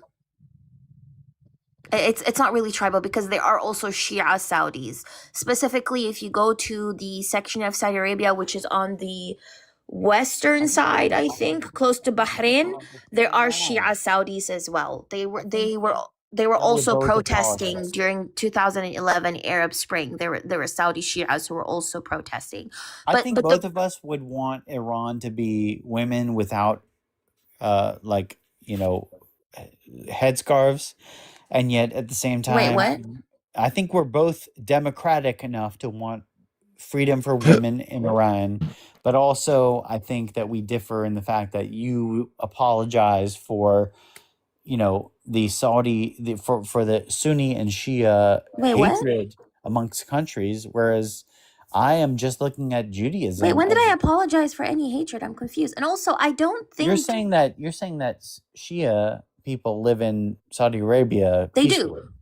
No, I they never said don't. peacefully. I never said peacefully. When did I ever say peacefully? Yeah, well, I think admit that I they don't live just peacefully. simply said, oh no. What you're not Admit gonna do that is they- you're not gonna put admit words. that You're not it's- gonna put words in my mouth. I was trying to be nice to you, and I'm getting irritated because now you're We're putting still words in my friends. mouth. I You're never a said friend. peacefully. No, I I see you never as a said friend. peacefully. You said Sunnis only live in Saudi Arabia, and I told you that's not true. Also, Shia people live in Saudi Arabia. I never once and I even brought up the fact that the Shia Saudis were protesting during the Arab Spring in The fact that you have 2011. the people saying Zio in your comment section. What's wrong with It's not my Zio? comment section. When was it ever okay to call somebody a Zio? That's fucking racist. Wait, That's fucking terrifying. that's not racist because Zionist is not a race. No, Zio I'm confused. is it's anti-Semitic. It's gross. No, it's disgusting. Wait, can you stop? Can you stop Don't going call from? me a Zio. Like that's Can you crazy. stop going from point to point though? Because you keep making points. You're right. I am jumping around, but I saw the comments that you've got people saying I'm a Zio. You're not banning them. I'm not a Zio. That's fucking gross. I'm anti. I don't like Zionism. Is that anti-Semitic? No, it's not. No, but using the term for political reasons, Zio, it's like saying kike. It's terrible. Oh my Wow.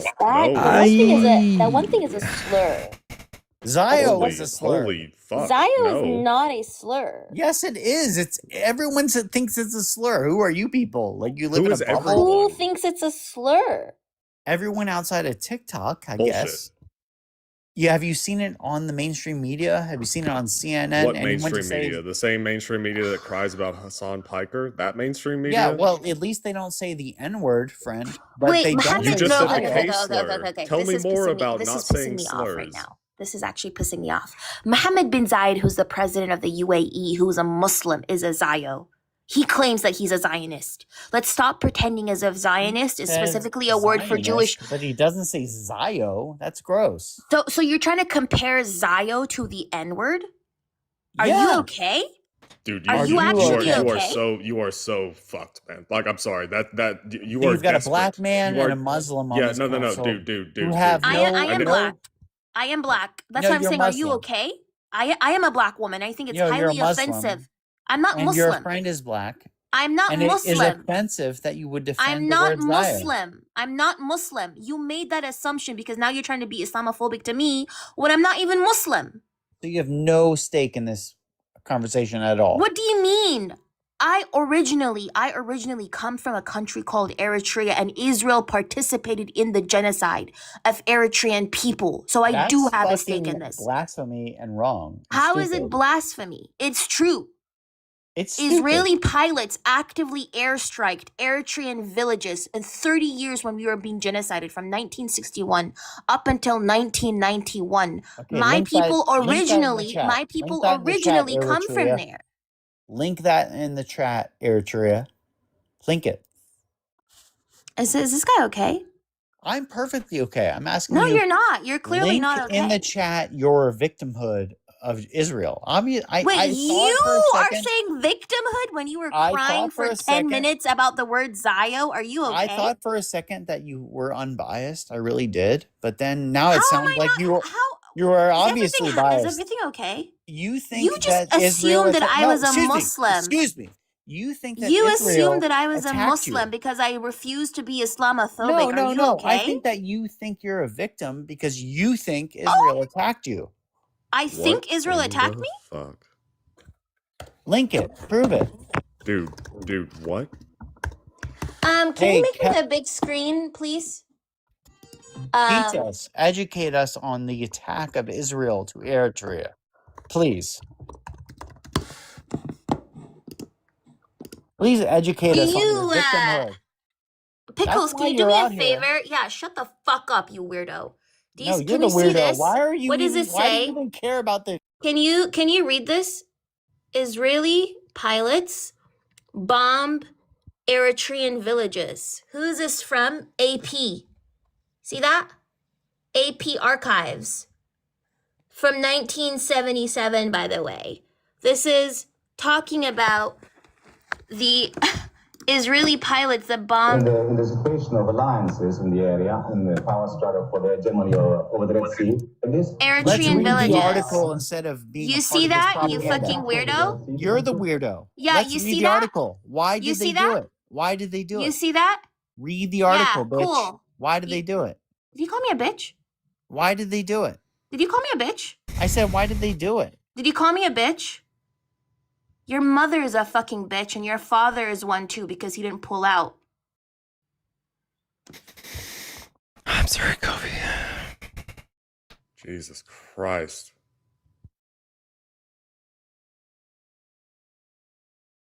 The crazy thing is, I'm not even Muslim. That's the funny thing.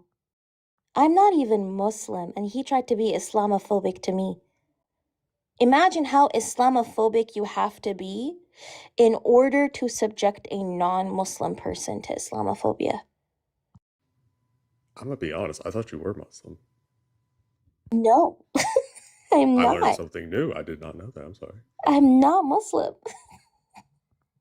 The funny thing is, I grew up Orthodox Christian, and the funny thing is, from my dad's side, I have like a Jewish great grandma. That's the funny thing. But I don't but it's so funny that like he comes up here and he just subjected me to Islamophobia when I'm not even Muslim.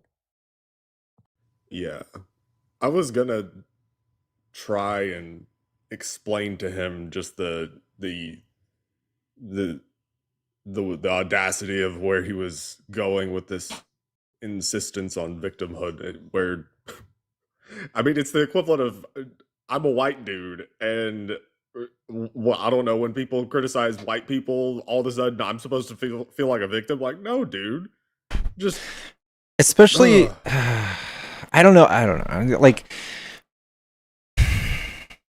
it's one thing if like something is super immutable too. But he said it himself. He's like, I can't come out as this or that. Like, dude. All right. Anyway, what's up, Nick? Hey, I just want to do a quick mod announcement because I'm sitting here watching our taps not go very quickly. So I'm gonna mom things up a little bit. So everybody, we have at this glorious hour of the morning, we do have over 800 people here. So please take the next 30 seconds, tap it out. Let's show Pickles how much we appreciate him being here. His links are in his bio if we would like to support him there. There's also, we need to make sure that everyone gets their daily heart, get us out on the FYP, and that way you don't lose this amazing page ever. And share it out if you have anybody that's awake at this hour and you think might be able to give these giant brained individuals a run for their money, which, we'll just play along. But anyways, that's about it. And yes, please support everyone. Also, Nemo, I know his links are in his bio, and support Covey as well. And everybody have an amazing morning. But please tap it up. We need to be up at 500K at least. Thank you so much, and thank you so much for the dono. I didn't say anything verbal yet, so thank you. No, my pleasure. Much love. Love your pickles. All right, we're gonna get to the next debate. We actually have a few people in the box, but if you are friendly, please hop out of the box. If you're not friendly, stay in the box. We're gonna go with the next guest, whose name is Government. I think Baby Bear is reporting you right now. Baby Bear, we might just block you if you're just gonna openly, arbitrarily report me. Hi, Government. Hi. Hi, are you a Trump supporter? I am not a Trump supporter, of course not. I see them all. You sound awesome. You sound awesome. We're gonna go to the next person, as everybody has a lot to say, and I respect it. There's a lot of stuff to talk about. We're gonna try to keep with the main program. We're doing debates. If you support Trump, if you support what the state of Israel is doing, that could be something we could talk about. But if you are on the left, if you are a Democrat or a liberal, or somebody in the world who leans left, please allow us to talk to somebody of more of a difference in opinion.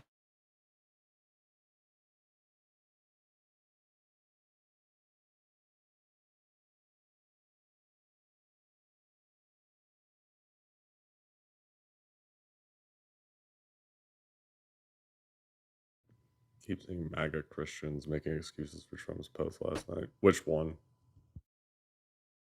The Pope? The Pope? Oh God, what did he say about the Pope? He made an AI image of himself as the Pope healing people. Oh, he did it again? That was last night, right? Yeah. Oh, yeah, because he did it like earlier this year, right? Yeah. Last year he put a picture of himself as the Pope whenever it was right after Francis kicked the bucket, and they were still trying to figure out. And my dad, who's a MAGA supporter, was yelling at me for saying zombie Jesus isn't real. Hello, Shelby.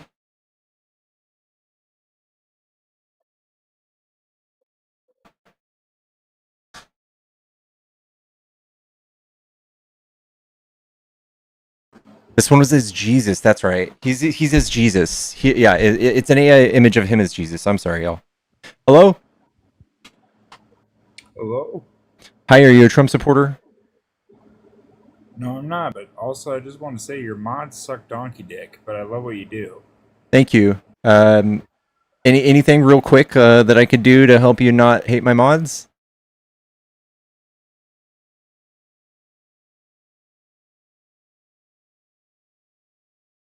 Sorry.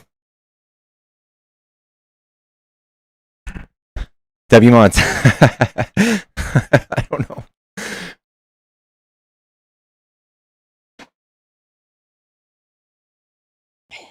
W mods that if they dropped him as well, W drop. Just wanted to say that. Wait, you made it into law school? Yes, I did. Oh, nice. Congrats. How do you know? I didn't even mention it here. I'm like server yesterday. I'm like I'm the little finger of TikTok. My birdies are everywhere. That's crazy. I mentioned it to my server yesterday, but yeah, exactly. I made it into law school. Thank you. Congrats. Yeah, very excited. But yeah.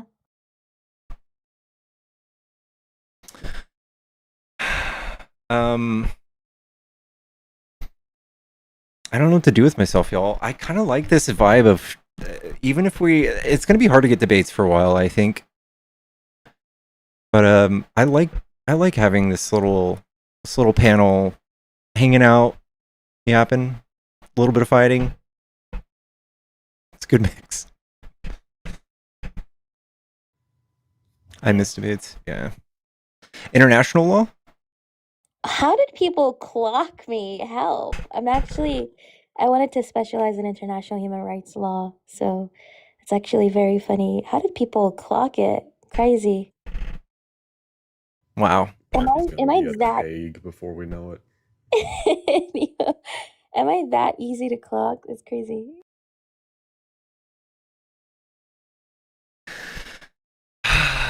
Well, Trump supporters, if you're still somehow a Trump supporter and you want to use your words to tell us why, hop in the box. Yeah, Covey does she stands on business.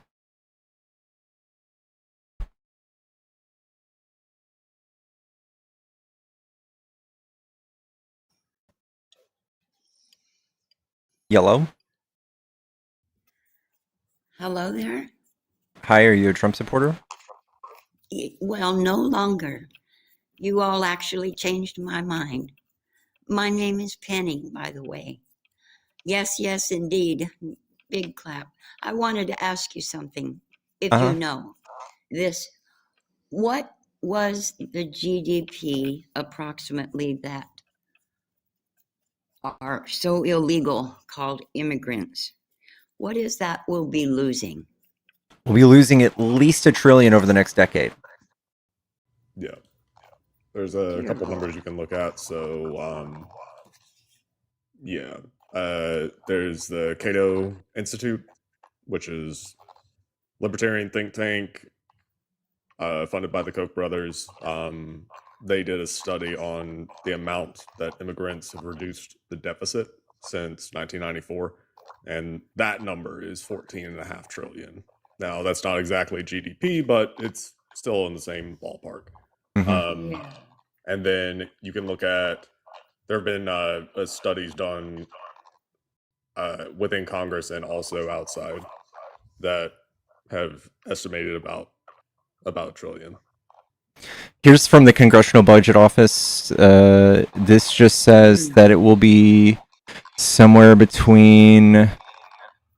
Here's just revenue. The surge of them coming was a $1.2 trillion surge in revenues for the 10-year period. And there was something else that was freaking crazy. It was much more than that. Here it is. The domestic gross product, 1.3 trillion in 2034 and 8.9 trillion over the 10-year period. Oh, that's Lord, what they add. And MAGA's like, I hate that. I hate economy. Right. Something else I was curious about, I haven't looked up yet. I don't know if you remember anything about Doge. But when they came in and ripped out all those federal jobs, do we know how many they ripped out? You know, when they just fired everybody and then said, whoopsie, had to find a few people to hire back real quick. But that was a pretty large number of unemployed people then, right? Yeah. So it depends on the department, right? Because like you said, there are these situations where they fired basically everyone and then they had to hire back basically everyone. So like there was one related to nuclear stuff where they had to basically hire back everybody. But then you have situations like the VA where they fired, I think that the number is like, I always forget this number. I think it's like 70,000 people. Oh my Lord. Which 70,000, and then if you assume that, I think it's like a quarter of all people that work in the VA are veterans themselves. So you could say basically about 20,000 veterans. Jesus. Now, my last question is, before I let you wonderful people go, when all these people got fired, is there any estimations or where I could find how many of these people must have gone on unemployment? Right? That's a lot of people at the same time. I would assume they had to maybe get some unemployment, or if they left, I'm sure they didn't leave with any special packages of any kind. Unemployment, it's hard to complain about it because it helps the economy. But The real complaint can be the legal fees, and the legal fees alone, I think, outweigh what they saved us if we were to just cut the jobs. Because it created a lot of lawyer jobs, honestly. Yes, yes. Well, my lord, he's suing people 25 times a day now. I mean, that's got to cost a pretty penny. Yeah. And we could be using that for our military, damn it. I'm just We could be kidding. killing people with that. Because Well- here's what we're going to do. Okay. Well, thanks, you guys, for that info. Anytime. And I'll be listening to you forever, always. Thank you, Penny. And I love y'all. I love you right back. Right on. All right. Bye-bye. See you. I'm sorry, the Trump versus Pope lore is a diabolical, Nemo. Thank you very much. I think you briefly mentioned the Pope, if I'm not mistaken, and I looked into it. And it's diabolical. So Trump said, and I Wait, are you on quote, Trump's side or the other side? "You sound like a fetus." Sure. They sound like a fetus, but yeah. Trump said, and I quote, Leo, calling him a first name basis is actually funny, but wow. Leo should be thankful because, as everyone knows, he was a shocking surprise. He wasn't on any list to be Pope and was only put there by the church because he was an American, and they thought that would be the best way to deal with with President Donald J. Trump. If I wasn't in the White House, Leo wouldn't be in the Vatican. Leo is weak on crime. What? Nuclear weapons. I swear he said this. He said Leo is weak on crime, weak on nuclear weapons, does not sit well with me, nor does the fact that he meets with Obama sympathizers like David Axelrod, a loser from the left, who is one of those who wanted churchgoers and clerics to be arrested. He actually, Trump said that about Leo. About Pope Leo. Imagine talking shit to the mouth of God, dude. He said the Pope was weak on crime. Hello. Yes, I know that you are the vicar of Christ. I know that you are the archdiocese of Rome. However, you are weak. You're weak on crime. You're weak. Okay. You're also weak on nuclear weapons. How many nukes do you have? 0. How many do I have? More. You're weak. What does he want the Vatican to do about nuclear weapons? Anyway, so Pope Leo then responded, right? So he responded and said, to put my message on the same plane as what the president has attempted to do here, I think is not understanding what the message of the gospel is. And I'm sorry to hear that, but I will continue on what I believe is the mission of the church in the world today. I will not enter into debate. The things that I say are certainly not meant as attacks on anyone. The message of the gospel is very clear. Blessed are the peacemakers. I will not shy away from announcing the message of the gospel and inviting all people to look for ways of building bridges of peace and reconciliation and looking for ways to avoid any war at any time that's possible. I have no fear of the Trump administration. That's what Pope Leo said. And then the Paul Coakley, who's the president of the U.S. Conference of Catholic Bishops, said, and I quote, I am disheartened that the president chose to write such disparaging words about the Holy Father. Pope Leo is not his rival, nor is the Pope a politician. He is the vicar of Christ. God damn, dude. From the truth of the gospel and for the charisms. I'm so sorry. The fact that they had to say he's not. No one's gonna impeach the Pope, Trump. Sorry. He said can't primary the Pope. You can't. The Pope's Super Socks said, if Vatican comes out with a Lego video, I'm gonna lose it. See, I think this is a moment, right, where we can get some like religious unity amongst the Abrahamic religions. Okay, if the Pope, or I guess like the Vatican, if they publish a Lego video, then they can bond with the Ayatollah.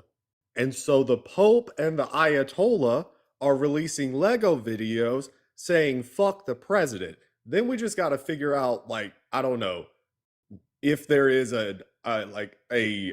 some type of equivalent in Judaism, which I don't think that there is, and then get that person to release a Lego video. Like, we can do this. We're gonna tariff the Vatican. We're gonna. Oh my god, dude.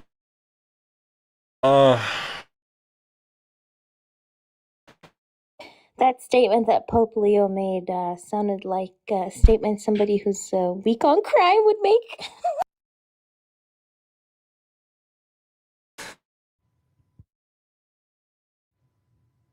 Like, I'm just trying to.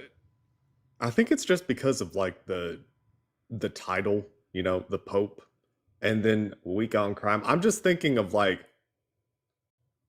Batman. Like what are we doing here? Is the Pope supposed to be fighting crime or some shit in his Pope mobile? Like, what are we doing? By the way, did y'all hear that Trump said he wanted to name the Gulf of Mexico the Gulf of Trump? No. Oh god. Wait, let me play that. It was in a Fox News interview. How do y'all not see it, MAGA? How do you not see it? He's so narcissistic, like in the most incestuously thinking way. He's building monuments of himself. He wants his name on the fucking money. He wants it.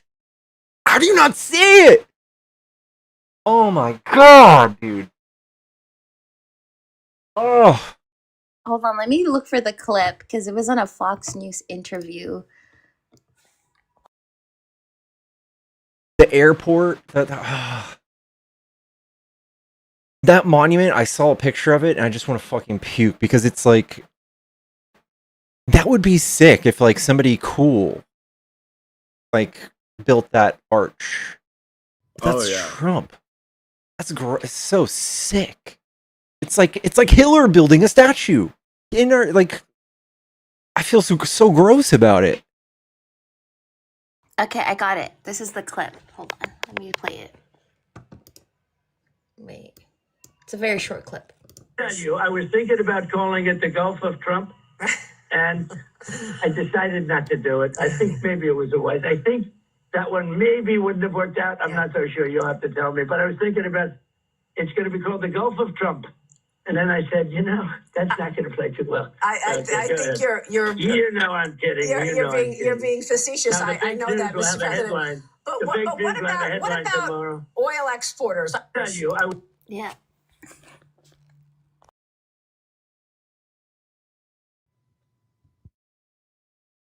That was the clip.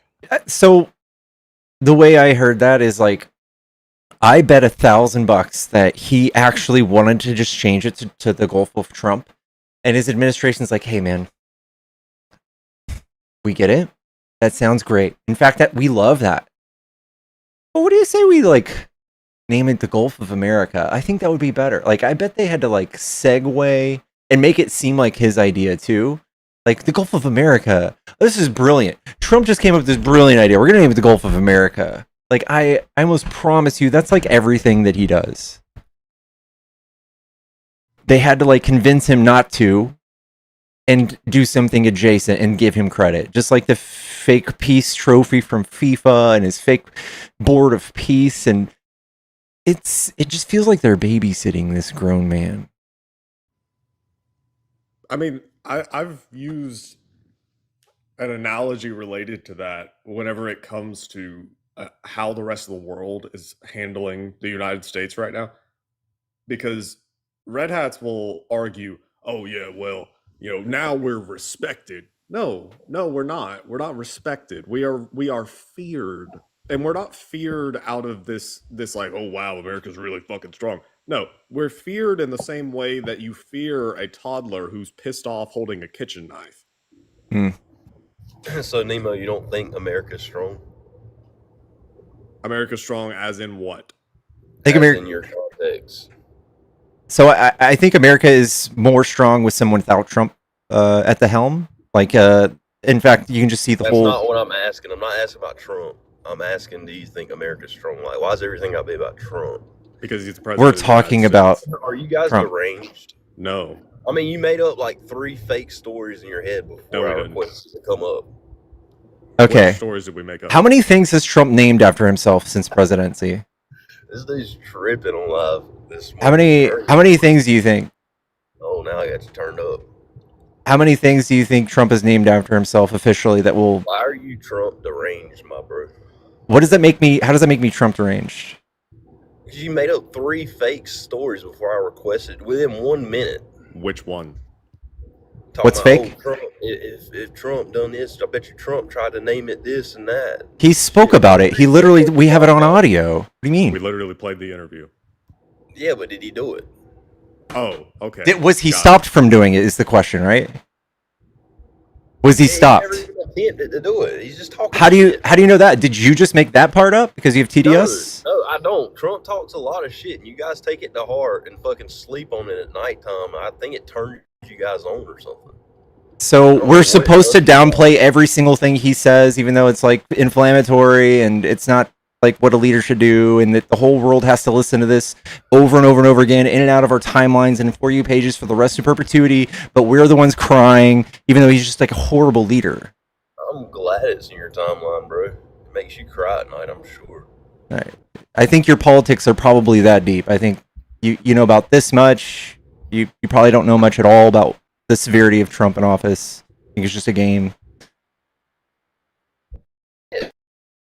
You guys up there on like no new wars, no wars. I don't see new wars. You don't see a new war? You don't see a new war. Oh, that's great. Jimmy, how old are you? Jimmy, how old are you? Where's the new war at? I'm happy to answer your question, but please tell me how old you are first. I'm 28. Oh my God, Nemo, how 28 years old. Do you know what, Jimmy? I'm glad. Okay. You gave me the answer. Now I'm going to answer your question. But before I do, I'm happy to let you know, Jimmy, you are 28, which means that you occupy that wonderful little age where you are eligible to sign up for the U.S. Army.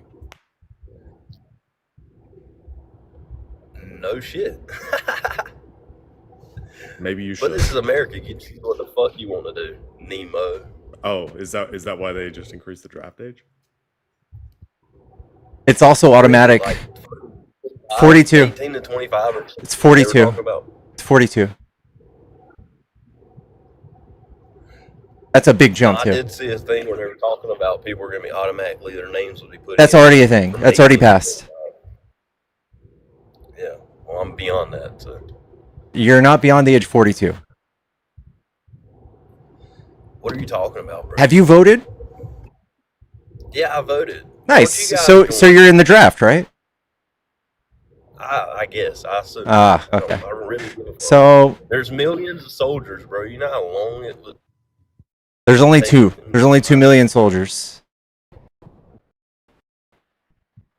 It's multiple.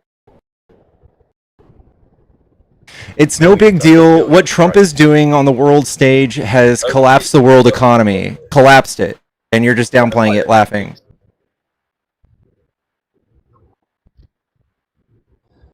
He collapsed the world economy. Yeah, what's going on with gas prices? Great. I see people sending you guys money all the time. There's not a. Can you tell me the metric of our economy that's doing good? There's not a single metric that's doing good. I don't know what's funny about it, Nemo. The economy's obviously doing great since people can send you $20, $30 anytime they want. That doesn't mean anything. Can you tell us about smart?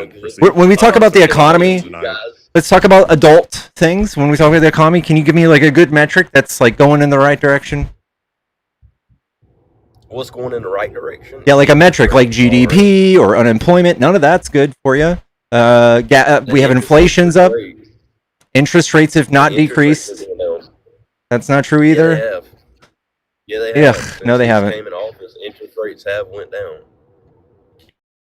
Keep lying. All right. Well, they would have gone down even further if it weren't for him, right? The Fed have come out and said that because of his tariffs that we can't reduce inflation rates or we can't reduce interest rates.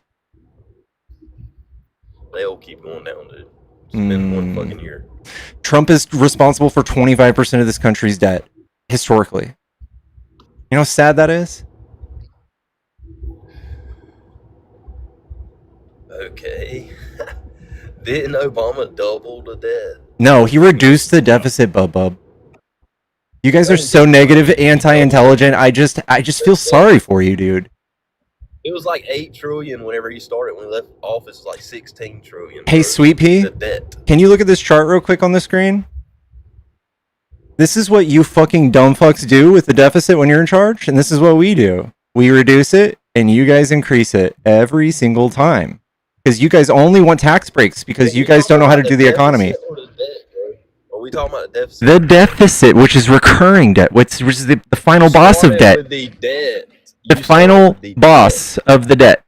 So if you want to talk about approved spending, Trump spent $8.6 trillion his first administration, and he's just about done that again in his first year in office, and he's made $4 billion himself. Explain for the people in the chat what the deficit means. Deficit means recurring debt, meaning every year, that's how much our debt grows. Debt. Yeah, so you guys make recurring debt, and we just so happen to have to sit here and pass tax increases because we're big boys and we're the only ones who balance the budget. Every politician since I've been alive in the past 28 years has recurring debt. Yeah, it might be up and down, up and down. This is 28 years. This is 28 years, right? This goes to 1989. I'm 37. I was born in 88. Every year since I was born, Republicans have fucked up the debt and Democrats have fixed it every single year. They have not fixed it. I don't see no negatives. Do you see this right here, Clinton? That's a balanced budget. What happened after that? Bush came in and fucked it up. No, he didn't. Yeah, it's on the chart. Can you read a chart? Yep. It's increased. You see the red? That's Bush, and it goes up. And you see this big blue right here? That's actually from a bill Bush passed and handed to Obama his first day in office.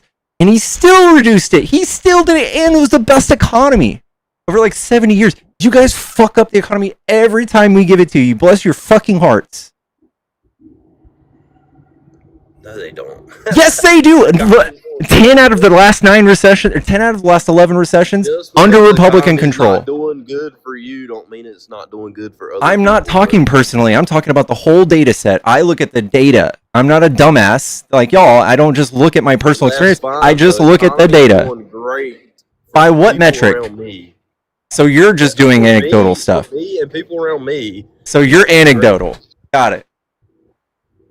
I mean, whatever. All right. Working for us. Look at the big brain on Jimmy. You don't know what the word anecdote Go ahead and talk means, about the do no you, new Jimmy? war. Go ahead and talk about Trump's new war. I love how you do that. Sure. Let's hear how Pivoted Trump started. like a motherfucker just there. He's like, shit. Yeah, Trump pulled us out of the Iran nuclear deal. Nemo, shut the fuck up. Trump pulled us out of the Iran nuclear deal so that we can go to war with him 10 years later. There you go. That is not what happened, bro. That is what happened. Go ahead and date it all the way back to 1979. Pull your little shit up. Let's see what happened in 1979. I don't. Okay, so in 2016? 1979. 79.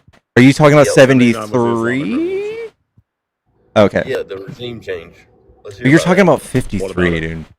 Let's hear what happened to America when that happened. Nothing. There weren't 66 American hostages. I'm glad that you brought up the hostages. Nothing happened, though, right? We literally could have gotten them back faster, but Henry Kissinger insisted on fucking around with that. You don't know who Kissinger is, though, right? So your silence makes me think yes. So that's cool. Yeah. So that's what was done. So. Okay, I'm just saying this. How does your Iranian history start at 79? It's not new, is what I'm saying. Dude, it absolutely is new. We've been in conflicts with them a couple times in the 2000s, but this right here is new. Trump threatening to do something because of the civil unrest and the civilians that were killed, and then he goes in and threatens to kill all of them. Makes no sense. It just points to the fact that Trump's threats. Okay, let's hear that then. Let's date that back. Trump's threats are new, right? Is that what you're saying now? He made a threat recently. What do you mean? But I'm just saying they don't date back to the 80s. He wasn't president in the 80s? I'm not saying he weren't president, but his threats hadn't been new, is what I'm saying. Do you remember the video of him saying Obama is a weak negotiator and he will go to war with Iran just to win an election? I don't care. No one takes a threat from a fat rich man in America as importantly as the president. When he's the president and he's the mouthpiece of America and he represents all of America and he has the power to take the actions with his threats, that's when it's meaningful.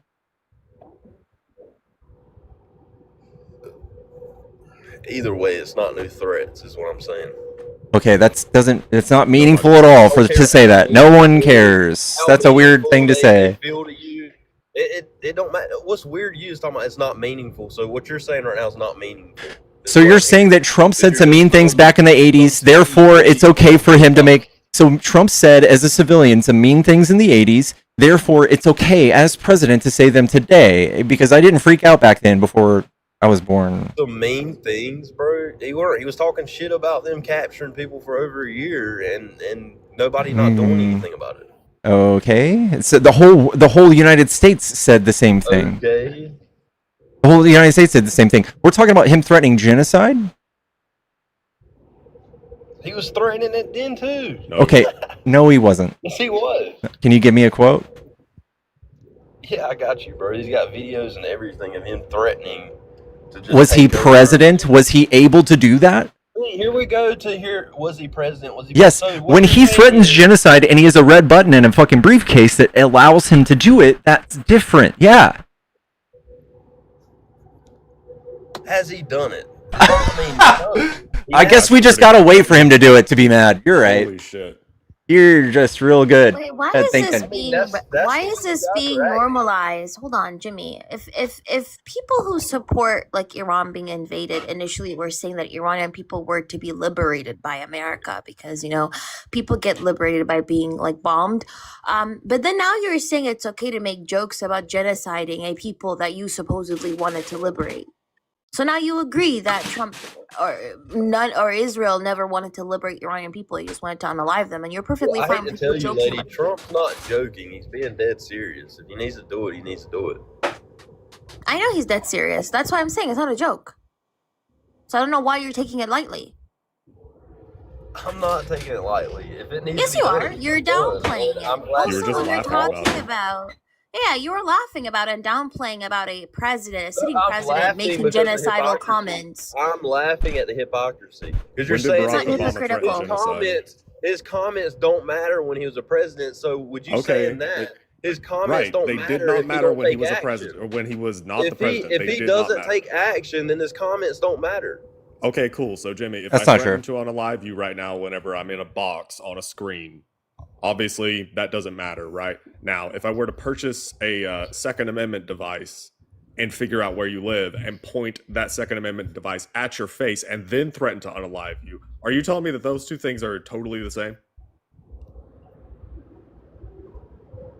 Yeah, a threat's a threat. No, it's not actually. In the law, it's not. But Trump is actually doing things to kill people and destroy relationships with the entire world, by the way. So as a civilian, yeah, it doesn't really matter. He's basically just been screaming for attention his entire life. But when he is the president and we know that he's a maniac and that he will do these things like you said, it is meaningful. It's meaningful. When he was a fat fuck just owning a Trump Tower and just ripping people off and being a con man, screaming those things doesn't matter. It's not impactful.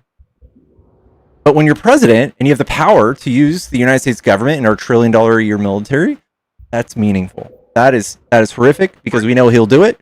And you're co-signing genocide when saying that's the right thing to do. And you're just basically, you're not going to dodge any of the fascist or Nazi. I'm saying if all of the fascist and Nazi allegations against your party are true. All of the But fascist also, and Nazi allegations against your party are 100% true and validated. but also, Pickles, where did Iran get its like nuclear program from? Like the foundation of it. Does anybody know? Oh, Us? there was a very interesting initiative that was launched by Eisenhower called the Atoms for Peace initiative. It was in the 1950s, right? So America supplied research reactors, it supplied enriched uranium, and it supplied training to over 30 countries. One of those 30 countries was Iran. Yeah. America exported Really? 25 plus tons worth of highly enriched uranium. Yeah. So Oh Israel was my one of those god. It's called the Atoms for Peace under Holy shit. Eisenhower. Exactly. Wow. I didn't know this. This is awesome. You didn't know Okay, this? We're our own worst I'm enemy. reading this now for the first That's time. crazy, Okay. dude. Exactly. It's called So- Atoms for Peace. It was a 1950, I think 1954 or 53 or something like that. It was like in the early to mid 1950s, right? Yeah. And Eisenhower thought it was a good idea to give a bunch of countries some like nukes or like nuclear development research because Yeah. he thought that he could combat the Soviet Union by doing that. So America decided to export and supply research reactors, enriched uranium, and training to over 30 countries. One of them was Iran. And then the other countries like Israel and Pakistan and all these countries. But America is its own worst nightmare because the American government did that to Iran. Jimmy, I don't know if you knew that, but America exported 25 plus tons of in highly 1967. enriched uranium to 30 countries. It was a part of an initiative called Atoms for Peace. This is why Republicans defund schools. They don't want you to know the whole story. Yeah, I just did a quick search on it. It's Atoms for Peace initiative launched in 1953, directly supplied Iran with nuclear materials and technology as part of a civilian cooperation starting in 1957. Under a 57 Civil Nuclear Cooperation Agreement, the U.S. provided a 5 megawatt Tehran research reactor, operational by 1967, fueled with highly enriched uranium, nuclear fuel shipments, scientific training for Iranian personnel, including at MIT. Whoa. And related equipment like hot cells for handling radioactive materials. Foundation for Iran's Atomic Energy Organization, established in 1957 with the TRR at its core. This laid the groundwork for Iran's nuclear program under the Shah, though the U.S. support ended after the 79 revolution. The highly enriched uranium was weapons usable, but intended solely for fun. Oh my god. What? What? It was weapons what? The highly enriched uranium was weapons usable, but intended solely for research. Meaning 90%? Why did they do it though? What were they let's fighting? see if it lists out the I just percentage. said why they did it. It was, they wanted to boost their U.S. nuclear industry exports because they also wanted to combat the Soviet Union, which at that time, the Soviet Union was also like ramping up its like nuclear monopoly in certain areas, and America was like, ooh, so to fight This the is Soviet what- Union, we just need to give everybody nukes. This is what caused the Cuban Missile Crisis. It partially led to that, I think, yeah. Wait, But by the way, they launched this in 1953, the same year that they also got rid of the democratically elected Iranian leader, and then they kind of implemented the Shah, who actively was unaliving Iranian people. So they not only put in a dictator, like a monarch who was also acted like a dictator, into power after they removed the democratically elected leader, but then they also gave that same dictator nukes. Yeah. Are we the bad guys all the time? We're just always the I bad double guys? checked this. The highly enriched uranium that was mentioned just a few minutes ago. Okay, so the highly enriched uranium fuel supplied by the U.S. to Iran's Tehran research reactor under Atoms for Peace was enriched to 93%. Anything close to 90 and up, 90 and up is weapons grade. Yeah. And I mean, if you're close to 90, then it's more than likely weapons grade. It sounds like to me, doing quick research on this from the 1950s or whatever, the United States felt comfortable with Iran. Yes. And then in the 70s is whenever they didn't feel comfortable with Iran no more having the nuclear power. So what did you learn? Did you learn that us doing regime changes backfires, kind of like you just spelled out for us? The same thing we're trying to do right now?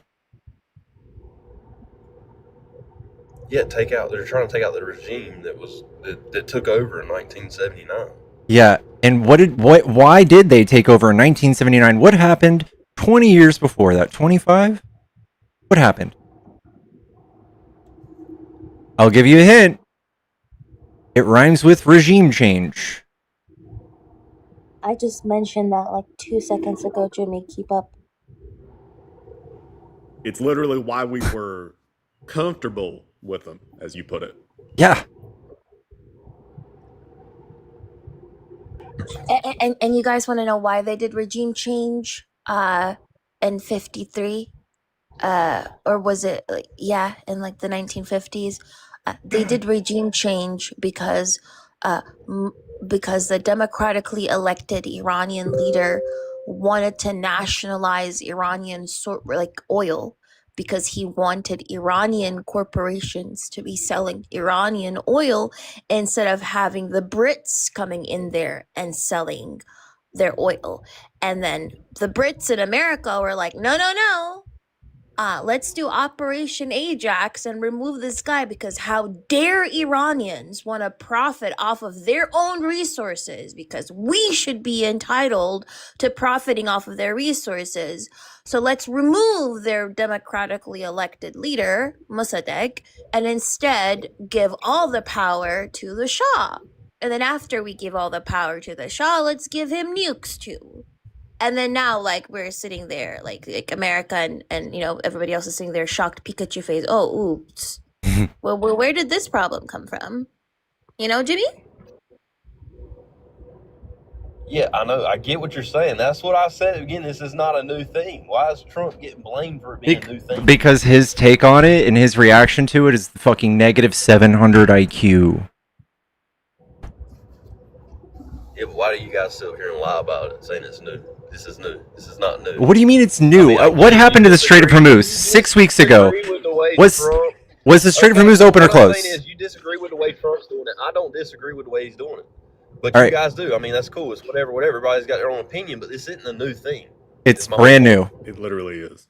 Brand new. This is not brand new. Okay, what military action was done by Barack Obama related to Iran? You just read offline that this dates back to the 1950s. What military action was done by Barack Obama related to Iran?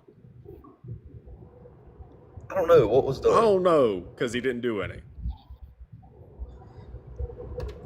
He did a peace deal. Didn't close the Strait of Hormuz. Didn't kill anybody. It was pretty good. It's pretty good. Trump didn't like that. He didn't like that because he's a shill for Netanyahu. He wanted to be able to give Netanyahu the power to continue doing his fascism over in Israel and continue perpetuating war, so he doesn't have to. Shill, bro. I mean, this dates back to Trump. Trump was admitting that he was going to do this since the 80s. Dude, I don't know what that even means, but we have a man that beats his chest and Netanyahu's been in Trump's back ear since the 80s. No, I think that as president and I think Trump he absolutely is. Trump said he was going to do and wanted to do. Oh, I thought that was No New Wars. Not Netanyahu. I thought that was No New Wars. Did you just say that Netanyahu was in his ear or not? No, not in his ear. There's no way. Oh, okay. Interesting. Huh. I mean, if you guys can find something to prove me wrong, that'd be great. Just because Trump hated Iran back then doesn't mean that it didn't take Netanyahu to convince him to take this type of action towards Iran today. See, now we're going to spin it like this. There's no spinning it. This is just what the Washington It's gonna be Post. net. This is what people speculate you in his inner spinning it, bro. circles. This is what people say in his inner circles. This is what everyone says. Every single president that's been in office for the last few decades have all been pressed by Netanyahu to do this to Israel, and they all said, "No, we don't. We're not fucking stupid."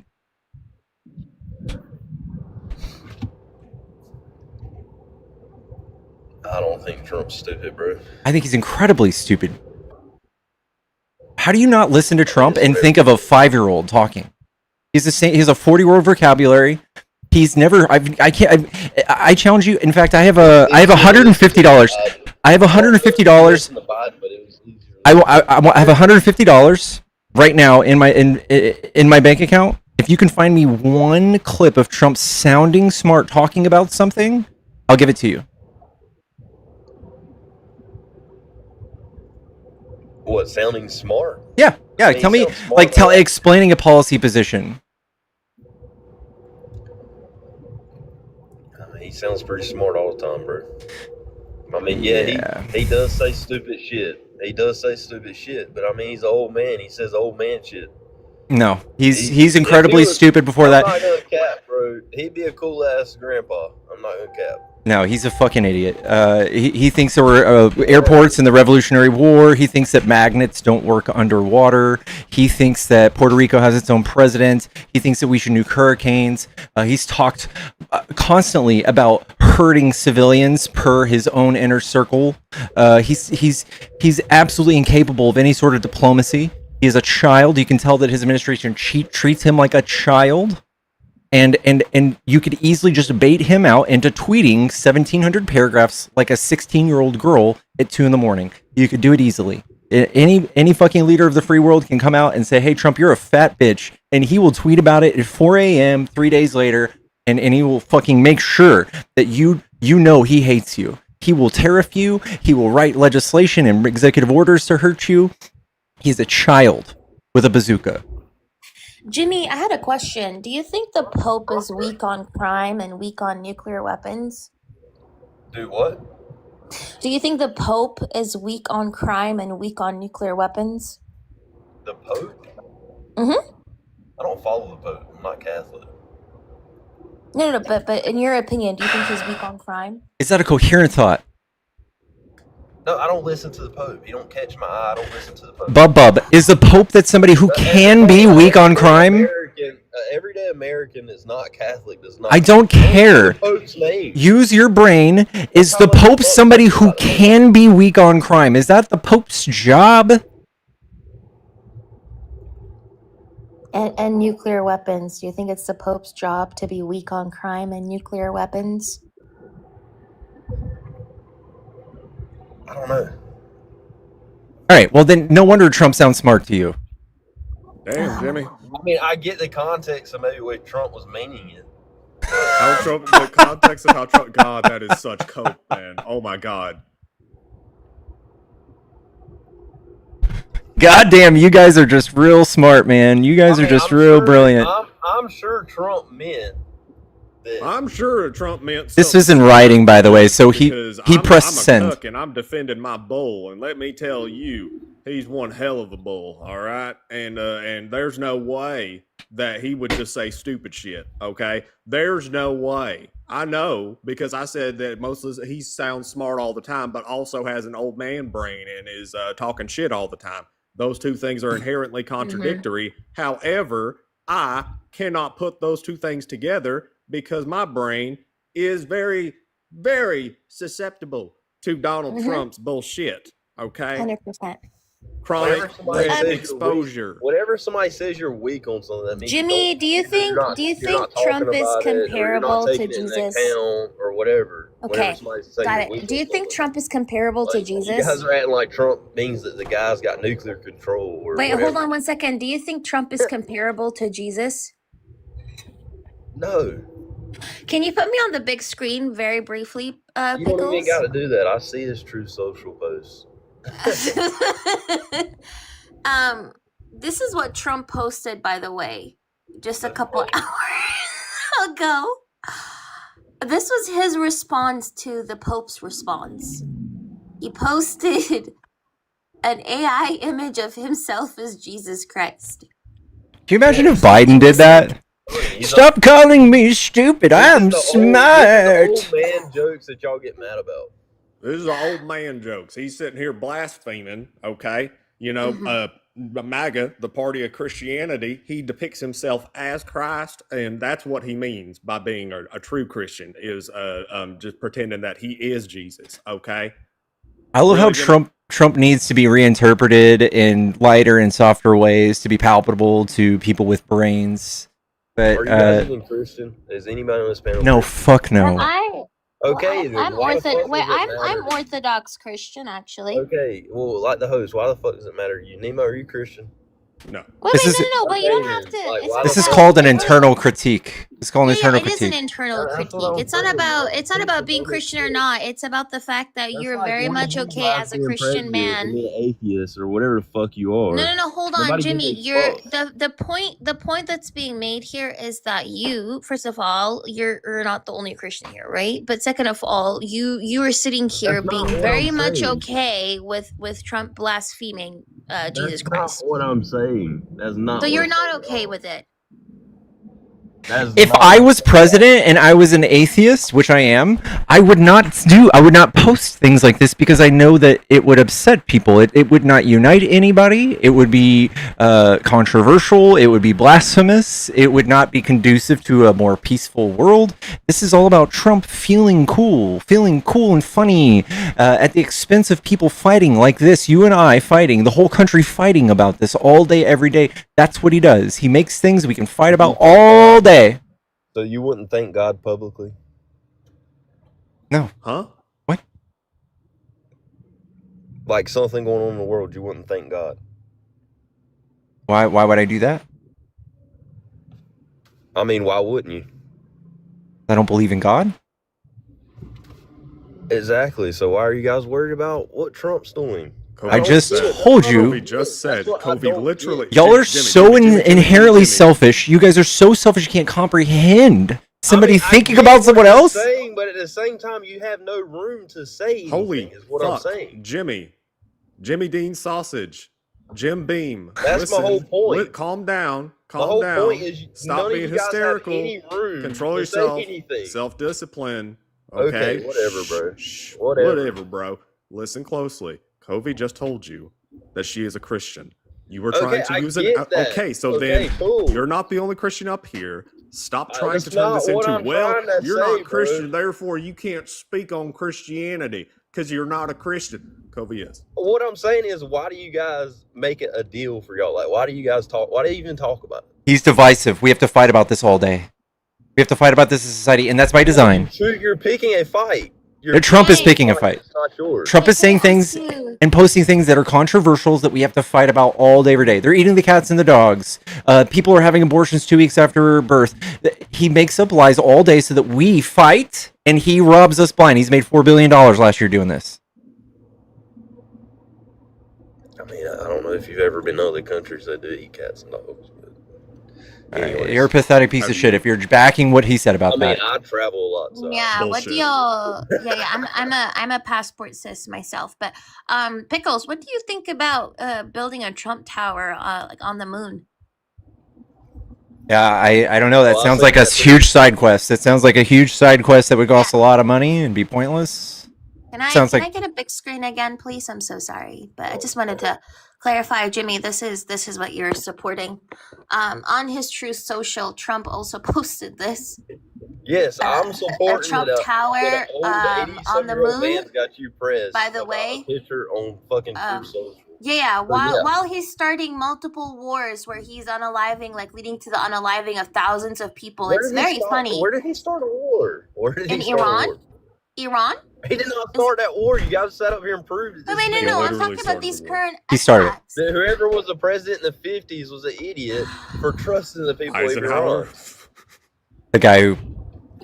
That's not Trump. Hold on. Trusting Iran. the president in the 50s literally did the opposite of trust Iran because we Trump changed is the leader of Iran just the because guy we that's going didn't to do trust something Iran. about it. Holy shit. You suck at this, Trump Jimmy. You suck so Trump hard is at just this. the guy that did something about it. He's Trump just is the just the guy. guy. So he did do an action. So did 13 of our men and women in uniform killed. But guess what? He did something. He's big boss. He's my bull. I'm his cuck. That's what you are. Yeah, if he would have never done anything, would gas be lower? If he would have done it nothing at all, right? We would have 13 more people alive. We would have one less fake pilot that was saved from a downed jet plane. We would have. You said a fake pilot? Yeah, what's the guy's name? I have no idea. Yeah, that's not weird to you?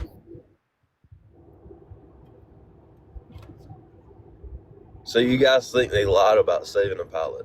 Yeah, no, I know they lied. Yeah. What makes you think that? Because I have both fucking brain hemispheres intact. Together. Yeah. Here we go. Let's look into it together. I'm curious of what his name is too. You're not gonna find it. There's a few AI pictures of him. It's pretty sick.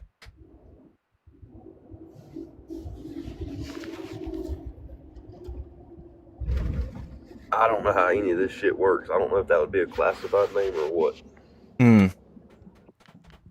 Yeah, wouldn't they come out and say, "Hey, we're not going to release his name. It's classified." Let's find out. When there's a conflict going on, are they allowed to name his name if his unit's in there? I'm pretty sure they're not. Mm-hmm. His unit is in there? He was a pilot. Whatever they call him. Jimmy, you would learn these things if you went into the military. What is it called, Denver? He's a pilot. Yeah, but his unit. Does he not have a unit? Is he not assigned to a unit? A group? I'm pretty sure everybody goes into the military is assigned to a unit.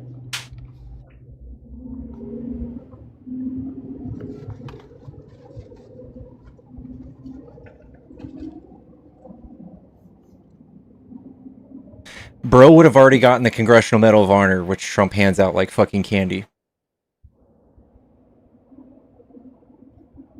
You know what? That's a really good point. Fuck, I didn't even think of that.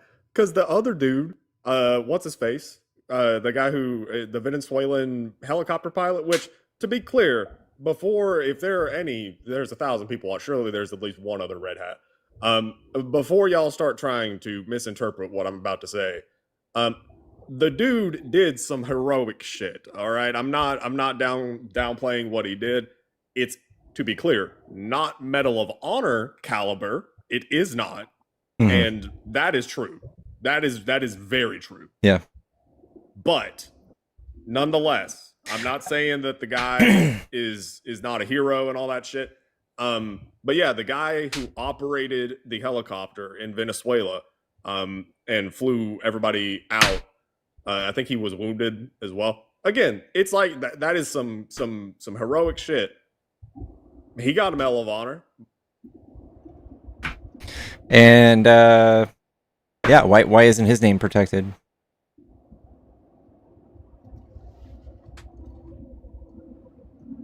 I'm trying to find out, bro.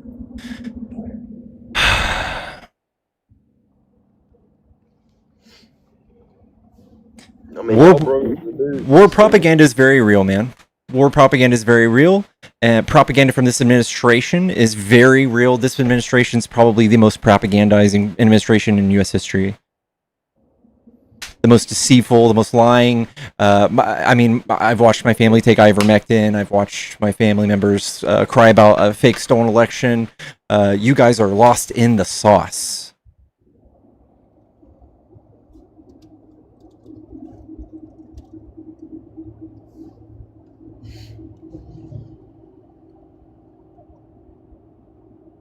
TB, when you say it wasn't the pilot, it was the weapons officer, are you referring to the F-15 in Iran? The guy in the back seat. Is that what you're talking about, TB? That's what's pulling up on online. Okay. So yeah. F-15s, for anybody that doesn't know, you ever see the movie Top Gun? those are F-14s. They're not F-15s, but it's the same setup where there's a dude in the front, dude in the back. Dude in the front does the pilot shit. Dude in the back does the navigation weapon shit. I'm trying to F-15s. find out how do they do it in the Air Force, right? How do they categorize their pilots? I'm sure they're units. What was a unit called?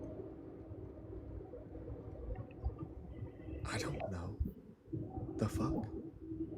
That's what I'm saying. Someone said squadron. There you go. It's what? Squadron. Squadron.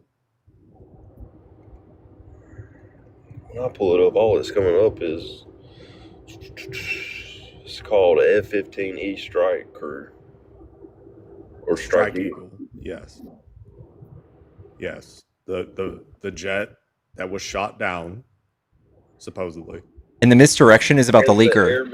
The airman was known as Dude 44 Alpha. Who is that? Let's see. Totally real. Totally got pictures. For sure, for sure. We got a family that's celebrating, seeing him come home. All that, right? Like, I understand if it's the first 48 hours, first 72 hours. If like we're a few days out from the event, I understand not having the name. I don't understand not having any details whatsoever about this person over a week later. And the misdirection again is just that the fact they're looking for the leaker now. So this administration is a master of manipulating the media. They just shotgun bullshit into the media, into the air. So we fight about it and we lose focus of the things that actually matter. They do this all day, every day. This is why something that would last like a year and a half in the news cycle today lasts about 5 minutes. Things like Signalgate. Think about Watergate. See, this is where I can disagree with Trump. See, I disagree with this here, not being able to find the guy's name. I do disagree with that. What else do you think he's lying to you about, man? I don't know. Maybe weapons of mass destruction? The same thing that got us into the Middle East, I don't know, 20 years ago?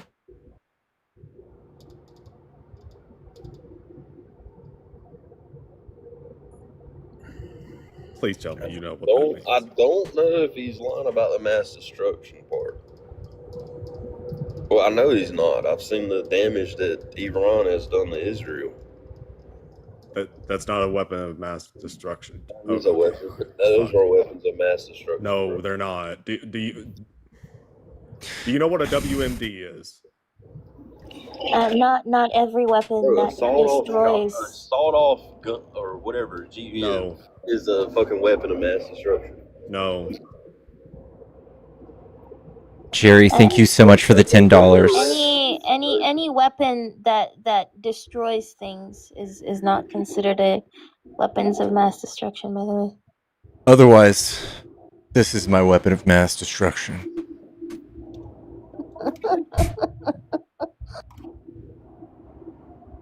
I mean, I'm saying every state has their own definition of what a weapon of Every mass state? Oh my god, dude. No. Okay. Dude, you're... They do. Oh god, he's no. Oh fuck. What's Jimmy, please tell me that you don't live in my state. What state are you in? NC. Tennessee? Okay, thank god. No, North Carolina. Oh, North Carolina.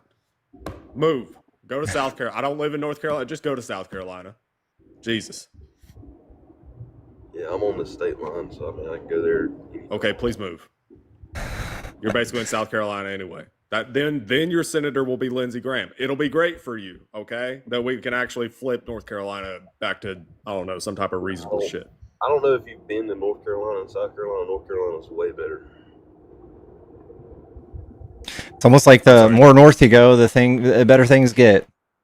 Yeah. No, I'm fully aware North Carolina is way better. That's the point that I'm making. More developed. Yeah. Yeah, no, I know, dude. I'm saying I need you individually to move to South Carolina, so that is one less vote. Hey, bro, I mean, a lot of people because of the way it is. A lot of people like that old shit. I mean, North Carolina's got a lot of old shit in it too as well. I'm talking about like the lifestyle of being small. They like being small. They don't want to be big. They vote shit out. They don't want plants here. They don't want plants there. Counties do that shit. It's common. I don't even know what you're talking about, man. Like, I'm lost. Okay, back to the weapons of mass I'm destruction. talking about South Carolina's infrastructure. The county people vote to not have this type of stuff. Like not everybody wants to be big, is what I'm saying. Okay, so I looked it up, by the way. This is according to U.S. law. Any weapon that is designed or intended to cause death or other serious bodily injury. I'm reading 18 U.S.C., by the way, 2332A. Hold on.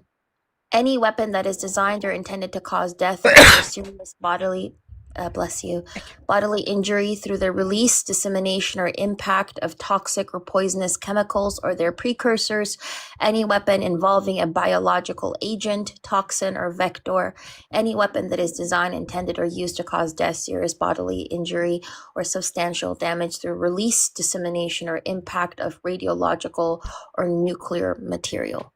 That's what a weapons of like a WMD is. Nukes. Exactly. And so there are three categories basically. Yeah, but the FBI says different.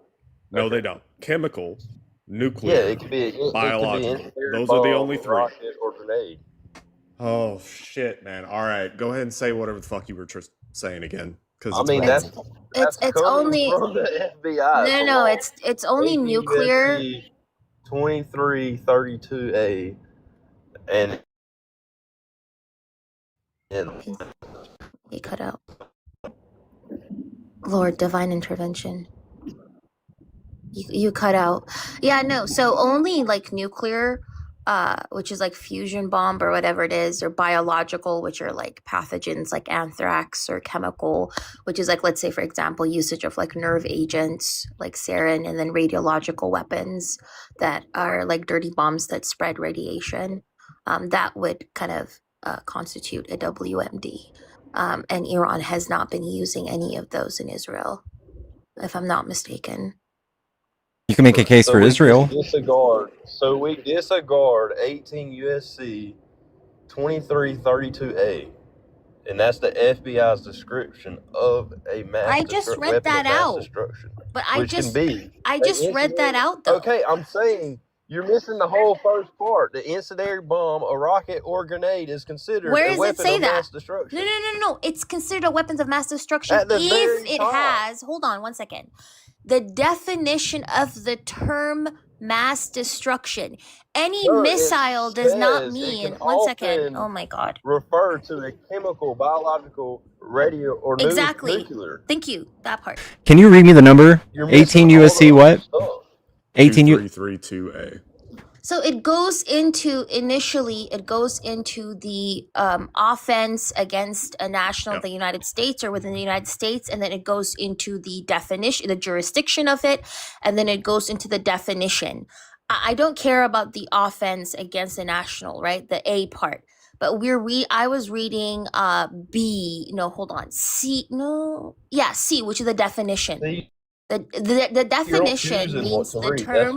Hold on 1 second. The term weapon of mass destruction means A, any destructive device as defined in section 921 of this title, which is B, any weapon that is designed or intended to cause death or other serious bodily injury through the release, dissemination, or impact of toxic or poisonous chemicals or their precursors. C, any weapon involving a biological agent, toxin, or vector. Or D, any weapon that is designed, intended, or used to cause death, serious bodily injury, or substantial damage through the release, dissemination, or impact of radiological or nuclear material. And this is going to shut down the entire argument. Did we find weapons of mass destruction in Iraq or Afghanistan? And if not, what were the things blowing us up? Off every day. No. Did we find them? What was the outcome? I I'm not saying did we find them, but we are.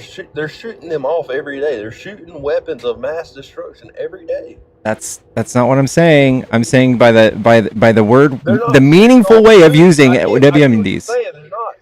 They're not shooting off nukes. They're not doing none of that. I get what you're saying, but at the same time, they are shooting off weapons of mass destruction.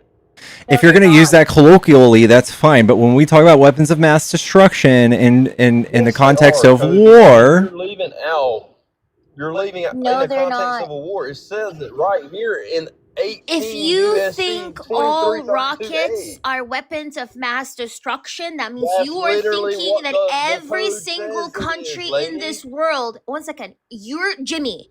You're gonna sit here and Yes. claim in front of 1,000 people that every single country in this world has a WMD. Yes. Oh That my is what I'm goodness. claiming. I can't, No. Jimmy. I can't stop this. Not please. every country in the world has a No, nuke, but every country has a in the missile world or a does have rocket. a weapon of mass No, destruction, but all lady. those countries have a rocket. So you're trying to tell Yeah. me that every Yes. rocket, you've taken away rocket, all meaning. You've taken away all meaning of WMD. We can just do away with the word That's entirely. not all meaning. She just read what the meaning was, and she only chose what to read about No, the I nuclear. did Are you not. looking at the screen? I read the whole definition Read the of screen. what a WMD is. Look, I'm at 18 USC 233A. Yeah. And it says weapon of mass destruction. You can click on it for the definition inside the law. You click on it. This is what it reads. The term weapon of mass destruction means any destructive device as defined in section 291. We'll go back to that in a sec. And then any weapon, and this talks about this says toxic poisonous chemicals in B. And in C, it says a biological agent, toxin, vector. And in D, it says radiation, radioactivity, and level. None of those three descriptions describe anything that Iran has done recently. So we'll look at 921 and see if that meets the criteria. I don't know where to find that, honestly.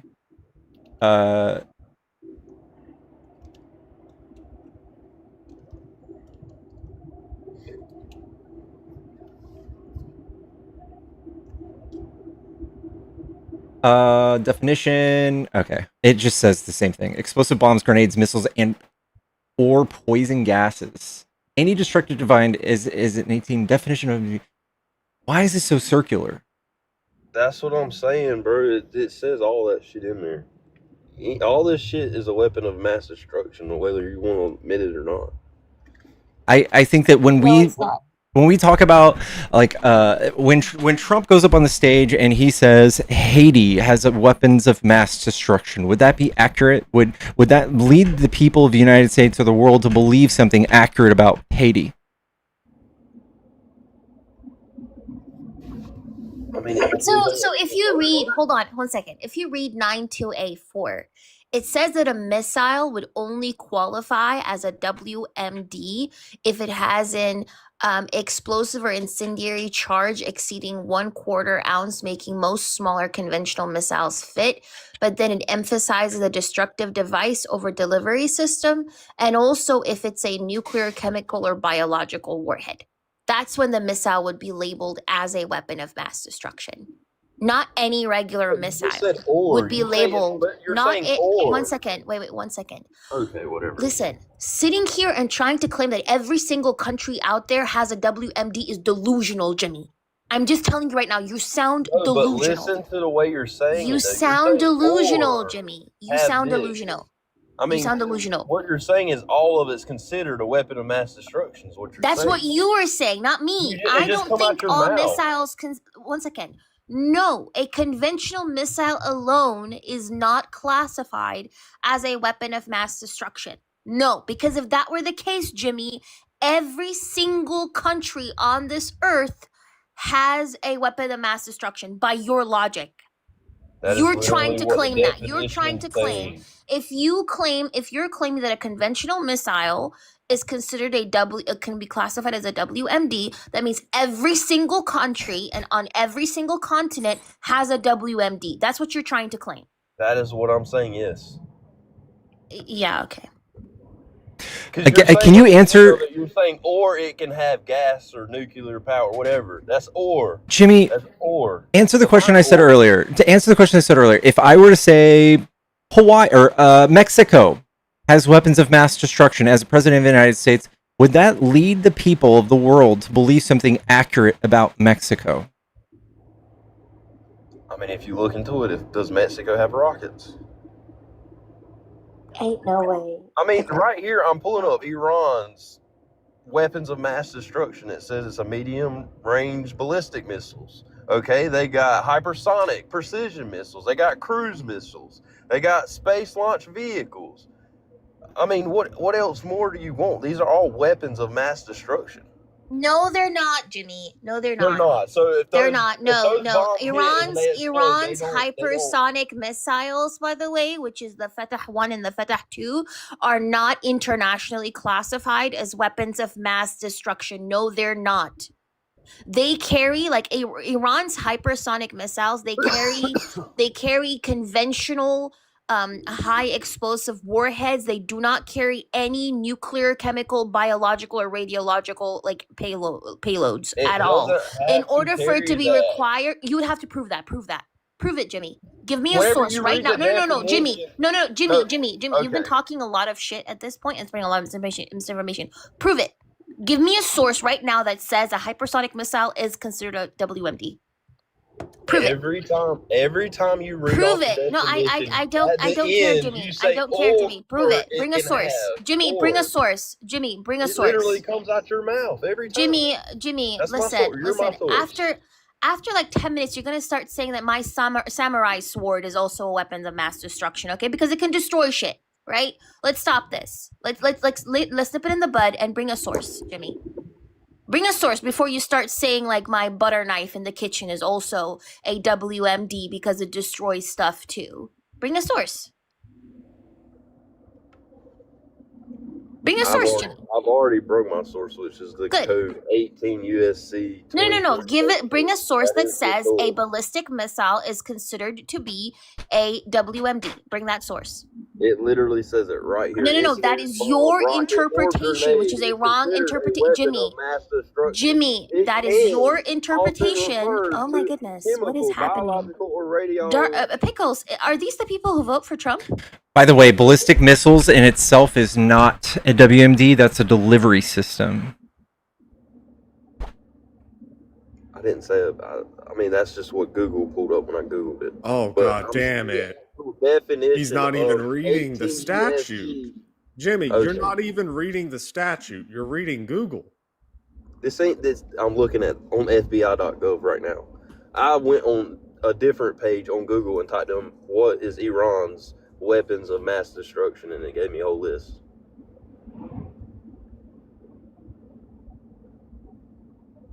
Iran does not currently possess declared nuclear weapons, is what Google says right now. I get that they don't have a nuclear weapon. I get No. that. No. Not nuclear. Have weapons of No, mass not nuclear. Not nuclear. This is No, look at the prompt. Look at the prompt. What WMDs do Iran have? Iran does not currently possess declared nuclear weapons.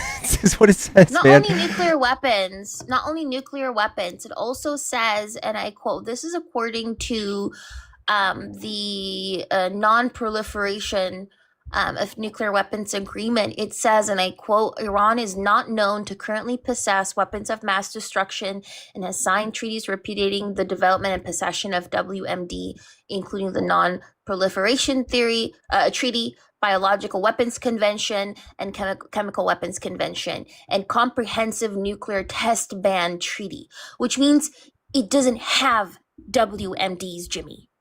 It doesn't have WMDs. It's not using WMDs. If you're claiming that it's used WMDs in Israel, then there must be some kind of source that says that WMDs were used in Israel, and you would have to provide. I don't know why every time you feel threatened that you're being debunked, you decide to overtalk. I don't know if you've noticed that, Jimmy. Anytime you feel threatened because you've been debunked and you've been exposed for spreading misinformation, you tend to overtalk people, Jimmy. So again, you would have to prove that WMDs were used in Israel. Amnesty International, Human Rights Watch, all of these different human rights organizations, they always publish reports on what types of weapons were used right?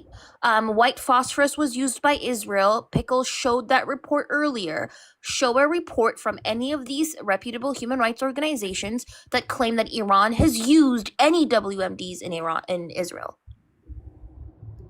Since you got Google up, pull up, define a weapon of mass destruction. I don't care. Prove that Iran has used WMDs in Israel. Prove it. Prove that Iran has used WMDs in Israel. There has to be some kind of report. Whatever it is. Prove it. Prove that WMDs were used in I just Israel. want the definition of a weapon of mass Prove that WMDs were used in Israel, because that was the initial claim that you made. The initial claim that you made was that Iran, listen. I might sound like I'm soft spoken, but it doesn't mean that you can just interrupt me. I'm just gonna cower and go to my corner. Understand, Jimmy? So as I just mentioned, you made the claim that Iran had used WMDs in Israel. Prove that. Prove that WMDs were used in Israel. Every missile, in my opinion, I don't care about your opinions. I don't care about your opinions, Jimmy. Either concede or prove it. Concede. You don't have the sources. Then prove it. Prove that WMDs were used by Iran in Israel. That was the claim that you made. I don't give a damn about your opinion. Facts over feelings, Jimmy. We need to figure out what the weapon of mass destruction is. I don't care about you figure it. They're already experts on the job. I'm so sorry. They're experts on the job who are already proving these things. They have already proved that Israel has used white phosphorus and other banned illegal materials as well. You claimed that Iran used WMDs in Israel. Prove that. You made that claim. Back it up.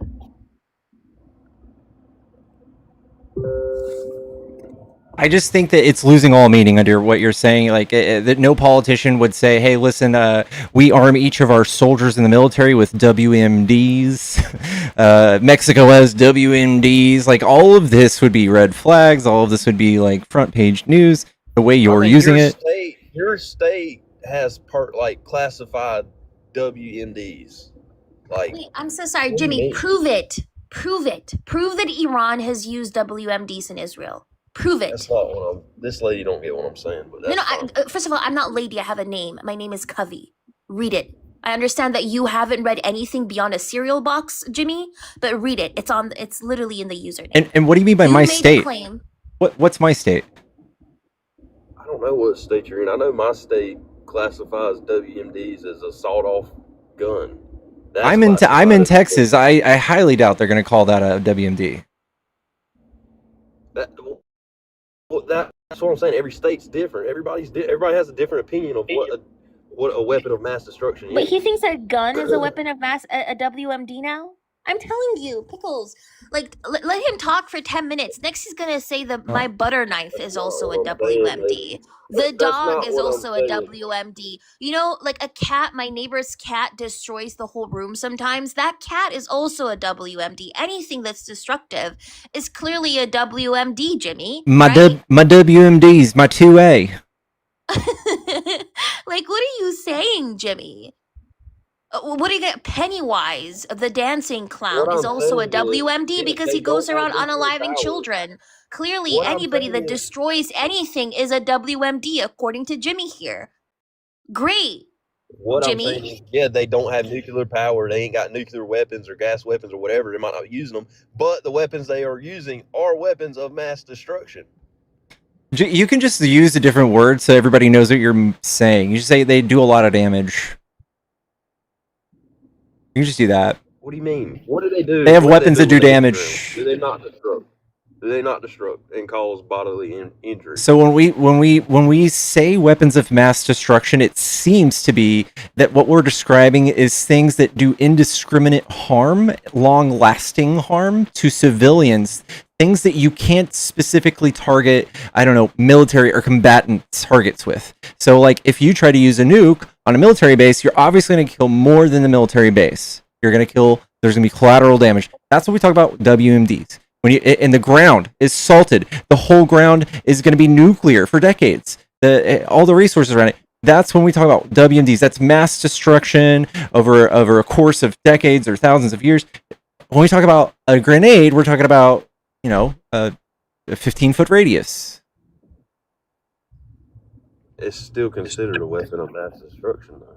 That's what I'm saying. Now I know Whether why Trump said he loves the uneducated.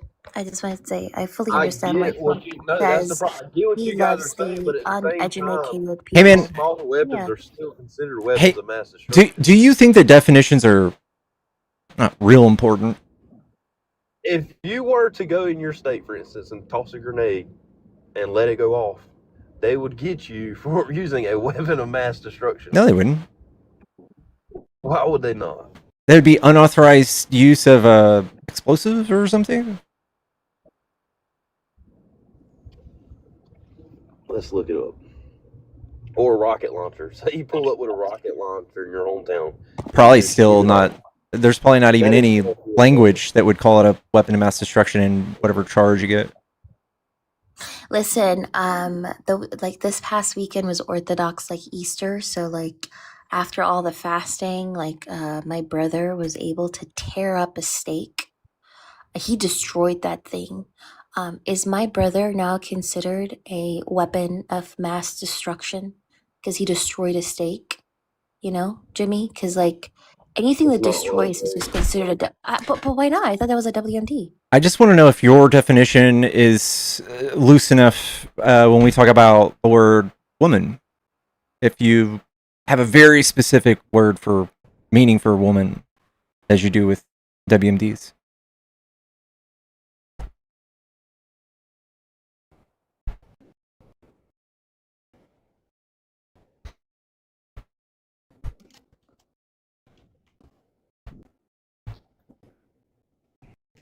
Are you going to advocate for colloquial use of the word woman after this?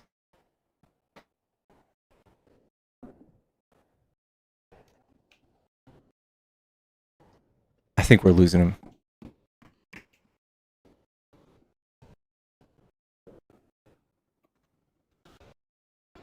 Now we're losing him.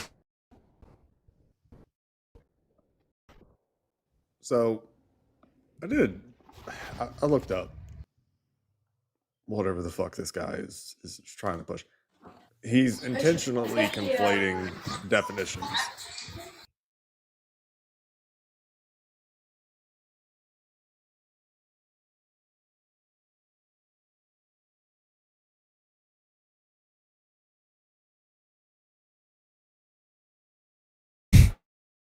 Can that be our next campaign? MAGA doesn't even know what a WMD is. What's WMD? Yeah. He's intentionally conflating definitions because so under the statute that he was hammering away at. So that statute is used when you're prosecuting like domestic terrorism and shit like that, or any act of terrorism. So explosives will be considered that whenever we're talking about prosecuting terrorism. That isn't the same thing as the UN definition or the definition by the DoD. So you have the UN definition, and then you've got what the DoD classifies as a weapon of mass destruction, which again is what everybody understands to mean a weapon of mass destruction. He is intentionally trying to he's being pedantic with the definition because like the ATF will absolutely come after your ass for like a sawed-off or something, and it'll be classed as a WMD even though it has no relation whatsoever to the UN definition or the DoD definition or anything else.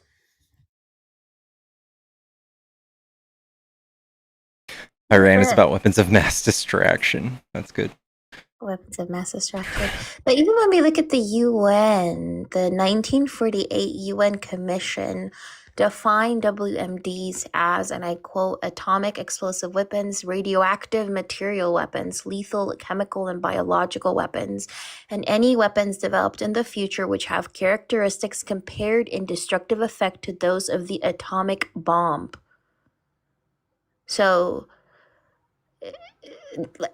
it would be ridiculous to think that any missile or any like rocket are just like WMDs. Like, Yeah.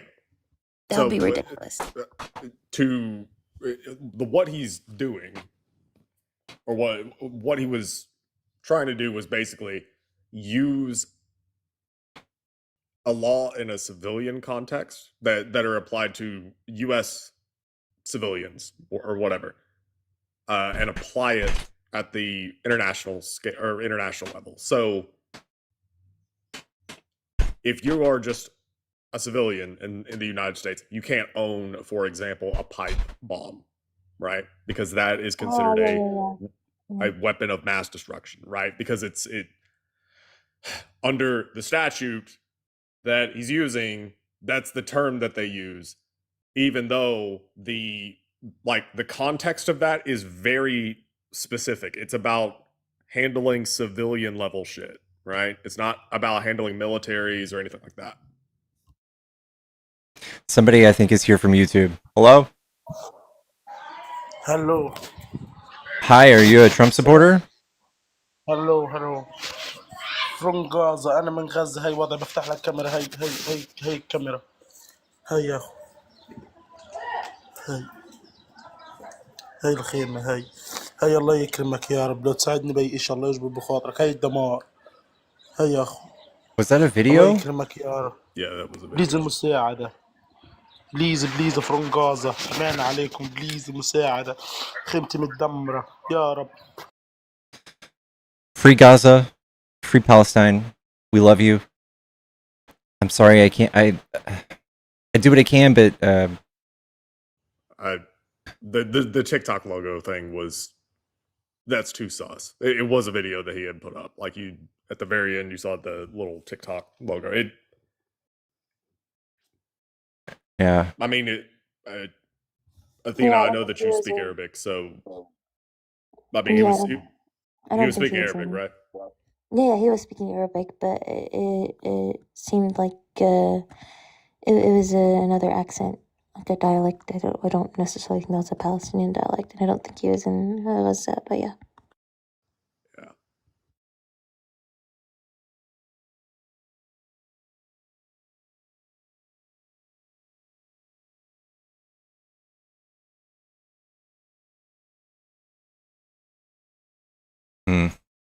It's the same people that were here yesterday. Listen, we raised funds to somebody that said they were in Gaza yesterday. I don't know if I want to keep doing that every day. I would love to raise funds and do something formally, but I don't think this is the way I want to do it, is grabbing people and having them on my panel to raise money constantly. I don't think that's the right way to do it. Yeah, I mean, there are some initiatives that you can direct people towards that are on the ground that are helping people. So, yeah. Yeah.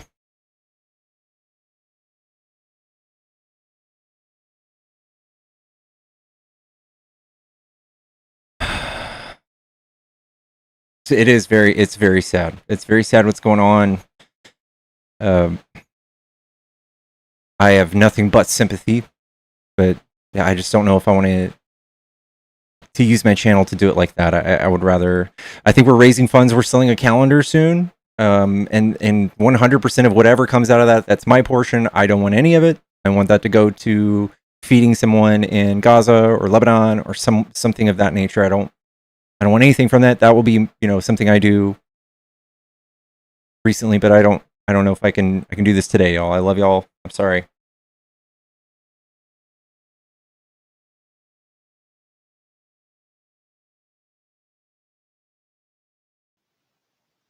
Yellow.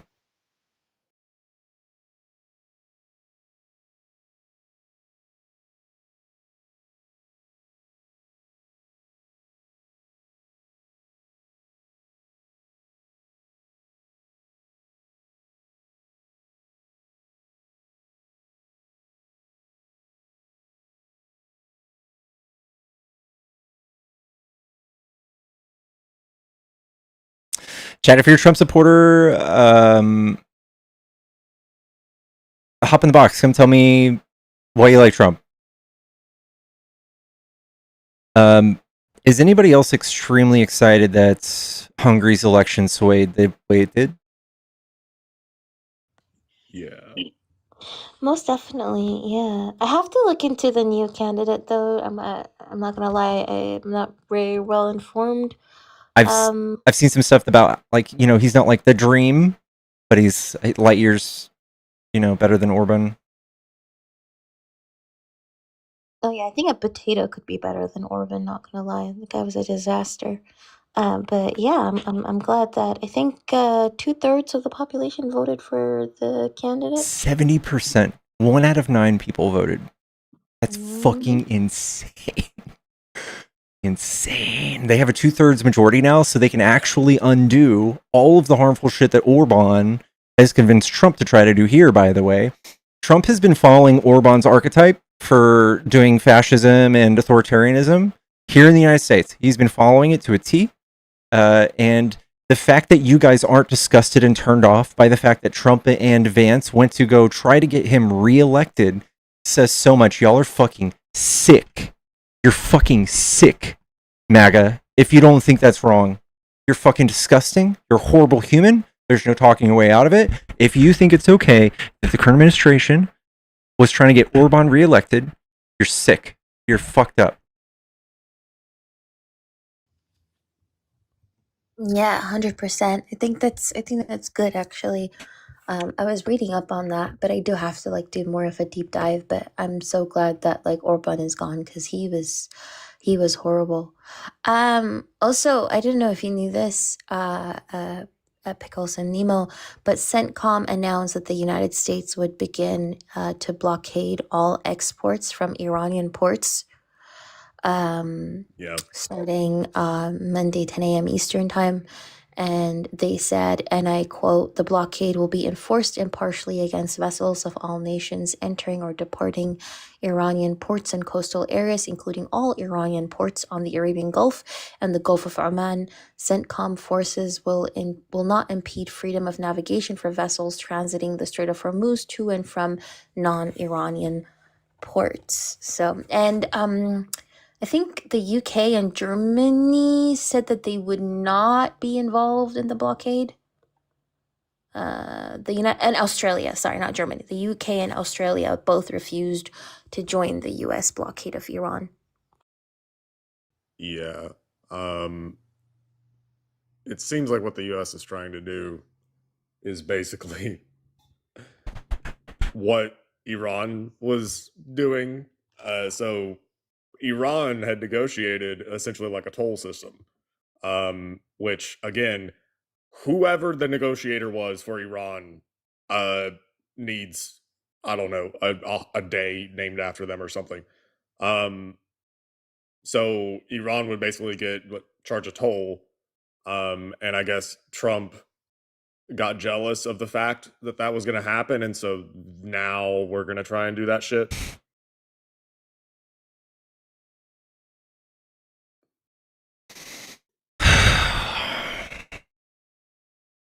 It literally just sounds like it really is. It can be that simple to think about Trump's foreign policy. Trump got jealous, therefore we and the world have to suffer through his insane narcissistic greed and self-centered policy. Yeah. Why are we so early? I've been up all night.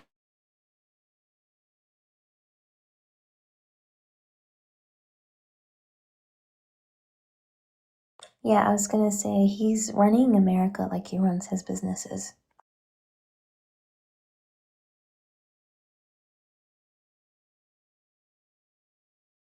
Hey, it's good to see you, Pip. Let's. We have one. Thank you guys for having me. I'm gonna drop back to the chat, but I appreciate y'all. Anytime, Covey. See ya. Hello?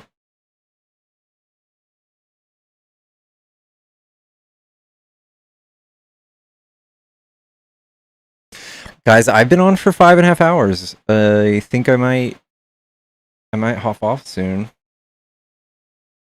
I honestly don't know what to do with myself right now. Been here all night. I love that. I love y'all. Chat. Don't forget to follow my stream. I go live all the time. We got almost 400 follows today. Thank y'all.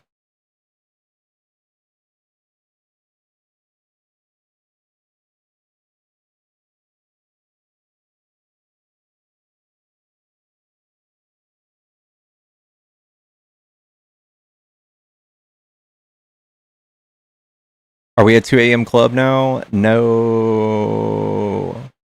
I want to start doing more normal hours again. But my sleep schedule is impossible. I cannot fall asleep when I want to. I'll stay up for... Last night I took fucking 8. I took 8. Like 2 at a time. Every few hours. I took 8 fucking melatonin. Could not fall asleep. Just can't do it. And then I had a virtual wedding to attend today. As nerdy as that sounds. I had to go to a wedding on a video game.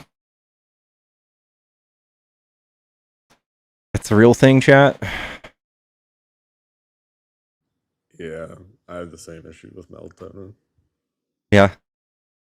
Yeah, I've taken shitloads before and it just doesn't work.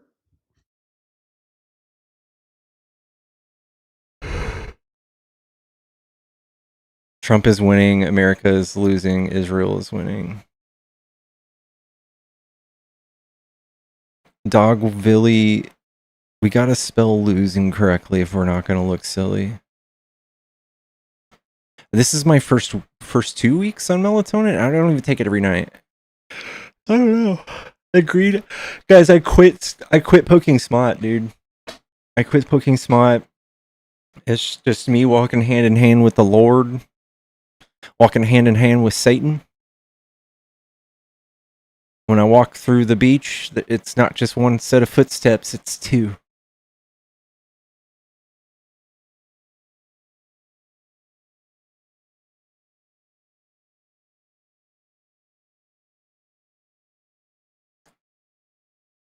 Take magnesium. I have some.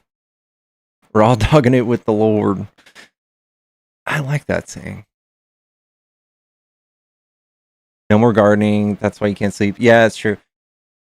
I just, I feel...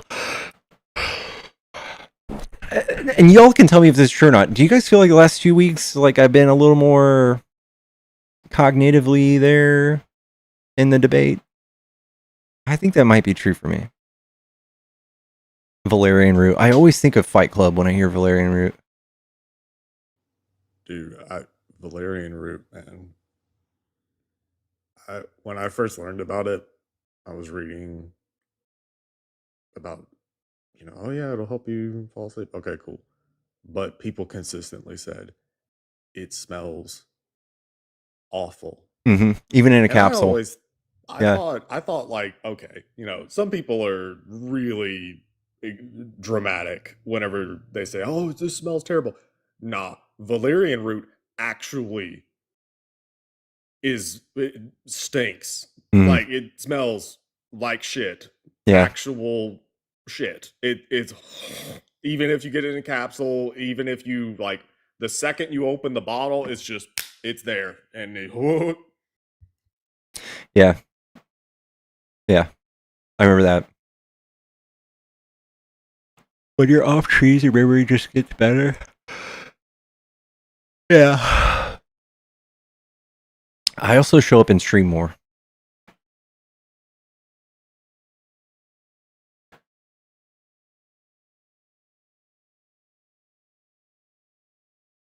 Was it in WoW? No, I play Final Fantasy 14, so I went to a wedding yesterday. It was a big one. It's huge. Nemo, could you say, hey, Peter?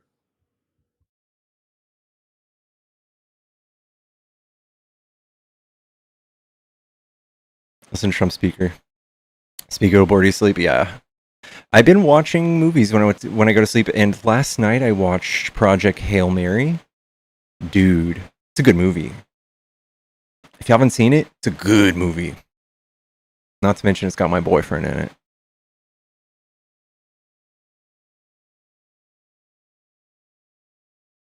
It's a book? I don't read.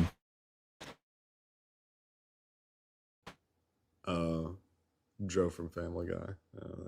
I've heard that before. Rocky.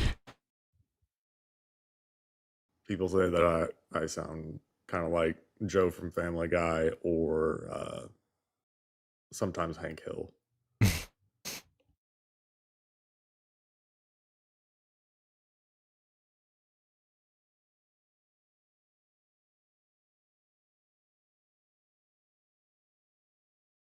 Why are people listening to you awake? Crime doesn't have a schedule. Crime doesn't sleep. Do you think Batman turned around when Joker set City Hall on fire and said, you know what? Actually, it's my bedtime. No, he didn't. Do you think Abraham Lincoln said, oh, you know what? It's my bedtime. I'm not going to go kill all those vampires. No, he didn't. He went and did it. All right? Yeah. Neo kind of sounds like Kronk. I'm pretty sure the guy who voices Kronk is also the guy who voices Joe from Family Guy. I'm pretty sure it's the same dude.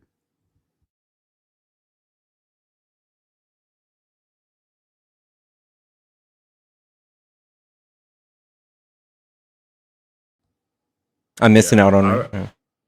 I had like woken up. I wasn't even planning on getting on tonight, and then I scrolled in to your live, and that's when that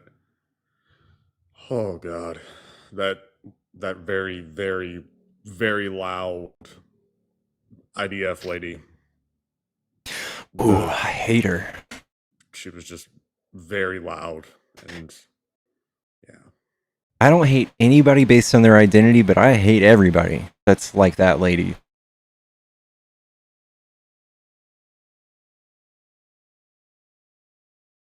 She was nuts. She goes, that was lies. We didn't do all of that civilian casualties. And then we showed her pictures and she goes, good, good. Thumbs up.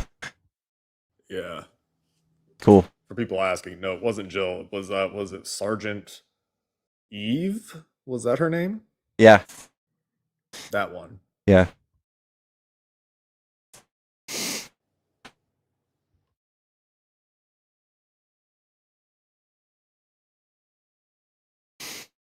Everyone knows Jill. I haven't met Jill. I want to talk to Jill. I feel like the Jill. Oh my god. Yeah, I want all the craziest. I want all the craziest ones. I've been training to talk to crazy people my whole life. If you met my family, you'd understand that sentence. She's something. It's kind of hard to describe her.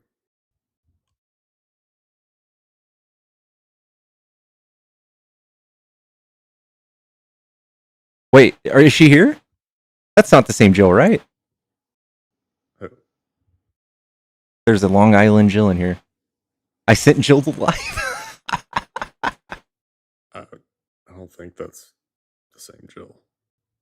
Jill's manic. She screams her way to these combos. Oof. She's all right. Like something, man. Okay, thank God. Guys, my dog is trying to get me to take her go potty. I'm just gonna go ahead and call it after this. Hope you guys have a wonderful morning and day. Unless you're IDF, I hope you have a horrible day. And that's it. Love you. I'll catch you later, Nemo. It's an honor serving. All right, chat. I'll catch y'all maybe later tonight, actually. So catch you later. Bye.